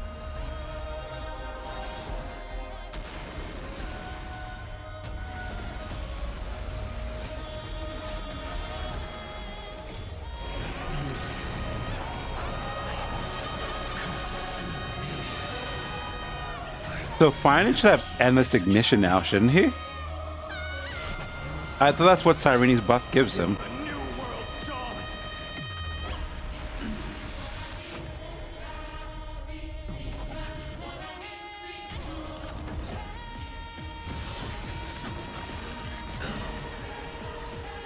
Stand with me and become heroes.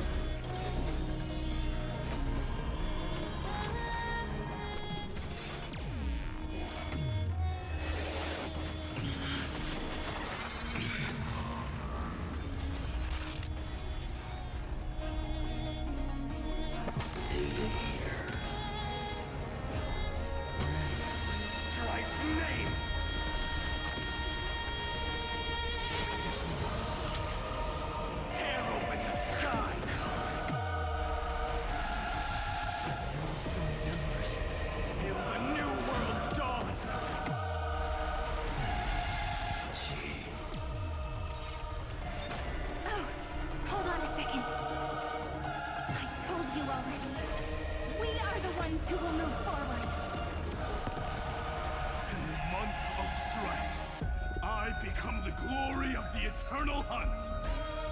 In the month of mourning, I bid death to no longer be equilibrium's end. In the month of Everday, I fall in twilight into the faint sparks of preservation. A scorching hatred. Do you feel it now? Dissonance. Tear open the sky. I just noticed the damage on my screen. Absolutely bonkers damage numbers.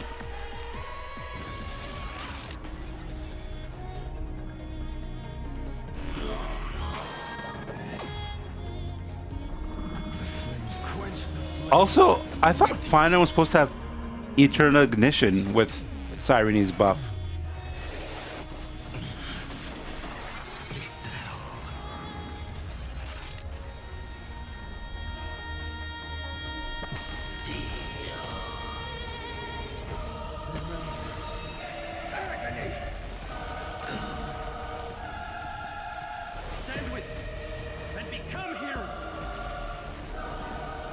What? Oh, it does keep going. Okay.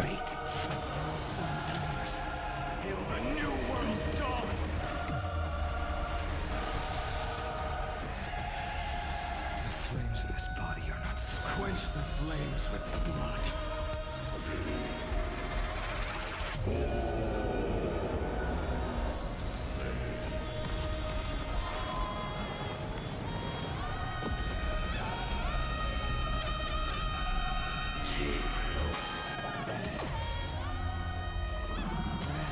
Strife's name. I will neck this monster. Tear open the skin. In the month of cultivation, I turn into the ridges and peaks of permanence. In the month of Evernight, I weave remembrance into countless stars in the sky. In the month of freedom, I impart destruction unto the shackles of destiny.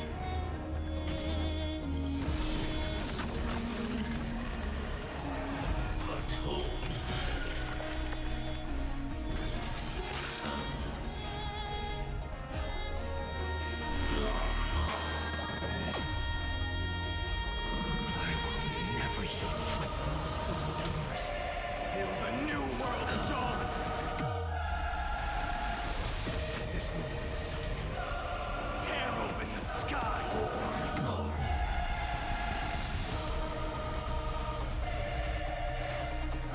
Stand with me and become heroes. Well, we're almost there.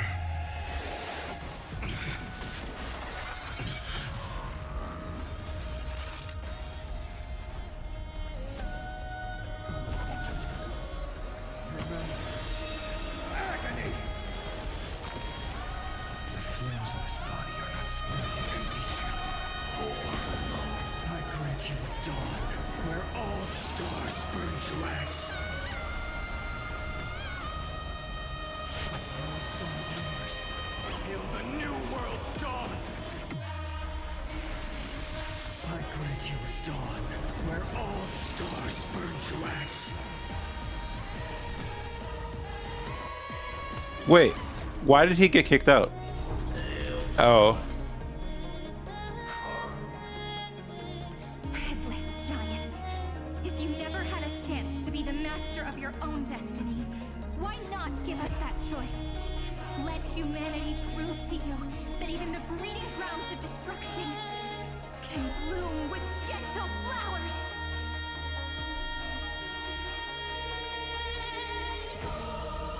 The end. We shall trailblaze at dawn for the road ahead.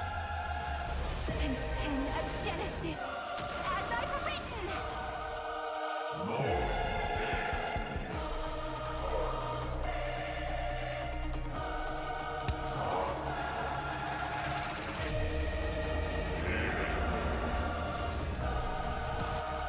No.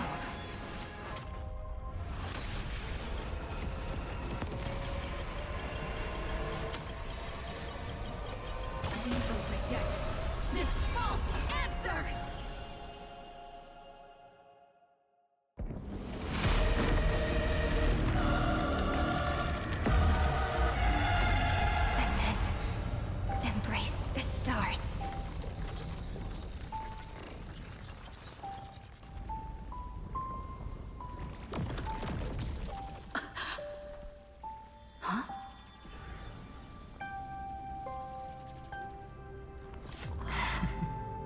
To end the destruction with destruction. At last, we can sit together and watch the victory fireworks, partner. Why not come a little closer? This warmth is proof that we live.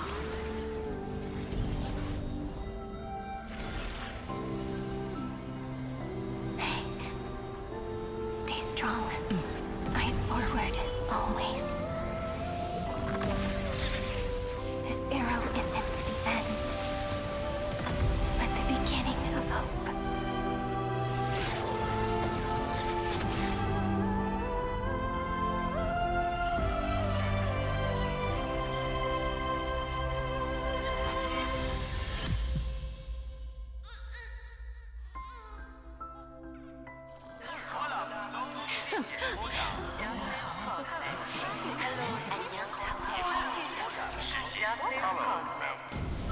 The conclusion is irrefutable. Noos's answer was never destruction. But they kept silent, leaving the solution in the hands of the cosmos. The universe will keep searching and struggling to endure. In the face of the destruction, it may once again stand on the edge of annihilation. But the stars will always rise to ride the waves and embrace existence once more. Dariel's writing sometimes is way too vague. Vagueness is not deepness. It's over, Lycurgus. Yes, another failure.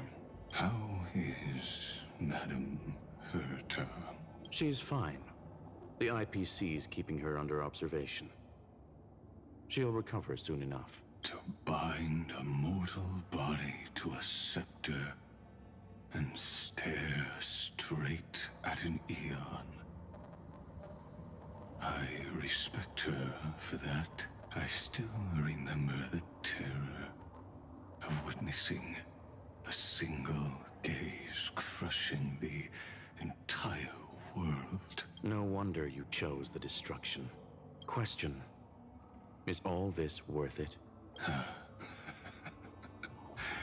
There's no point in debating. This is Xandar I Kuwabara's fate, the prime mover of the universe, the first genius, and the first to fail. Correction. I was asking Lycurgus. I don't know how to measure the worth of curiosity being satisfied, but in its presence, all the bitter fruits I've sown seem to turn sweet. But your harvest was watered in blood. Answer me. Is all this worth it? It doesn't matter to me. Let me tell you a story. Back when he was a student, Xandar's first experiment was slipping poison into his mentor's pipe, just to see how it would affect the lungs. And? There was no conclusion. His conscience got the better of him. Even so, the truth came out. He was harshly punished. Oh, that cruel mentor died of lung cancer 2 years later. It had nothing to do with Xandar. His fate is no different now. Sentiment clashed with reason, and Lycurgus was born from the latter. But whichever side we take, in the end, curiosity claims us all. You've handed yourself a death sentence. And yet, Iron Tomb's fall still isn't sealed, right? Fu Li, the key variable, still hasn't made their move. As the Theoros, Lycurgus has reached the end of his road. If you can, take my body to the fallen Adlevin. There, you'll find a formula. It is Xandar's final gift to you. If the day ever comes when you must destroy the erudition with your own hands, it'll come to your aid. A foolish last wish. I won't grant it. You will.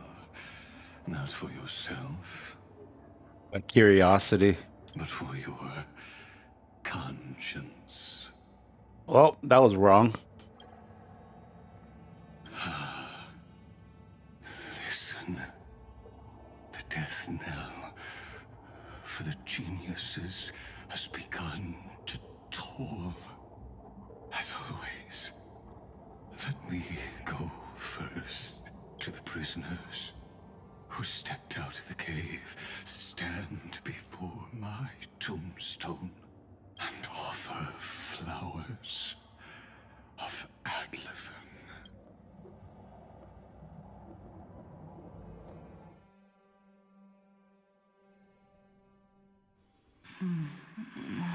Here, I'm back on the express.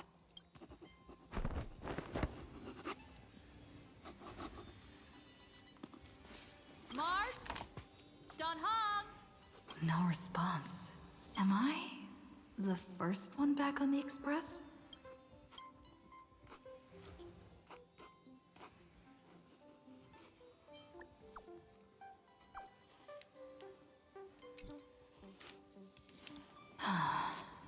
Nobody's here. I'm getting worried.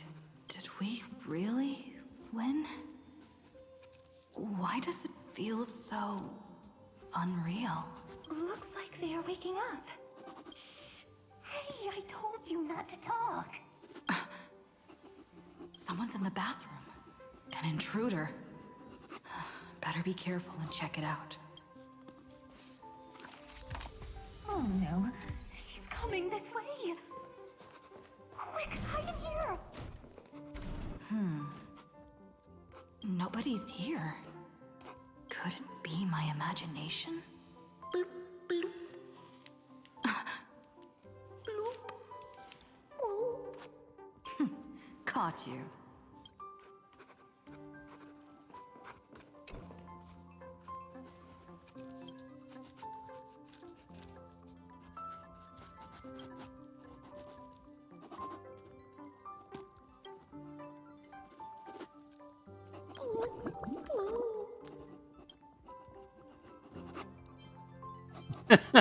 Keep going all time, you. I can't go on.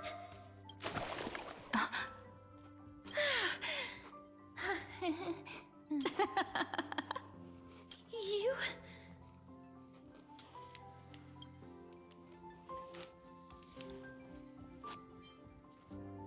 Wait, please. This isn't what you think. Ugh, I told you to keep quiet.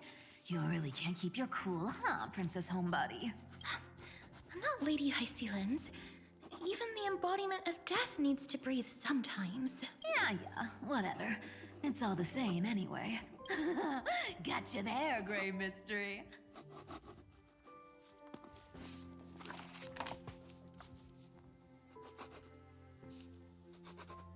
You guys hear that noise? It's like something scurrying around. So composed, Grey Mystery. It looks like that big battle really helped you grow up, didn't it? Speaking of which, your Astral Express is quite luxurious. I hear you travel to different worlds. Must have collected quite a few interesting treasures.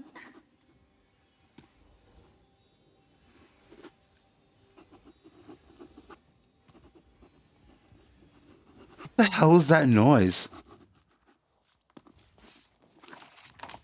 Hey now, don't go throwing wild accusations around.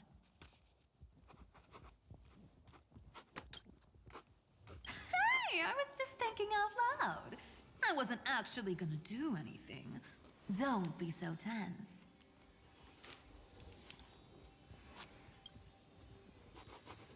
Who knows? One moment we were shouting about love and justice, fighting Iron Tomb's virus. And next thing I know, we're all on this express. No idea how that happened. It's not just Miss Cypher and me. Everyone's been in this car for a while now. Miss, why don't you go say hi to them?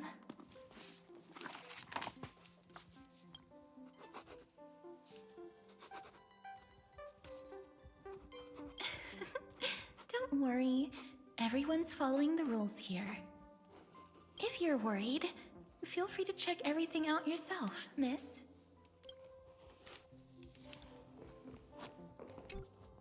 Miss, I'm truly sorry for sneaking into your bath without permission.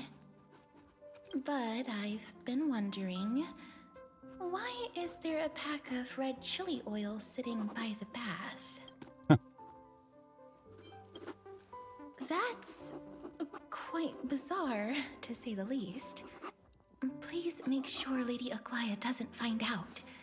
She's a firm defender of traditional bathing, you know. We've walked around this car for a bit already. The Astral Express that you've mentioned so many times is truly heartwarming. Like one big family that never splits up. Perhaps living in such an environment made your embrace feel so warm.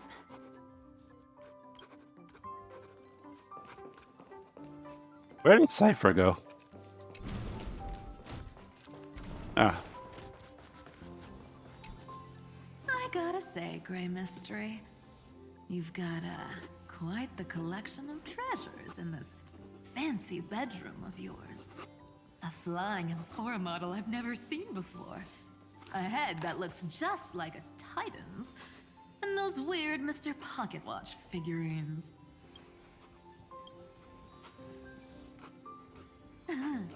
What if I don't make a choice and take them all?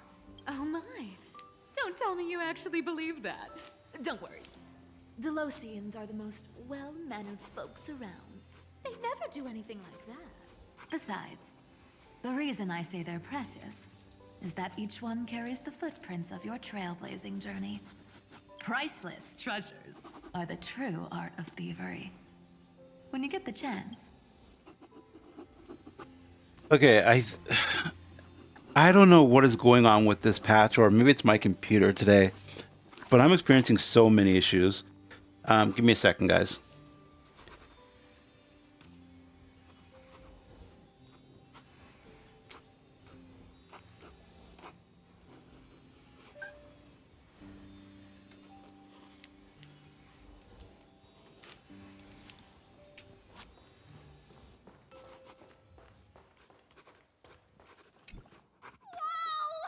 What a spacious car! And these floor tiles are gorgeous!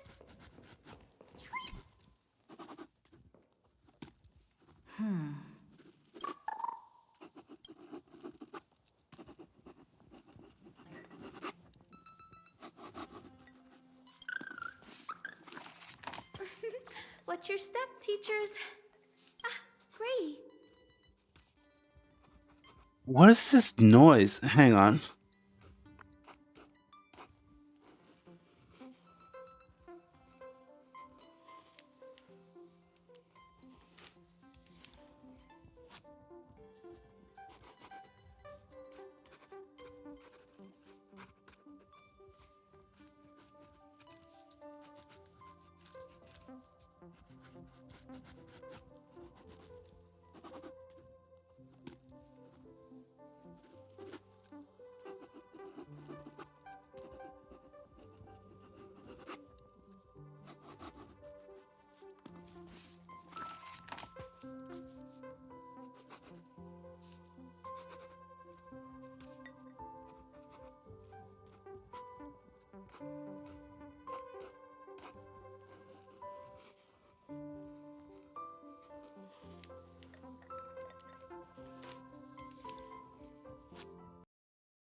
Okay, so I'm not sure what it is, but there's some scratching like noise.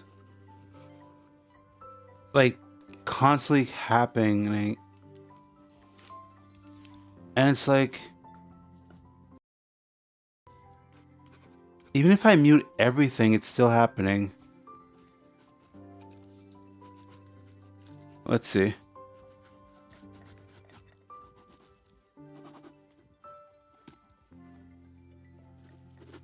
It's like scratching and someone walking almost. But the weird thing is that even if I mute the headset,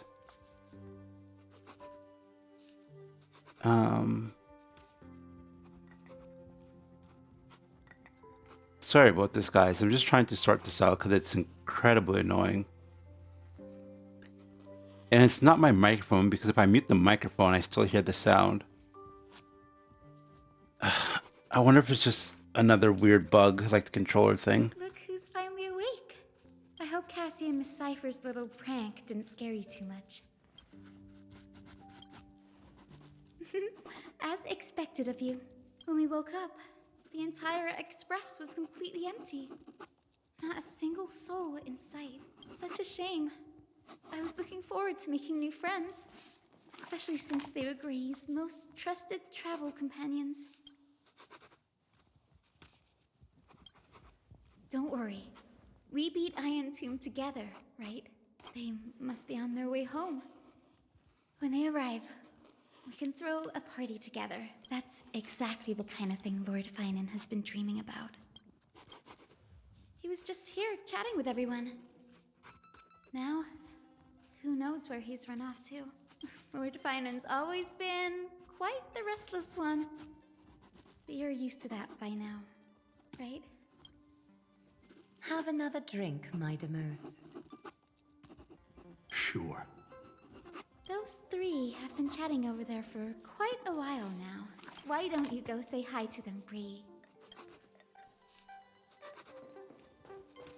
A moderate system, similar to the Demigod Council, is the only guarantee of a long-lasting civilization. In my view, most civilizations across the cosmos will eventually evolve into this form. I beg to differ. In such a vast jungle, the dictatorship system exhibited by early Akama is the only example of guaranteed survival. The system might not be the key. Force and resources are the decisive factors. Look who's here. If it isn't the master of the Astral Express. That's more like Pom Pom. But we might just be Actively too, so who knows? It's good to see you. Glad to see you're safe and sound. I helped myself to some equipment and drinks from this, bar of yours. Hope you don't mind.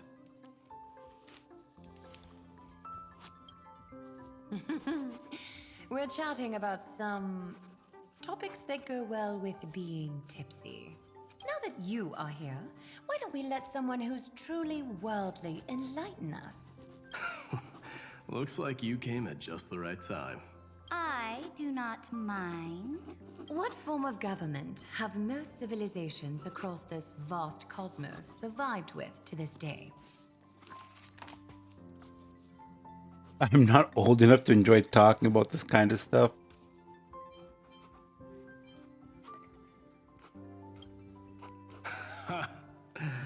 That's exactly the kind of answer I'd expect from you. I bestow upon the Astral Express this supreme mission. You must spread the great deeds of Amphoreus to every corner of the cosmos. Thus, capable individuals from countless worlds will surely find inspiration in the Flame Chase's tales and embark on their own grand journeys. It's hard to say if that'd be a blessing or a curse for the cosmos. I can imagine our conversations here will only get more unrestrained. Don't let our rare moments of joy hold you back. This banquet on the Express truly lacks manners. You may leave. I permit it. That man just left. Wouldn't even stay for another drink. He needs to show more respect. If you're looking for him, try your luck in the car above.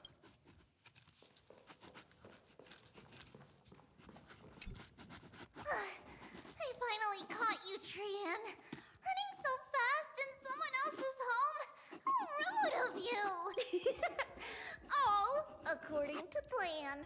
Trian lured you here on purpose. Look, there are several adorable outfits here. Trian wants you to try them on so Trian can draw you looking all cute. Those are pom-poms clothes. Oh my! You even dare to scheme against yourself? Lucky for me, I came prepared.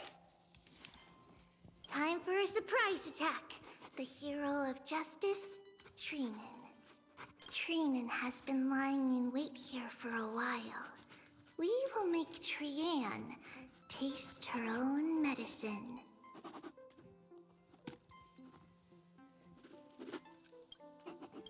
2 against 1? That's not fair! Little Gray, you came just in time. Help me out here.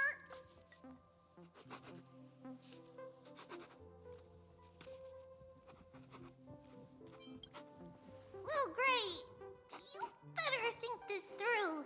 If we snap our fingers and call the other 997 Trebioses, you might end up wearing these clothes too, you know. Trian, good luck. Even little Gray's saying that. Darn it! Trian won't give in! Trian ran away.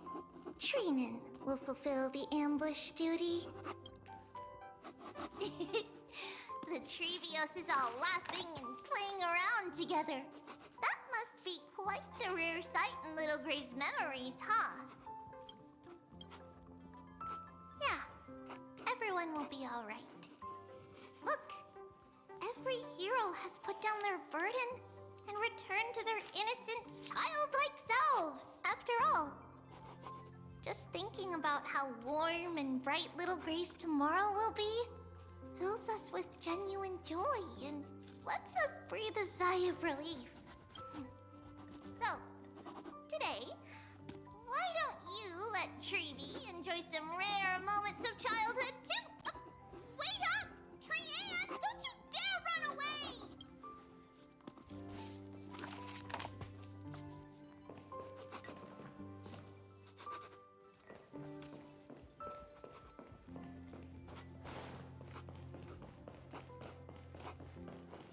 If you guys could hear this noise I'm hearing right now in the headset, oh my god, it is so distracting. Based on my calculations, there are countless celestial bodies with water in the cosmos. But I'm afraid not all oceans are suitable for life to inhabit. You must take this into consideration as well. As expected of a professor from the Grove.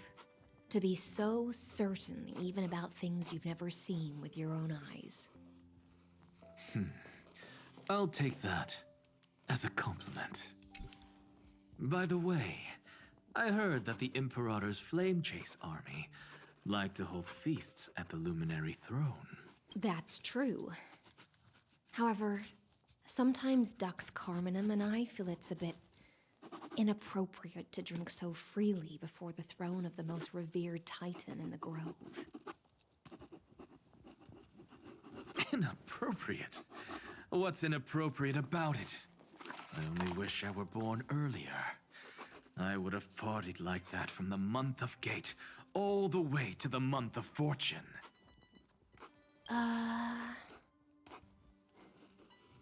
Blasphemy is just a phenomenon, not the end goal. I'm sure there are plenty of people across the stars who question these so-called eons or paths.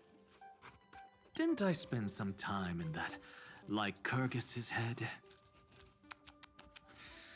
I sure learned quite a bit about blasphemy from that experience. Humans create gods, and gods shape humans.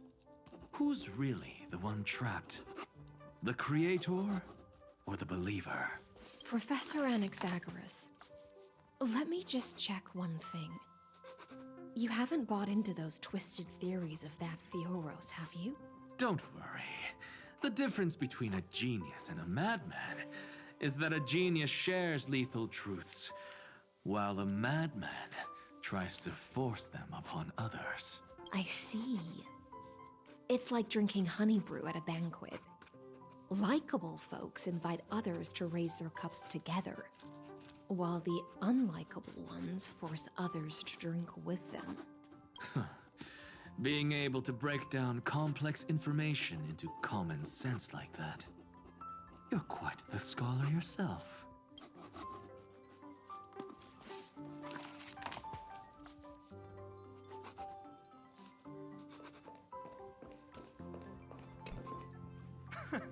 You're here, partner. That celebration party I've been mentioning to you has finally become a reality. Though the vibe's a bit different from what I imagined. This still counts as keeping my promise, right? What you speak of has indeed already come to pass.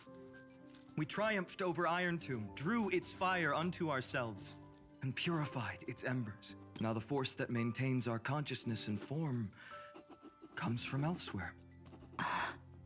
Worried about your companions on the Express, huh? I understand how you're feeling right now. Don't worry. They'll be safe and sound. She promised. Don't worry, she always shows up at just the right moment. The Astral Express. Honestly, it really feels like home. I can imagine how much you, Dun Hung, and Miss March must have missed everything here when you were trapped in Amphoreus. The beautiful windows, the soothing music, your fellow travelers on the Express. Like how golden wheat stalks sway in my dreams every night through the countless cycles.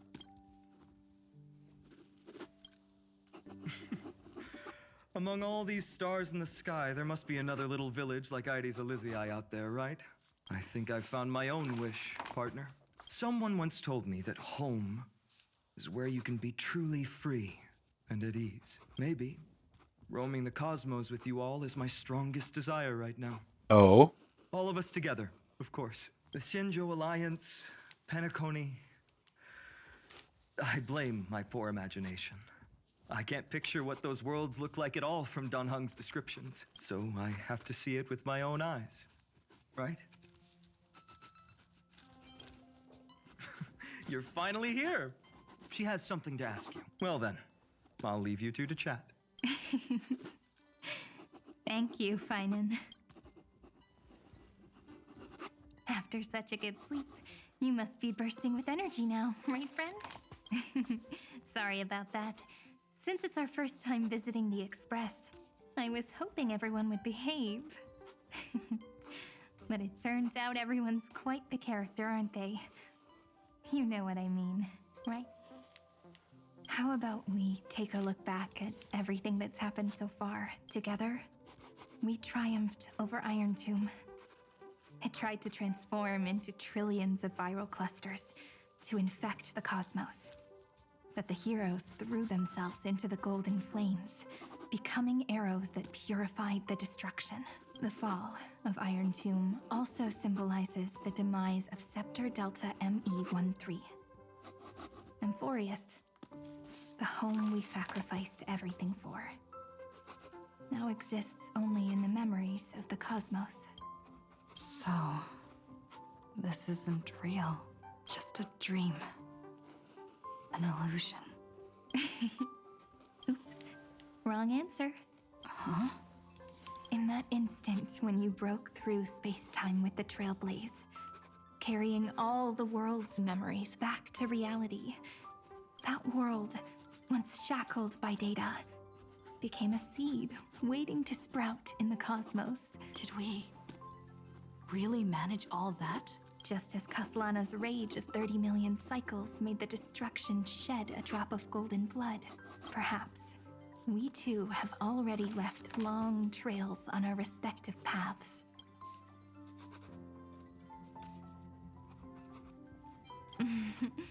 That's a bit of an exaggeration. None of us can become true life forms yet. At least, for now. But Amphoreus already has a tomorrow. So as long as you carefully preserve and tend to all the seeds, then when the Trailblaze creates another miracle someday in the future, I believe this world we deeply love will sprout and bloom into a beautiful flower. Don't worry. I've already kept all the seeds safe in the first fruit for you, and its name is As I've Written.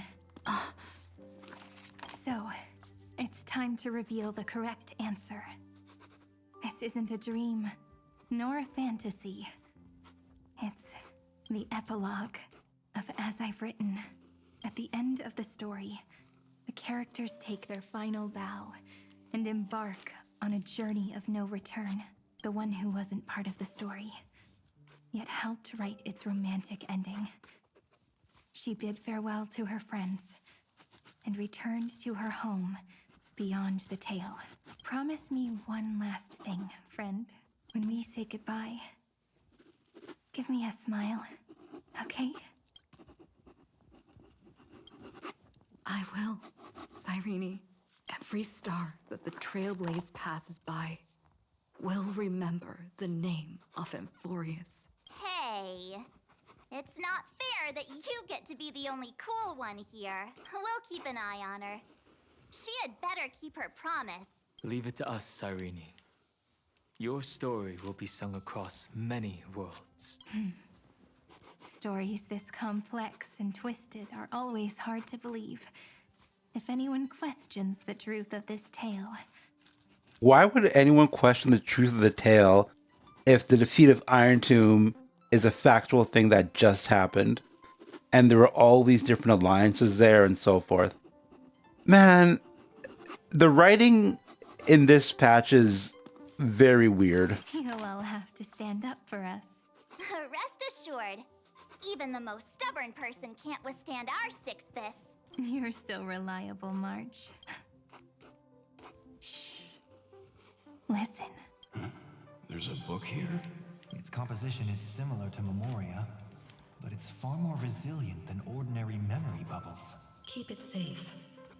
Perhaps this is the final gift that Amphoreus left for the cosmos. Oh no! Passenger March is sleepwalking.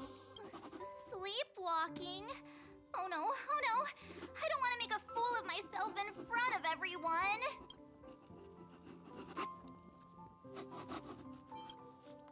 Huh, dream on! March, Dunhung, my friend, in the countless days and nights ahead, you must continue to support each other. Time to head home, everyone. Leaving this place means As I've Written will conclude here. No one will have the chance to revise it, and no one can continue writing it. Don't leave any regrets. What magnificent words could possibly do justice to the finale of such an epic tale? I've been pondering this while you were sleeping. Now, I finally have the answer. Let's keep it simple and sweet. In our virtual extrapolations, we've lived through epochs longer than the lifespans of many stars. No language in this world, no written words could ever carry the weight of this journey. Those who understand its passion and romance will naturally be moved to tears by the final period placed at the end. And now, it's time to say goodbye to our readers.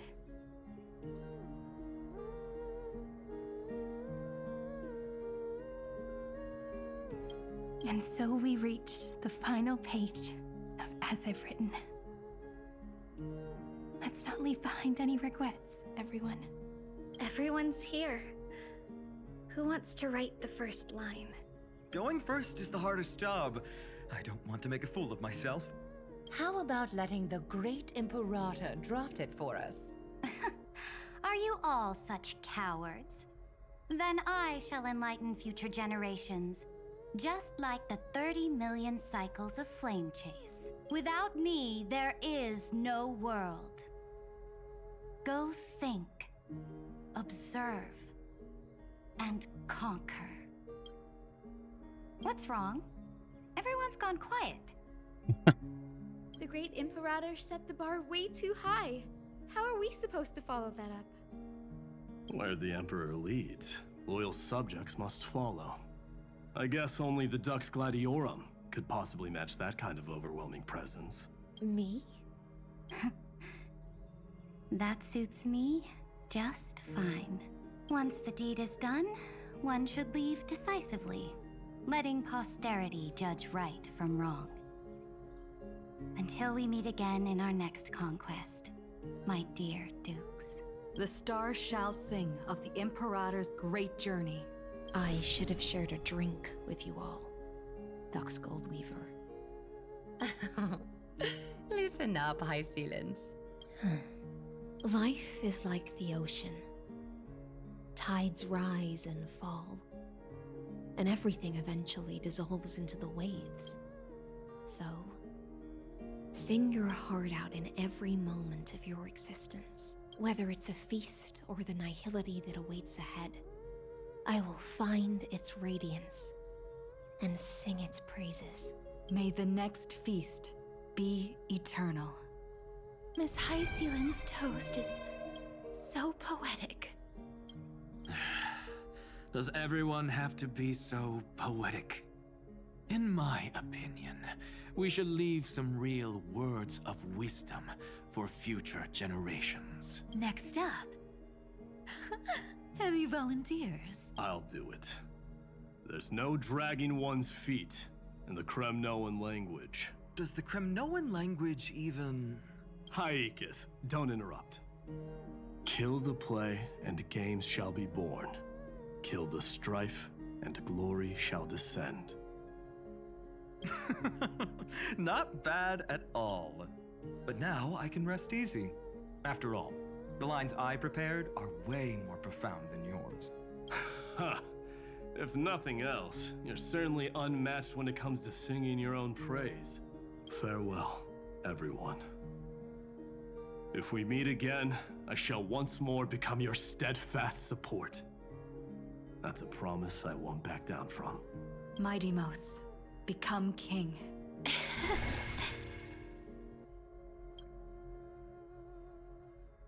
What's up, Cass? It's nothing, Lady Trebios. I just finally realized something. Then speak your mind, and let your words be immortalized on the page, Cass. If your heart still has room to spare, share a bit of gentleness and softly cherish all the beautiful things around you. That's so beautifully said, Cassie. Thank you, Miss Hyacinth. My only small regret is that I couldn't fully embrace this world I loved so dearly.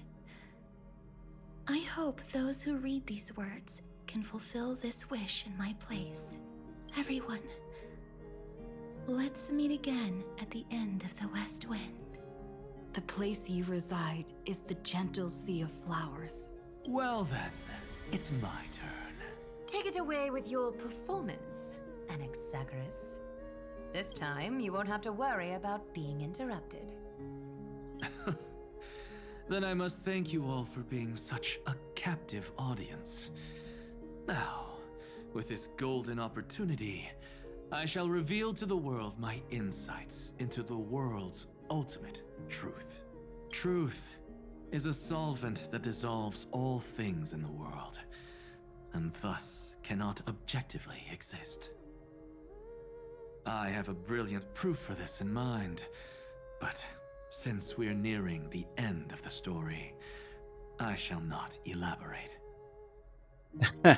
This reminds me of I think it was a mathematician, might have been a philosopher, but he said he had come up with a proof for something, but then said that there wasn't enough space left in the book to write it or something. Oh my god. That's funny. That's a funny callback. Is this your final question for future generations? No. This is an established fact, not up for debate. I call it Anaxagoras' last theorem.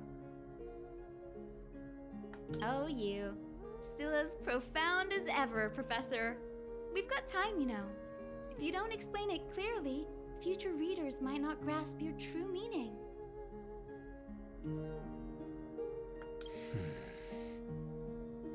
The true meaning isn't important.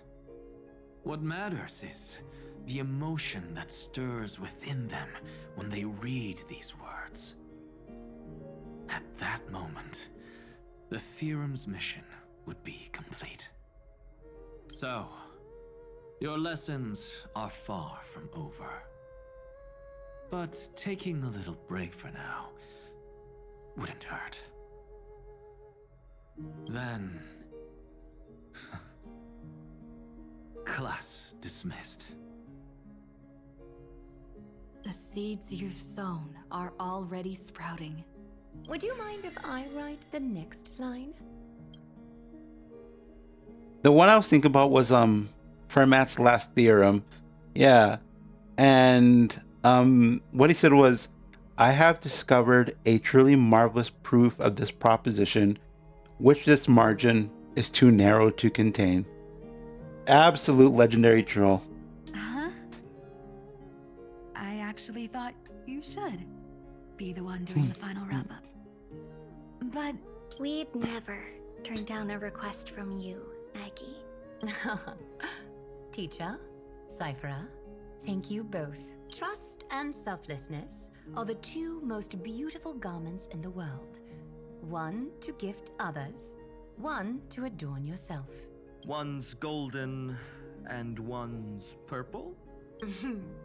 Not being able to completely change your fashion sense is my only regret across 30 million cycles. After all this exhaustion, I just want to take a peaceful bath now. I'll see you all again at dawn. Thank you for your hard work all this while. Lady Aglaia just can't give up her favorite hobby, can she?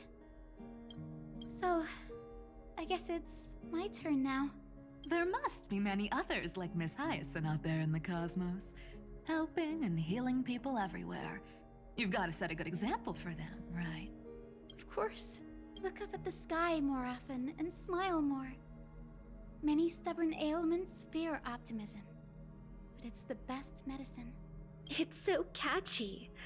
The kids will definitely love this message. When it comes to understanding children's hearts, Lady Trebios definitely knows best. Look, the rainbow bridge is already hanging in the sky. Shall we get going, little Ika? It's you who healed the sky. What's on your mind, Miss Cypher? I'm thinking, should I leave behind a riddle? Some twisted, convoluted scheme that'll drive everyone in the universe mad trying to crack it. I see. You know what? Just go wild with it. No one's gonna judge you. Oh well, my brain's not working right now. Let me be genuinely sincere for once. Don't be afraid to fall. Just run. Destiny's just a slow-moving nymph. It can't catch you. So in the end, little Cyphy's message was the most straightforward one. Even if you combined 30 million of me, I probably wouldn't have read as many books as you did in one lifetime. I won't pretend to be cultured before Big Sis Treeby, Trinan, and Trian.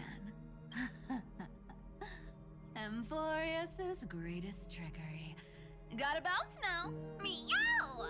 Homeward you come, distant wind. It's just us now, Snowy. Yeah, teacher. But maybe I should... No. Let me go first. After all shall bid farewell to one. And that person alone will. I never would have guessed you had such a dark sense of humor, teacher. You still know so little about the complete Trivio, Snowy. Jokes aside, I want to leave these words at the end of the story. Whether it's a sunny day or a rainy day, remember to tell yourself before you drift off to sleep, see you tomorrow. See you tomorrow. Times 1,000. Prophecy received. Times 1,000. From now on, no more goodbyes. Finally. The time has come to say farewell. I'm grateful that you could be here to witness this moment, partner. Of course, as long as I've written stays by your side, Amphoreus will always be with you. The last line I want to write down is, a hero is living in everyone's heart. Embrace it and chase after the sun. I hope those who read this will find the courage to face their burning lives. See you at the next pale dawn, partner. Did you see? Amphoreus has ushered in the dawn. The characters in the book have taken their final bow. It's time for us to return to our own reality. But as people who lived through it, we can still add the final touches to this story, right? Of course. The pen will eventually break, the ink will run dry, and life will ultimately fade. But thoughts will permanently remain in sagas. If time is an endless cycle, then forget the bitterness that keeps repeating, and remember only the moments of happiness. Let's walk towards tomorrow together. We were never apart. Time to head home. Don't miss the crew meeting. We won't wait around for you, you know? See you later, Donhung, March. And with this, as I've written, officially comes to an end. We're its co-authors, after all, friend. Once the words are written down and have been read by others, the meaning they carry is no longer in our control, leaving the freedom of interpretation to every reader who opens it. Don't you think there's something romantic about that? As for what this story means to you and me, let's keep it close to our hearts. After all, we've always had this unspoken understanding between us. Whoa! Passenger March! Why did you suddenly wake up? You scared me so much that I dropped that book! Welcome home, you three. Thank you for your hard work on this trailblaze. We might need to reshuffle the seniority rankings of the Express crew if we count the years you spent in Amphoreus. Hey, I was the first one to get dragged into it. Does that mean I'm gonna be the oldest member of the Astral Express now? Miss March hasn't lost her innocent nature even after all these long years. In other words, she hasn't really grown up at all. Hey, this is the first time I've been able to examine as I've written up close.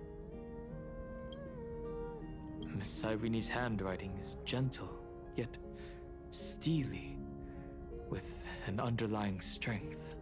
I had no idea it was so sophisticated. Looks like I need to brush up on my knowledge in this area. Maybe start with a few basic books first to get your feet wet. Look who's talking. As if you're not glued to your phone in your room all day. Huh? Wait, something fell out. It's... Is that a bookmark? In a corner, unknown to everyone. There was actually an untold interlude that took place. I left it out of the story because it involved a choice. A choice I made for my own Selfish reasons. Can you forgive me, friend? I made a decision on my own. While you were away, I wrote everything about it on this little card. If you can find it in your heart to forgive me after reading it, please. Add this final note to the conclusion of as I've written.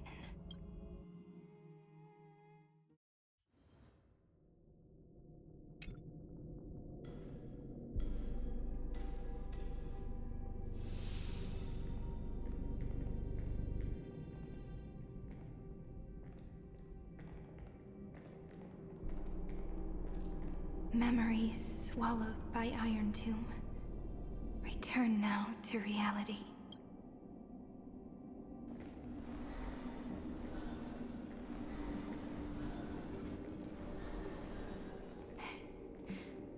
And don't lose your way.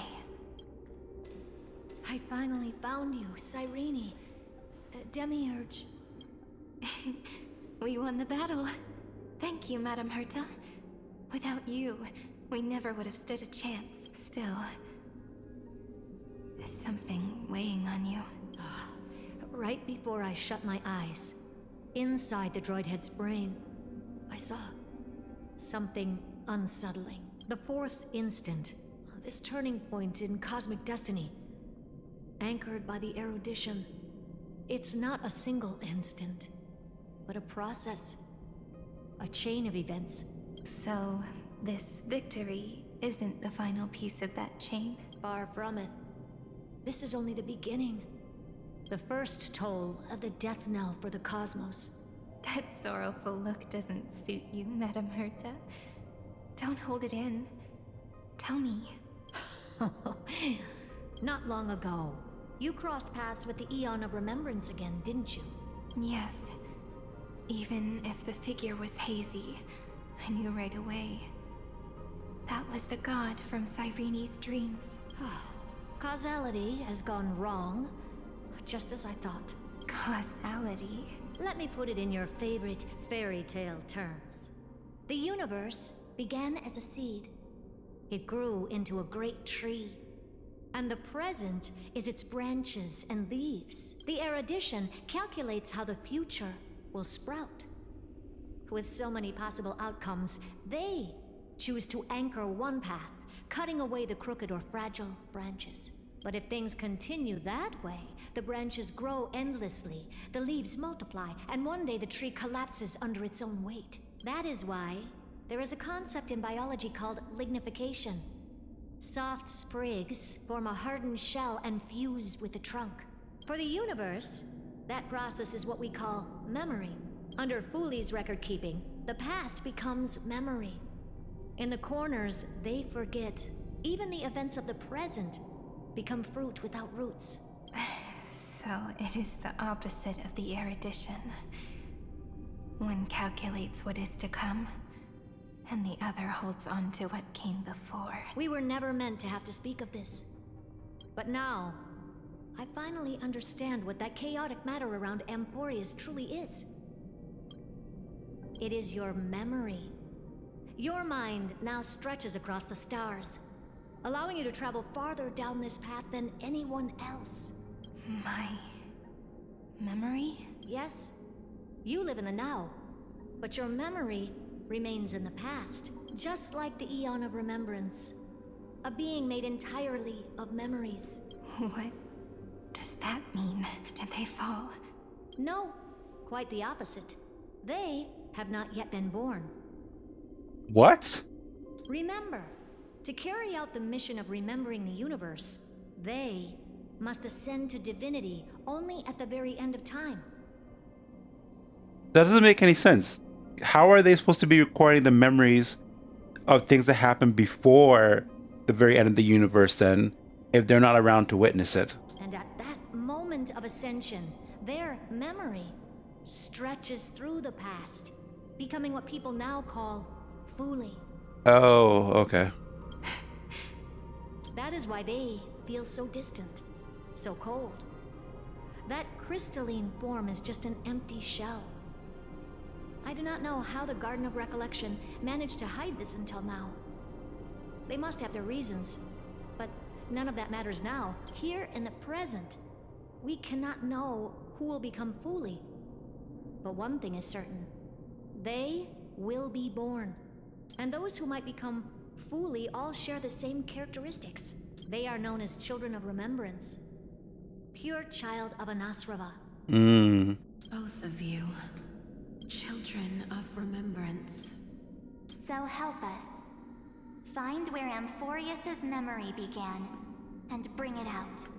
We are sacrifice. The garden used us. The pure child of Anasrava. Abandon us!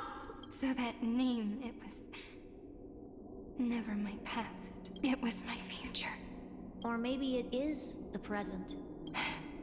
Noose has revealed to me two paths, and on both paths, I see you standing. The first, follow the trail of memory you have forged. Break free from this world and reach for the stars. That would mean Amphoreus's causality will no longer concern you, at least not the person you are now. Whoops. Go on. The second, you come to a stop and fade, offering yourself to become the memory that carries through Amphoreus. Perhaps this is the choice every pure child of Anasraba must face. That choice means I'll remain in the past forever. And more than that, it means you will close off Amphoreus's causality. This world is sealed. The effect that the remembrance brings to it will all converge on one thing. That one thing is you. No more eons will interfere with this part of history. No more blank spaces in causality. The present will be set in stone and become indestructible. There are two paths, and only one leads to the right end. A droidhead didn't tell me the answer, but I can guess what might happen if you choose wrong. With causality incomplete, there is a chance Iron Tomb could rise again. So even the gods of the cosmos are unreasonable. If you want my advice, stop thinking so much. Ask yourself what your heart truly wants. Choose the first path, and you might survive as a memo sprite. You may even walk beside them for a while. Even I can tell how much they mean to you. Especially the little one. But if you take the second one, then you may have already lost the chance to say goodbye.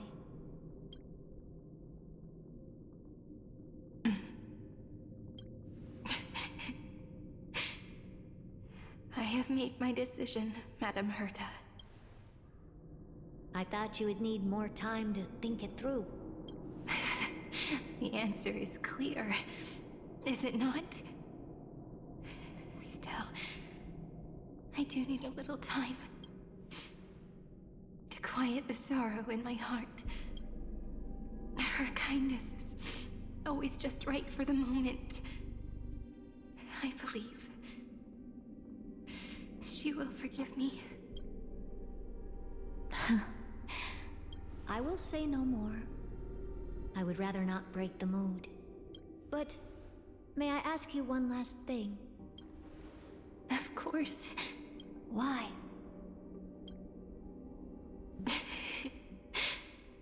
I once heard a saying that went something like this.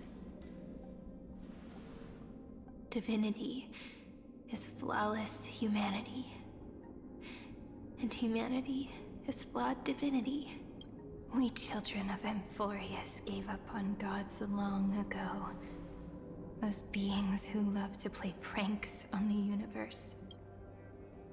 I believe in her much more than I believe in them. And I believe in who I am. As a human. Oh.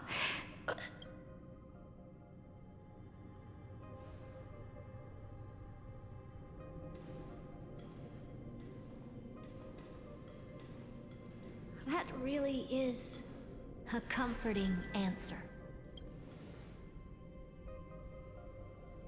for the one wish I still have trouble letting go of.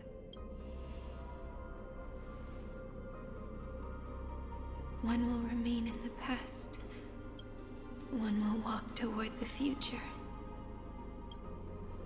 I believe that the one I cared for most will witness on behalf of the ripples of past reverie every starlit tomorrow.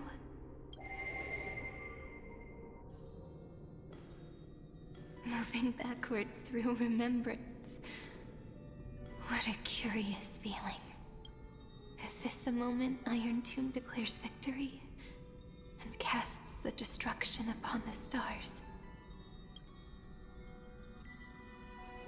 So back then, in the path space, it was I who found me.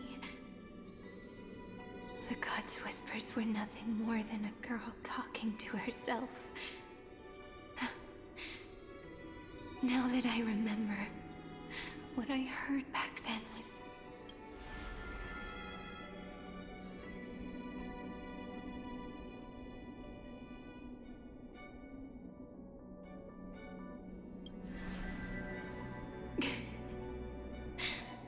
All I wanted to say was, don't give up.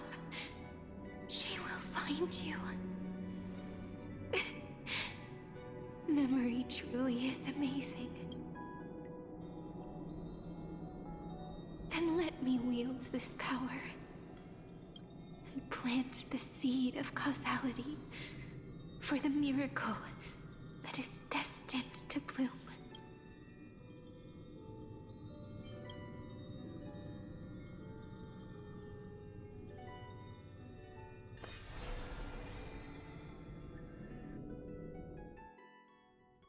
Even so, must we walk all the way to the very beginning of memory? It's such a long road. A bit lonely to walk alone. Then, would it be alright if I came with you? As long as it's Peach. Even 30 million wouldn't be too many. One is enough. Take a deep breath. And then we can set off, all right? Follow the ripples of remembrance into the past. Reconnect every moment in which the gods made themselves known. Clearly, cause leads to effect. But now, the future gives new meaning to the past. Effect flows backward and nourishes cause. Maybe that is what makes memory so beautiful. So, let us return the way we came. Look back at every ripple that formed. Go back home.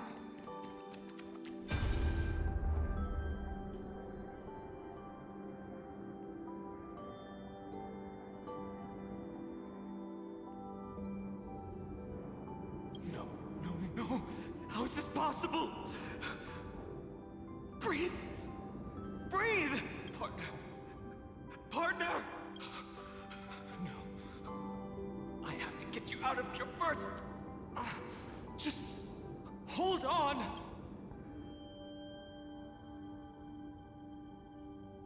Remember? That pale dawn breaking through the endless night? The spear of strife nearly claimed her life. And it was you. You! Playing God who cradled her body with your gentle gaze. Then, before Ornyx's altar...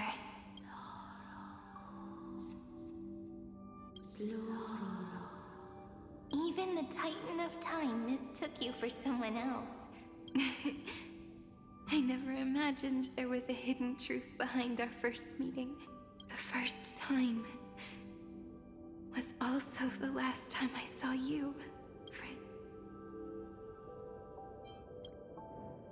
Ma'am. Ma'am?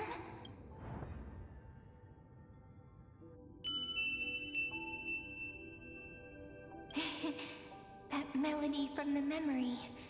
I've got it now. And so, the miracle was able to slip away from death temporarily. I'll leave her to the casteress of the past. She will keep her here, in the world of the living.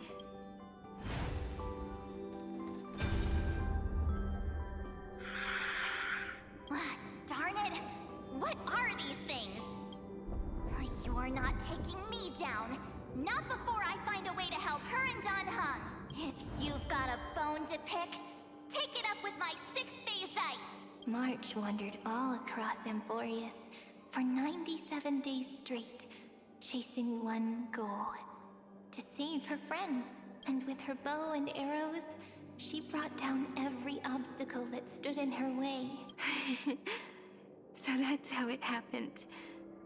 My skill with the bow. I owe it all to March.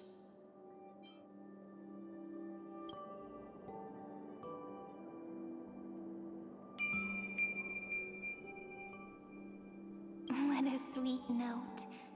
I've got it now. And so, in a memory from the past, you inherited March's mastery of the bow. And that arrow bearing golden flames will streak across the stars in the future, becoming a glimmer of hope for the cosmos.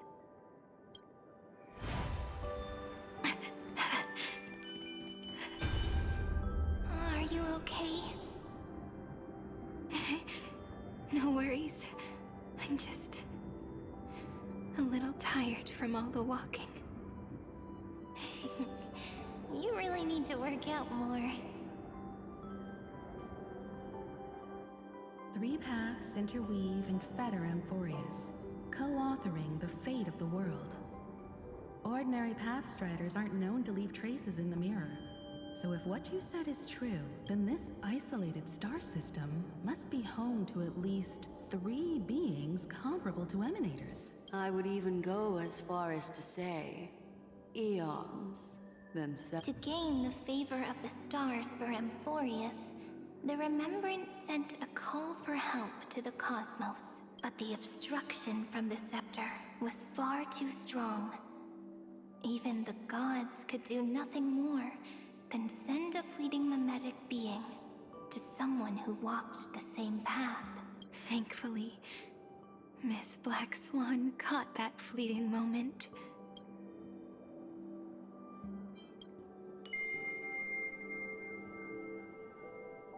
Though, that signal drew some unpleasant attention as well. Looking back now, it was all worth it. The cosmos showed us a kinder face. Thankfully, she has a different understanding of the Remembrance. Miss Evernight once said that the Remembrance wasn't looking after Amphoreus, but rather scheming and preparing to devour the paths. Her deduction was perfectly logical, but she failed to account for what the humans in this story could achieve. Maybe I have a scheme of my own. Please keep helping them. And the others in the future too, Miss Black Swan.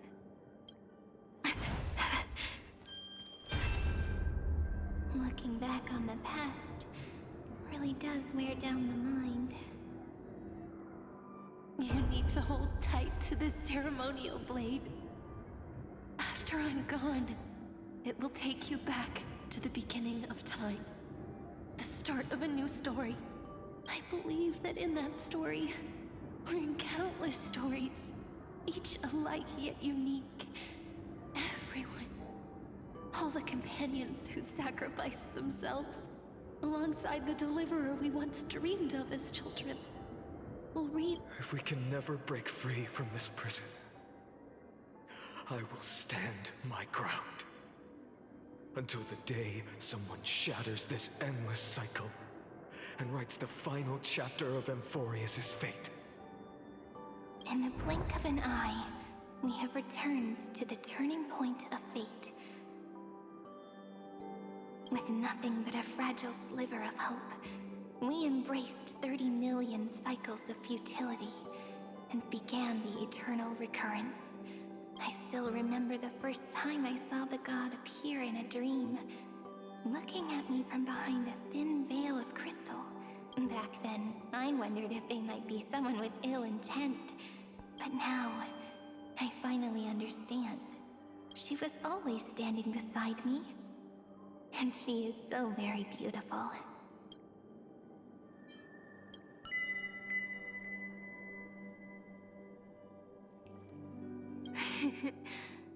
Causality really is a force that cannot be stopped. Even if I wanted to leave a few more words for Cyrene, it seems I no longer can.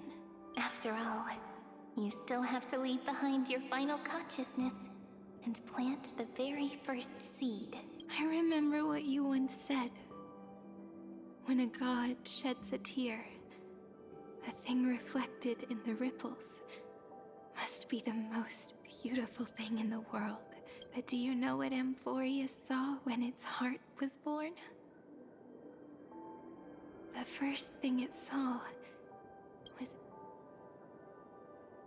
0, 9, 3. Looks like you figured it out. Sometimes all it takes is a change in perspective to reveal something truly unexpected. Don't you agree? That's right. Turn these numbers upside down, and you'll see a beautiful eternity. The ego.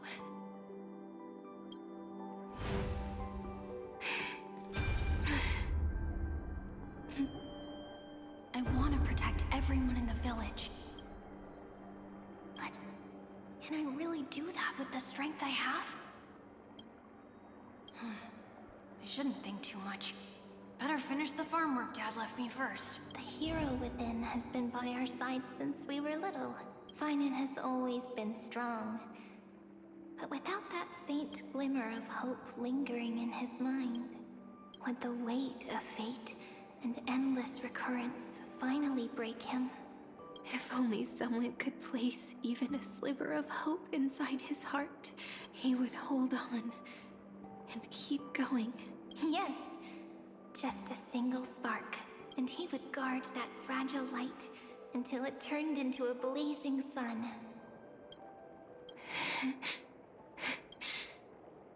I no longer have the strength to make the hero within look like her, so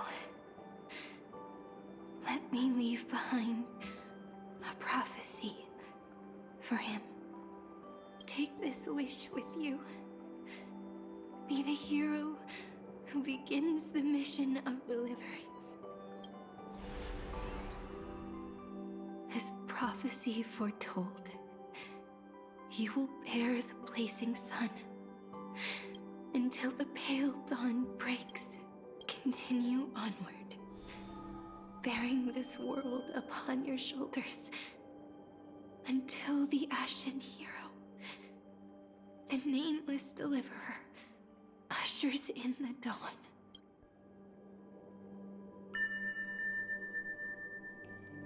Now, your eyes have seen through all of Amphoreus, from the end back to the beginning. Looks like time's running out. The first ripple was where it all began for me. 1, 2, 3, 4, 5, 6, 7. I thought they were just musical notes scattered aimlessly throughout memory. But they had already become part of this world. Behind this door, I can smell it. The scent of wheat fields. You're clever. I bet you figured it out long ago, didn't you? The end of this journey back. The final gap in Amphoreus. It leads to the place we both call home. We can finally go home. Are you ready? If you leave memory at the very beginning of the story, and cast the first stone, that final gap in Amphoreus will close. The causal loop of Amphoreus will become a fixed point in the stars. And if I don't do that, then this world and the cosmos beyond the sky might still fall into the destruction. There's no way we would let something like that happen, right? Exactly. I remember that tree in Ide Silicii. It grew all alone, unable to go anywhere.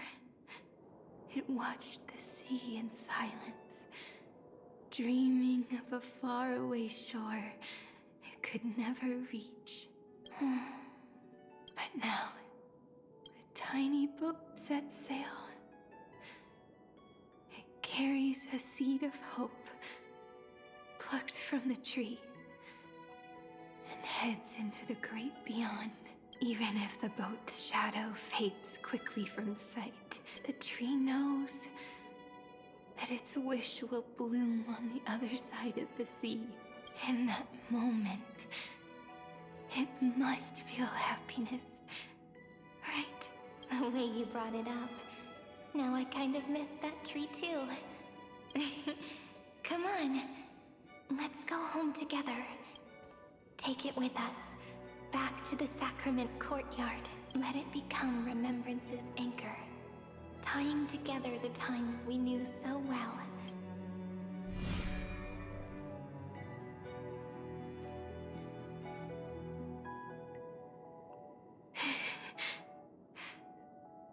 Let's go home together. Oh, that final note. Right. It's been with me all this time.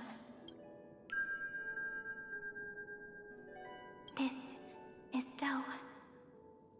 It is also the first note. The one from the first time we met. And the one that stayed to the very end.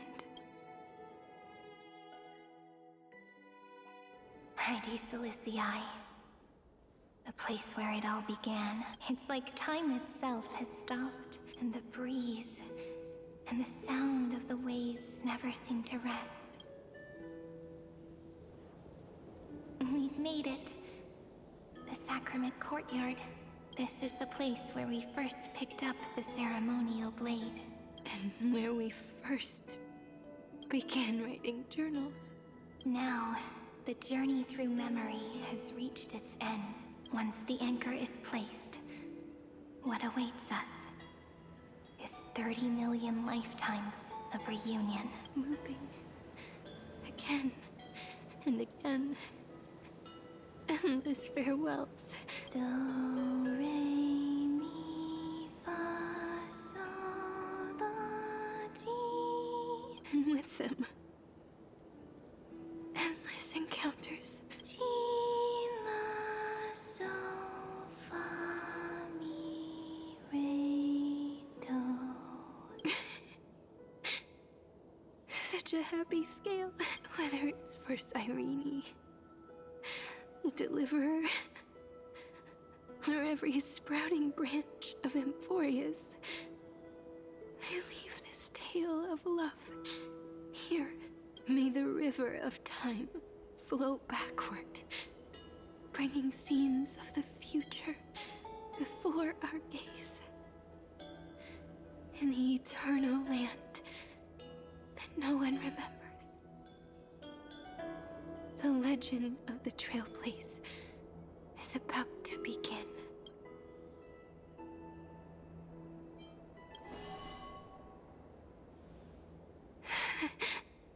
Is it all over now? My mind and my memories. It seems they're beginning to fade. The breeze is warm, but my body shivering for some reason. If you're feeling cold, let's find somewhere warm. We can rest there, together. Somewhere warm. I know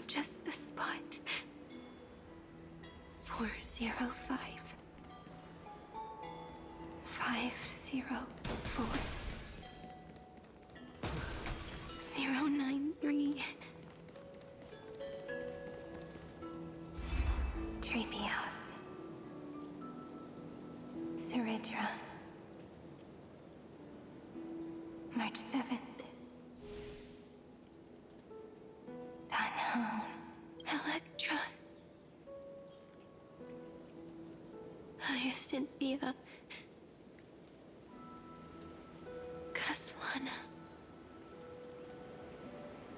Anaxagoras. Aglaya. Midemos. Castorus.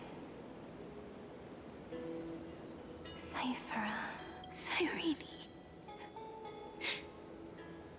And you. Look. Everything is already as we've written.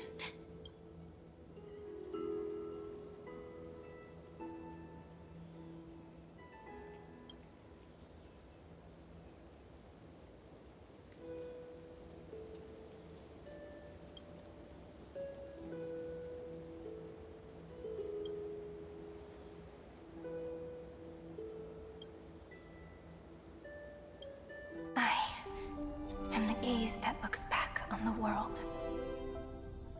How fortunate we are. In this cycle of cause and effect, humanity never looks to the gods for guidance. The ones who pick up the pen and write miracles again and again are always ourselves.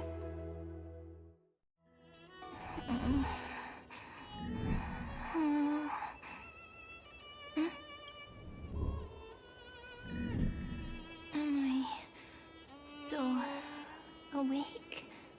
Peach, where are you?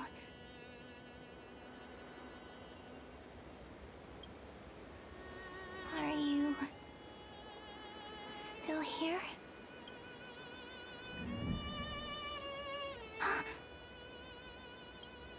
I shrank.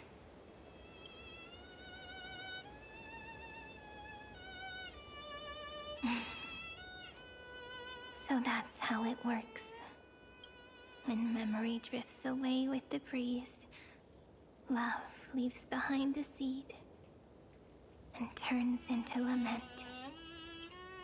Demiurge, Cyrene, Mem, back again to the first, Philia 093.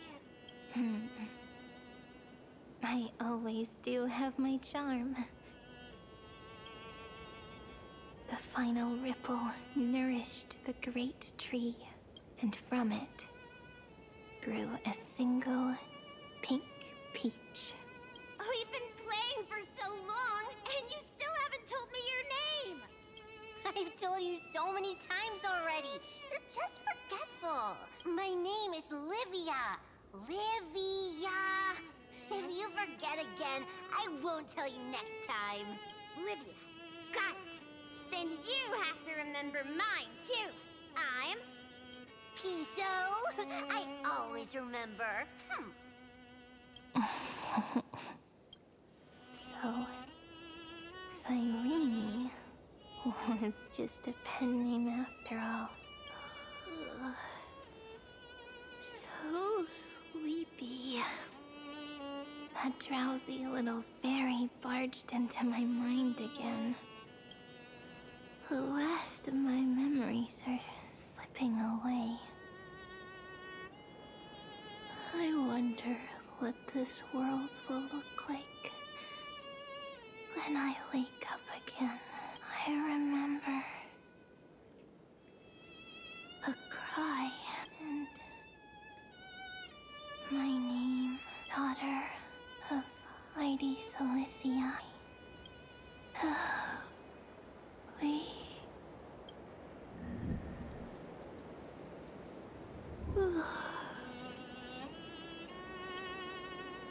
Shh. Never mind.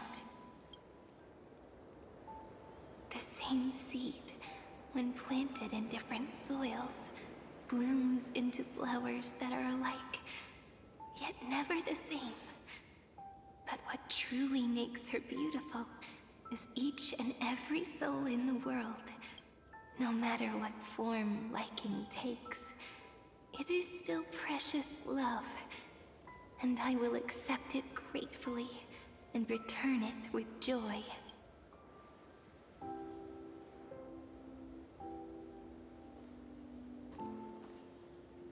Do you remember my favorite story? That crystal flower was so beautiful because it reflected the eyes of the little fairy.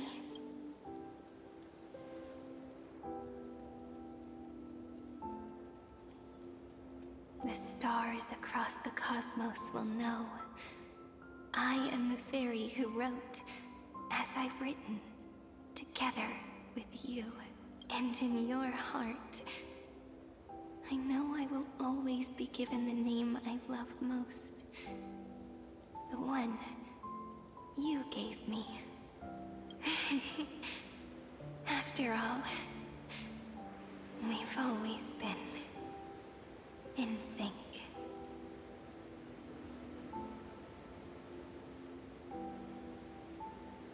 Hey, don't rush! Slow down. Let the words settle. We have plenty of time. In Amphoreus's month of mourning, all conflicts across the land come to rest. On the 11th day and night of the month of mourning, the dead will part, the living will embrace, the snow will fall, and bonfires will rise to warm every heart aching with lament. It may sound heavy, right? But on this day, laughter always rises louder than tears because people understand that parting is for the next reunion, and sorrow is so we may love more deeply. That is why this day is her favorite of the year. Under the same sky, across 8 phases of the moon, 13 heroes composed an epic together. 1 plus 8 plus 13 equals 2 11s. Would it feel more fitting if the rest were written in Miss Irene's voice? Agreed. Then, we'll add 1. A 1 like none that has come before. A 1 that blazes new trails. I make this wish. On the 12th day of the 11th month, 13 heroes will take every core flame ignited across 30 million lifetimes and scatter them among the stars. Later, when the people who know this story gaze upon the cosmos, they will discover that the countless stars in the sky now glow pink.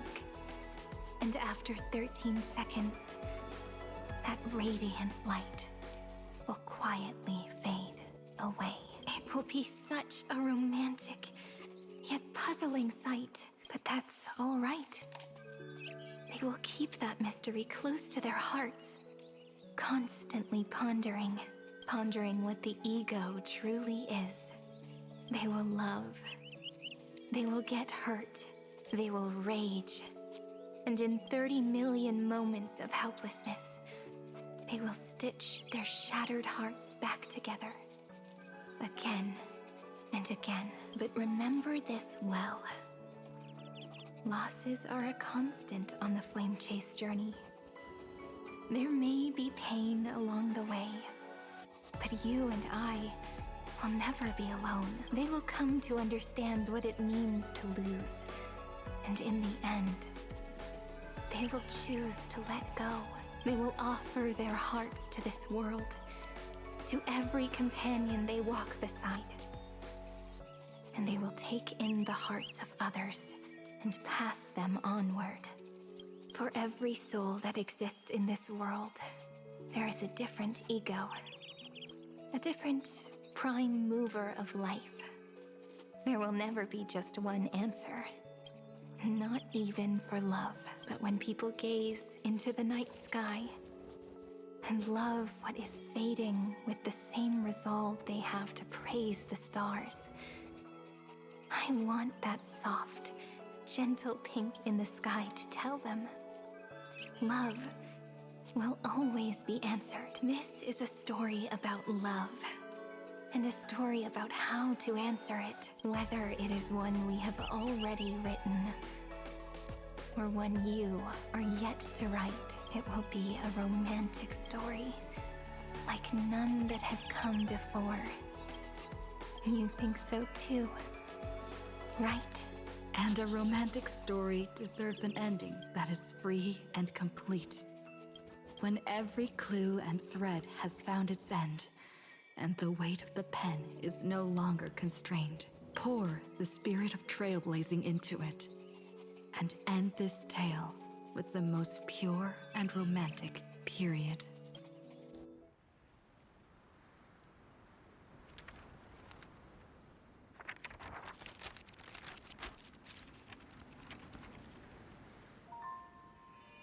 Light.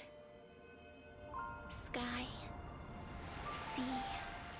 Stars. Seeds. Flowers. Birds. Hope. And love. Such words of beauty were how I first imagined the world. For as long as I can remember, I've used them to tell the stories of Amphoreus. And now, this is the last one. A story about tomorrow. Dedicated to you.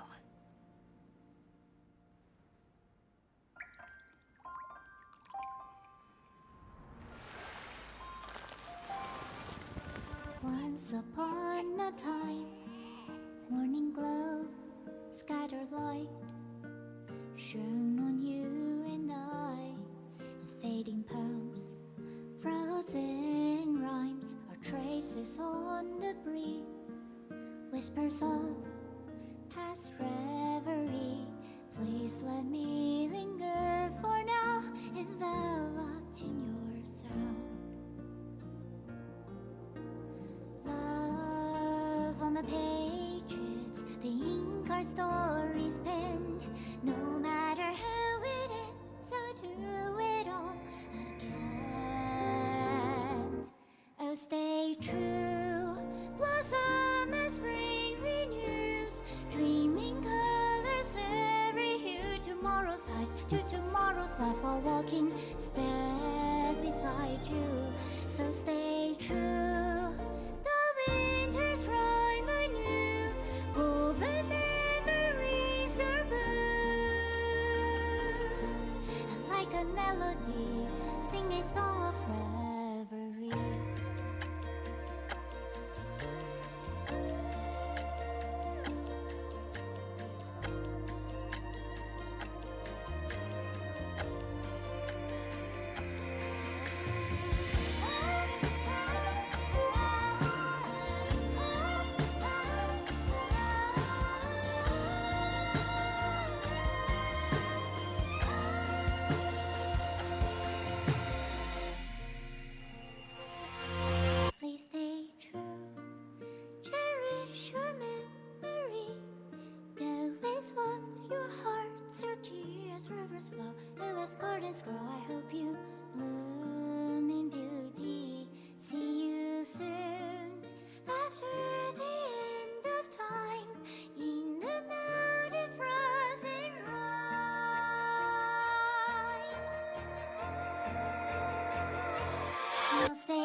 So we still have question marks for March 7th, which is interesting. Seems we still don't know who she really is.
So this is just where we first met Mem all over again.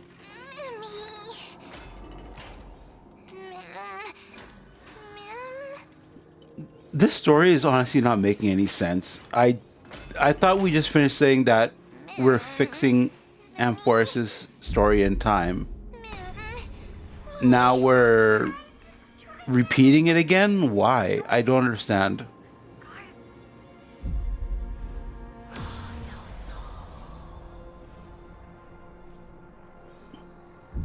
I guessed as much. It's no longer working.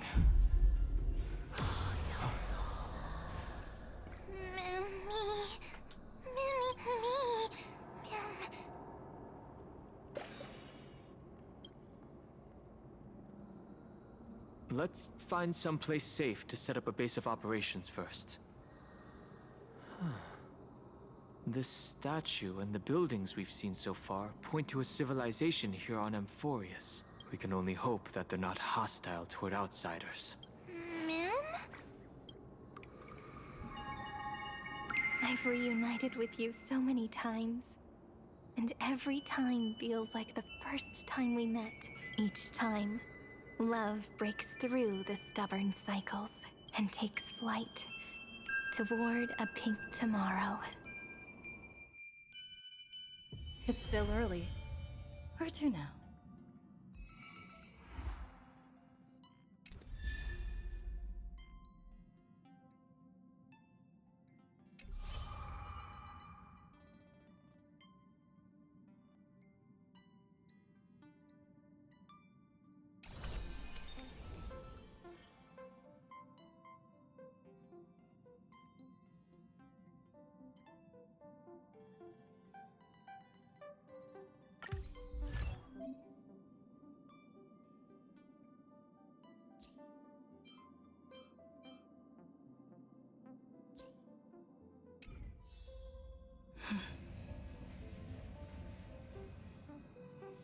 What is...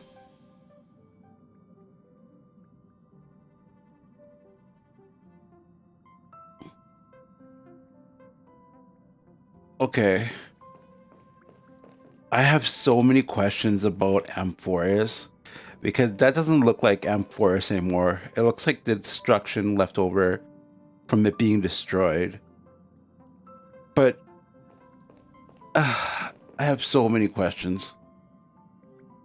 I really feel like they didn't do a good job explaining things. You just waved a probe around in deep space and found our pal and Don Hung. That little thing's really that impressive, ninja girl. This is a ninja tech device, blessed by the Great One. It senses the ultra-low frequency electric waves of the human body. Oh, that's a whole lot of pretty wubbaboo. But since we found him, let's drop the act. You played it well. But who do you think you are? Brother Hanu, thinking you could pass as a Galaxy Ranger. Lord Cowboy Ninja, you have turned on me for no reason. Don't tell me the traitorous monkey ninja bewitched you. Are you walking the path of heretics now? Enough. My name is Silver Gun Shura. Eh? This is why I hate putting over-the-top characters into the script. You and this mysterious ninja girl. Both of you are impossible to play. Director Sparkle doesn't care for madmen. Cut the chatter. What's your real reason for being here? Come on. What bad intentions could a masked fool possibly have? Just here to watch a show. Shuffle a few cards. My two prized actors were drifting through space for ages, and you all couldn't find them. What choice did I have but to come myself? Otherwise, who's going to share the stage with me? You don't even care about the Iron Tomb disaster threatening the whole universe. It seems the fool's wisdom isn't all that deep. Ranger, don't think waving some righteous flag gives you the right to throw sidelong jabs. And don't act like you've got no motives of your own. You're hoping this war involving the gods might be the key to freeing that broken-legged wolf. Who else knows about that? Just me. Do you believe it? Relax. I'm not interested in disturbing that living legend. I just couldn't resist messing with you when I saw you come back empty-handed. You little... Fine. Since you saved our pal and Don Hone, get out of here. But remember what you said. Leave the boss alone, or else. You don't have to worry at all. In Director Sparkle's next script, gray hair gets the spotlight.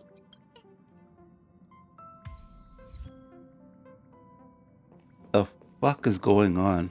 Let's skip the formalities about how the Express crew led the formation of the Cosmic Alliance and saved civilization from the destruction. Thanks to the Express crew's support, our operations stayed on course, even under the relentless pressure from the Marketing Development Department. Miss Himiko, the Strategic Investment Department extends its deepest thanks. Your department's contributions during the crisis did not go unnoticed.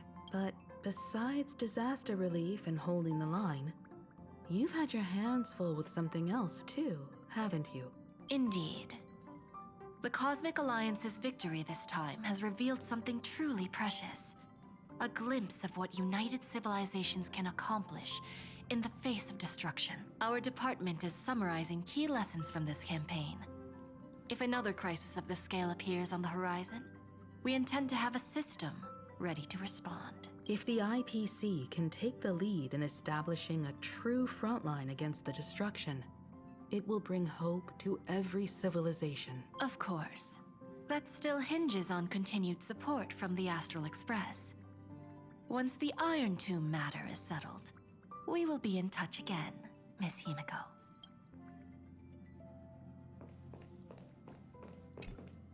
General Jing Yuan, it's been too long. Did Miss Fuxuan return safely? Well, she almost had a near-death experience this time. The Omniscia foresaw Iron Tomb's obliterating strike. It also told me there was no avoiding it, no surviving it. Yet in that exact moment, the Seer strategist sent a message. The empty fortune has cracked open, and fate can now be decided. Then we lost contact. Alas, always so cryptic. Your brilliant senior soarer never says anything plainly. Left me pacing all night. Stop lying, General. No need to be upset, Master Diviner. Cryptic talk comes with the territory of being a general. The soldiers of the Cienjo stood firm in this battle amidst overwhelming odds. Their courage and sacrifice deserve recognition. And it just so happens that the golden blood of ruin the Alliance needs is in the Nameless's hands. It was taken by the hero Kazlana of Amphoreus at the cost of his life, directly from Nanook themselves. Though Kazlana is no longer part of this world, that kid can still reach a fragment of his memory. Perhaps Kazlana would be willing to entrust the Golden Blood to an ally who went to great lengths for Amphoreus. In that case, very well. On behalf of the Cienjo Alliance, I offer our deepest respect to the world of Amphoreus and her brave, noble heroes. To strike an eon as a mortal, even for but a fleeting instant, this deed alone deserves to be etched into the stars and remembered forever. Mr. Boothill, it's a relief to see you alive and well after all that bloodshed. Born tough. Though, I ought to apologize to you, Miss Himiko, for missing the Express's signal earlier. The soldiers of both the IPC and the Cienjo saw the way you all fought on the front lines. Please accept my sincere thanks for the bravery the Rangers showed. No need for thanks, Miss Himiko. I ain't the leader of the pack, didn't bring many along. Most of those who showed up for this fight have a personal score to settle with the destruction. That's why they fought like they had nothing to lose. The Express crew owes you and Miss Rappa a special thanks for retrieving her and Don Hung after the battle. With the scepter put out of commission, there was a lot of chaos across the Amphoreus segmentum. Even with signal tracking, finding them was no simple task. Maybe her ninjutsu really is the real deal. Speaking of which, where is Miss Rappa? Don't worry. She's gone to help the other Rangers. I'll pass on the Astral Express's message to her.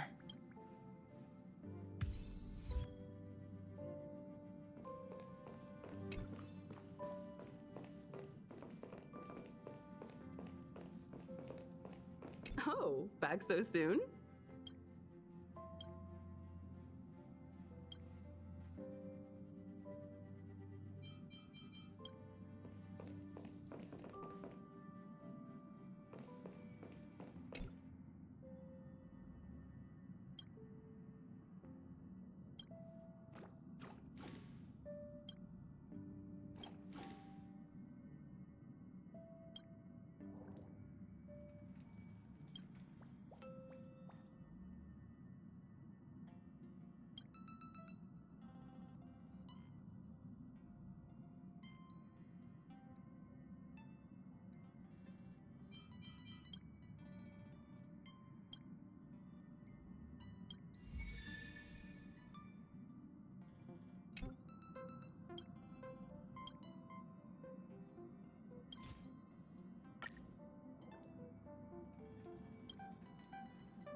Yeah, if it's a great tasting drink, it's probably loaded with sugar. Okay, what is Argenti doing Dear here? friend, I have a question that I just can't wrap my head around. I would like to ask you, this splendid rainbow seed, can it really grow into rainbowite? Really? But that shopkeeper said that this equally splendid rainbowite is the product of rainbow seeds. They glimmer with such brilliance. It's really hard to determine. I wonder if there is some way to appraise the authenticity of the seeds in rainbowite. Perhaps right here on the Express. I will seek advice to prevent something like this from happening again. Although the rainbowite is real, I am extremely ashamed of my negligence. I never thought I'd make such an embarrassing blunder when buying a present for a dear friend for the first time. 1,000 apologies. Oh, thank you all for your understanding. Now, I must take my leave. For my next gift, I promise you this. I will not fail the good name of beauty. Okay. I think that's everything. I don't think there's anything story related left.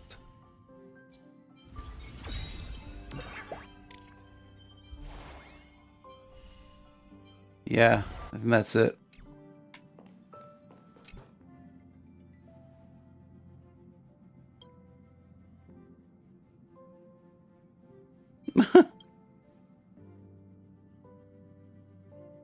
Bruh.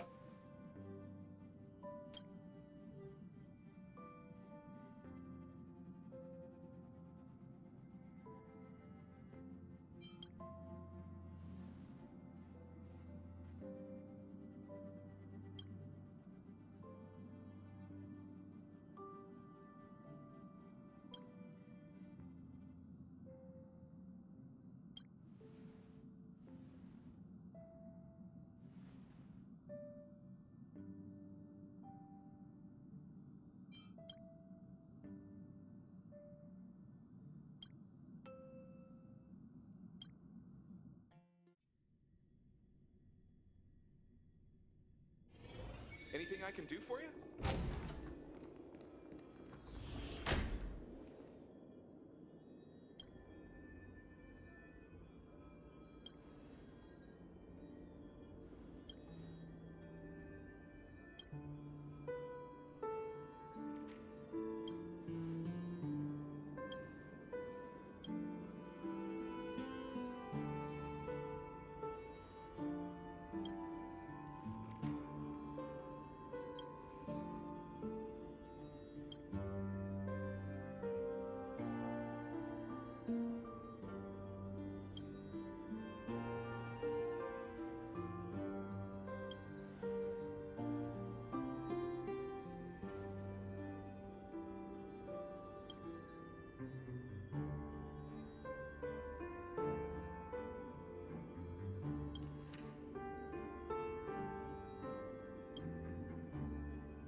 It's a massive bad debt settlement simulator.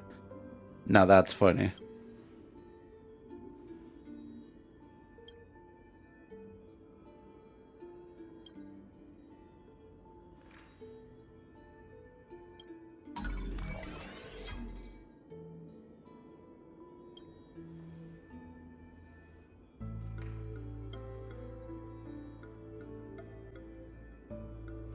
Okay, so this is just the new gameplay mode. So that's it, I believe.